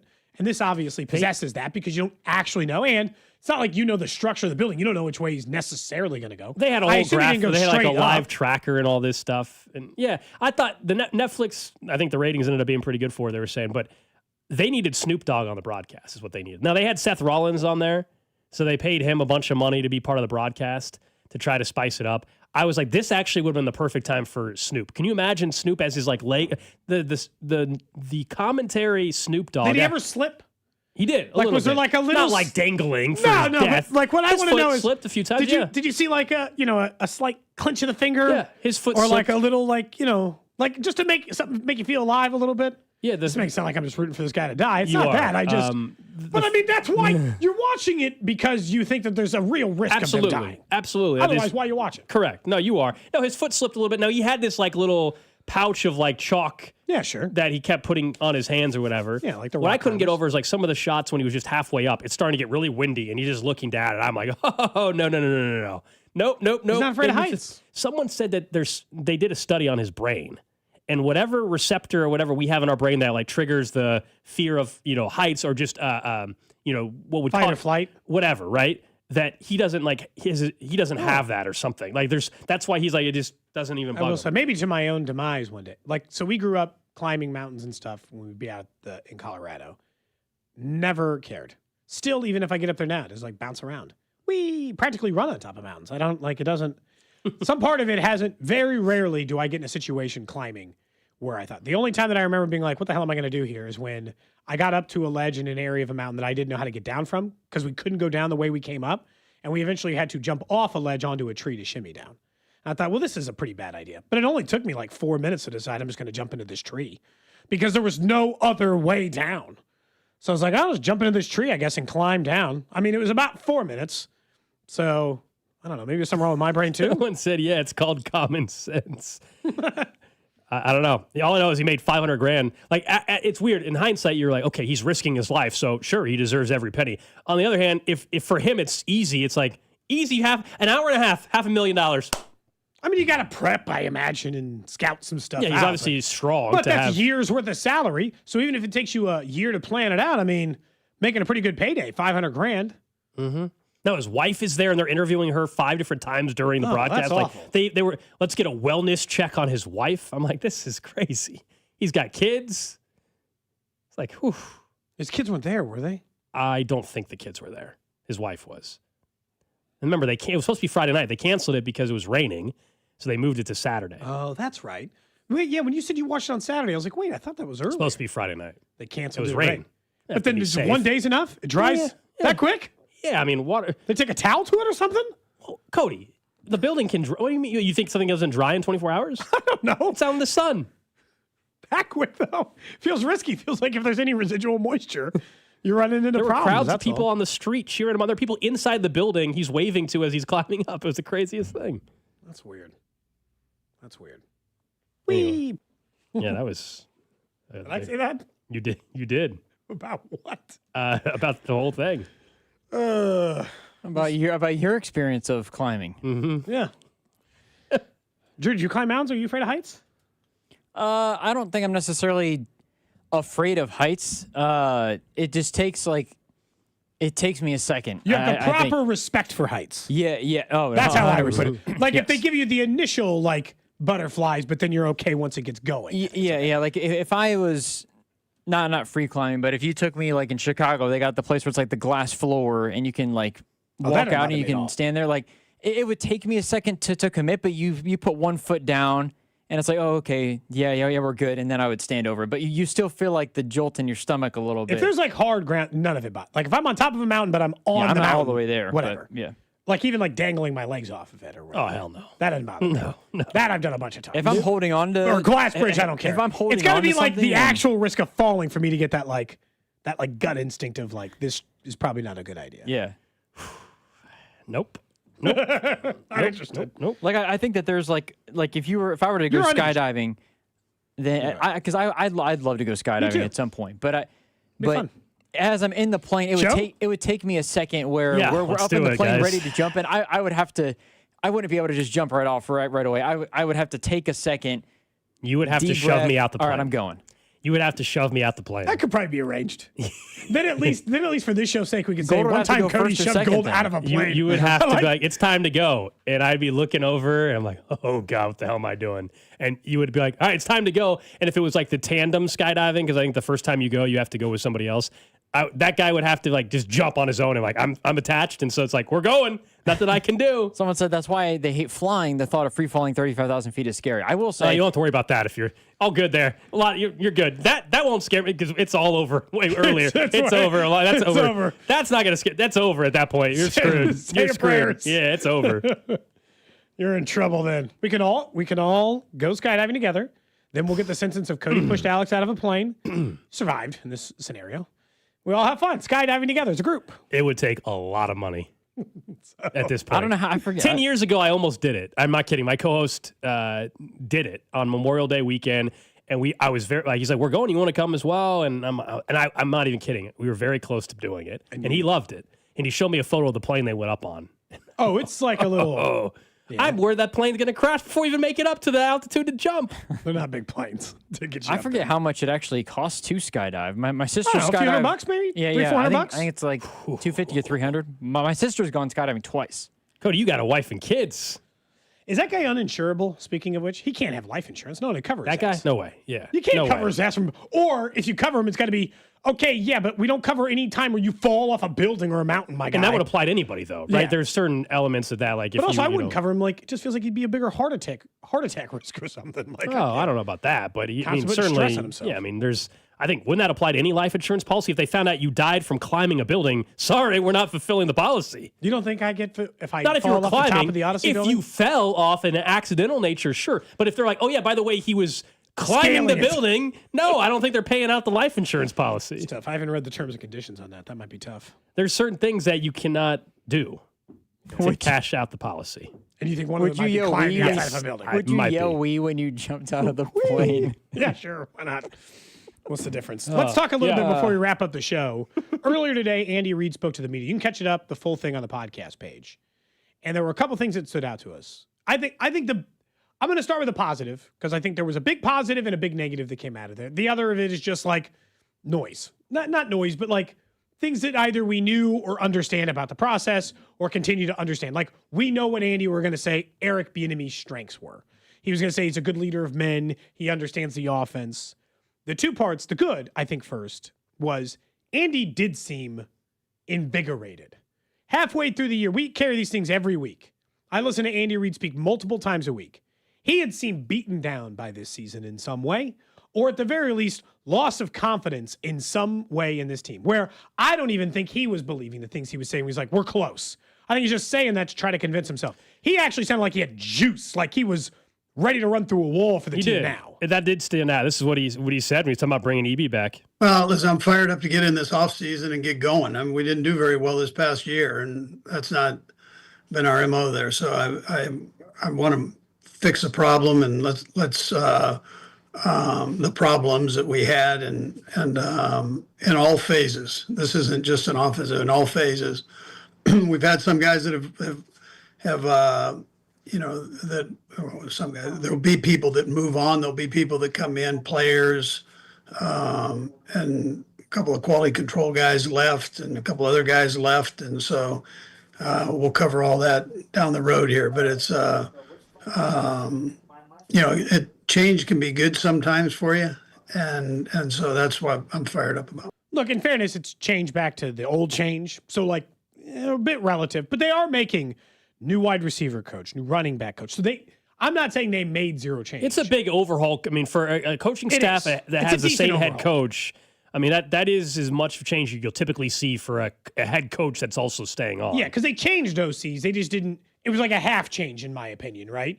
But it was still all these other ones that they changed that certainly moved the needle as well. So that I thought was a big positive. Andy just sounded motivated to make some changes. He understood some of the stuff. I do believe him in what he said there. Biggest concern was he continues. Even after an offseason of watching other teams, watching back the film of his team all year, he continues to seemingly reiterate this, we were just a couple of rolls of the dice away, Gold. We were right there, and if just, one or two plays were different, this is a Super Bowl team, and I could not disagree more based on the way this season went. I don't think you were close. I think it was an 8-win team who won 6, or a 9-win team that won 6.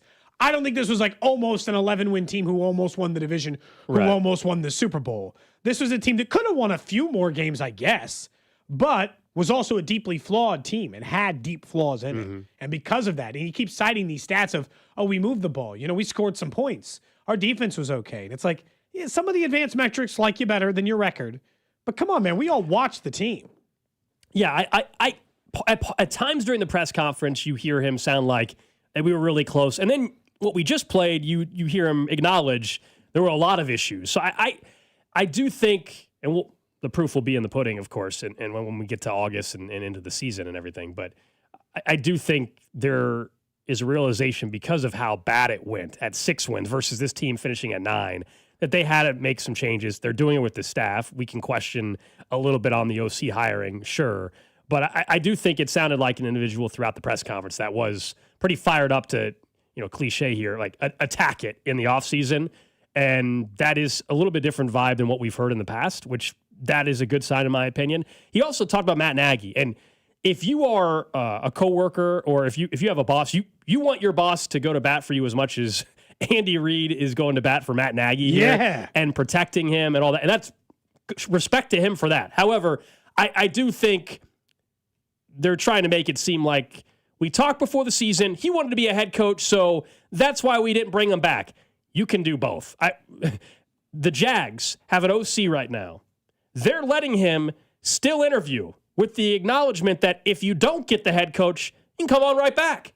The Chiefs could have done that if they wanted to. Yeah, they let him. But they said, we want you to run your own show, but you're not coming back if it doesn't work out. But not here. That's the difference. I think you should be. It is kind of like, because look, Andy can say whatever he wanted, and that it was a pre-designed decision and all this other stuff. And I do think they talked before the season, but that doesn't change. But if it's pre-designed, why ever come back? For one, just like go do another thing if you want to be a head coach. But also, it's kind of a hard thing to take the belief on, Gold. If you're saying he should be a head coach.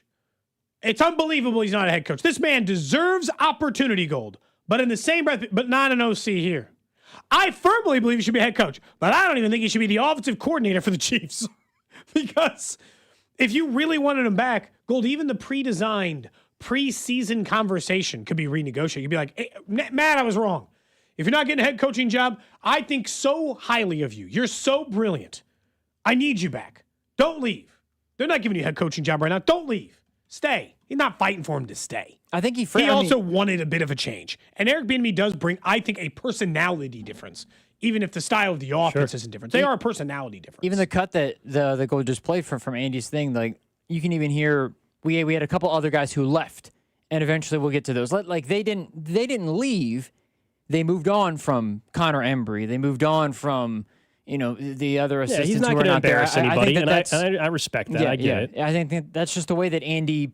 Like, he might feel differently. Like, behind closed doors, I don't know if he necessarily feels that way exactly of how he said things with Matt Nagy. Like, I think Andy Reid believes he deserves another chance, but from the standpoint of, well, why wouldn't you be like these other teams and bring him back? Like, I think Andy at that point behind closed doors would be very blunt and say it's just the right time to move on and all these other things. Yeah, this was some of what he said. Changes things. This was some of what he said about Matt Nagy. Yeah, if we left it that simple, that's what I would tell you. I mean, I know everybody's going to question everything, and I get all that. It's understandable. But Matt and I have a great relationship, and here he sits, and before the season, before the season even started here. I knew that he wanted an opportunity to have his own show. He's been a head coach. He was coach of the year. I mean, this guy, all the things I've said about him, I still feel about him. There's nothing different there. He deserves to have a head coaching job. And if not, it gives him an opportunity to go out and do his thing. But he wants to run his own offense. And that last part he's referencing being the play caller if he gets an OC job. But I'll point out, right now, it doesn't look great on the head coach front for him. OC, we'll see. But again, some of those are starting to clear up. A chunk, yeah. So I think, I do believe that he thinks Matt Nagy should be a head coach. And I'm not saying he's lying about that. I totally think that's what he believes. I'm just saying this idea that that's why we had to move on. No, you didn't. Yeah. You didn't. And there's Chiefs fans that are probably glad they moved on. I get that too. It can be done where you allow your assistant to go pursue a head coaching job while also saying, well, if it doesn't work out, you can come right back here. It happened like 4 times this offseason amongst teams. Now, he's also saying, though, that Matt Nagy, either way, wanted to call plays again. Yeah. He either wanted to be a head coach or call plays again, and so we made that decision up before the year ended. It's just one of those that the timing is always different. It's just if they would have won the Super Bowl and the offense was great, I don't think anybody's questioning it as much. Maybe he didn't have a lot of other opportunity elsewhere. I don't know. I mean, I have a hard time believing that because he was a head coach and an offensive coordinator for a successful offense before. But I would ask, this is more of a Nagy question. If you knew you were going to want to get back to head coaching or calling plays, coming back here was a bad choice for you. Like, that was never going to happen here. You heard Andy. He said it in that press conference. I like calling plays. He's not giving that up. And so, it was just like an interesting decision at that time. And look, I saw someone on Twitter and on the YouTube chat and this other stuff. It'd be like, so you think Andy's lying? And I don't know, probably twice a year we cover this. Do I think everything Andy Reid says in a press conference is a lie? No, I don't. Do I think Andy lies to us? Yes. And I think you'd be foolish to think he doesn't sometimes. As a matter of fact, I can tell you a number of times I can prove he lied. So, people lie. That is part of their job because their job is a controlling of the narrative and a controlling of the personalities inside their own locker room, right? he says he'll never tell you Chris Oladokun can do all the things on our offense. It's probably not like an intentional lie, but it's also not true. You know, like there's a part of the job that requires you, I think, in some cases, depending on, and I think he maybe does a little bit more because he's a little more secretive than some other coaches and organizations. But like, that's just part of the job. And so like, whether he's saying, I would have hired Nagy back in a minute if he didn't want to also leave, probably not true, but that's okay either. I don't care if he protects his guy. Like you said earlier, this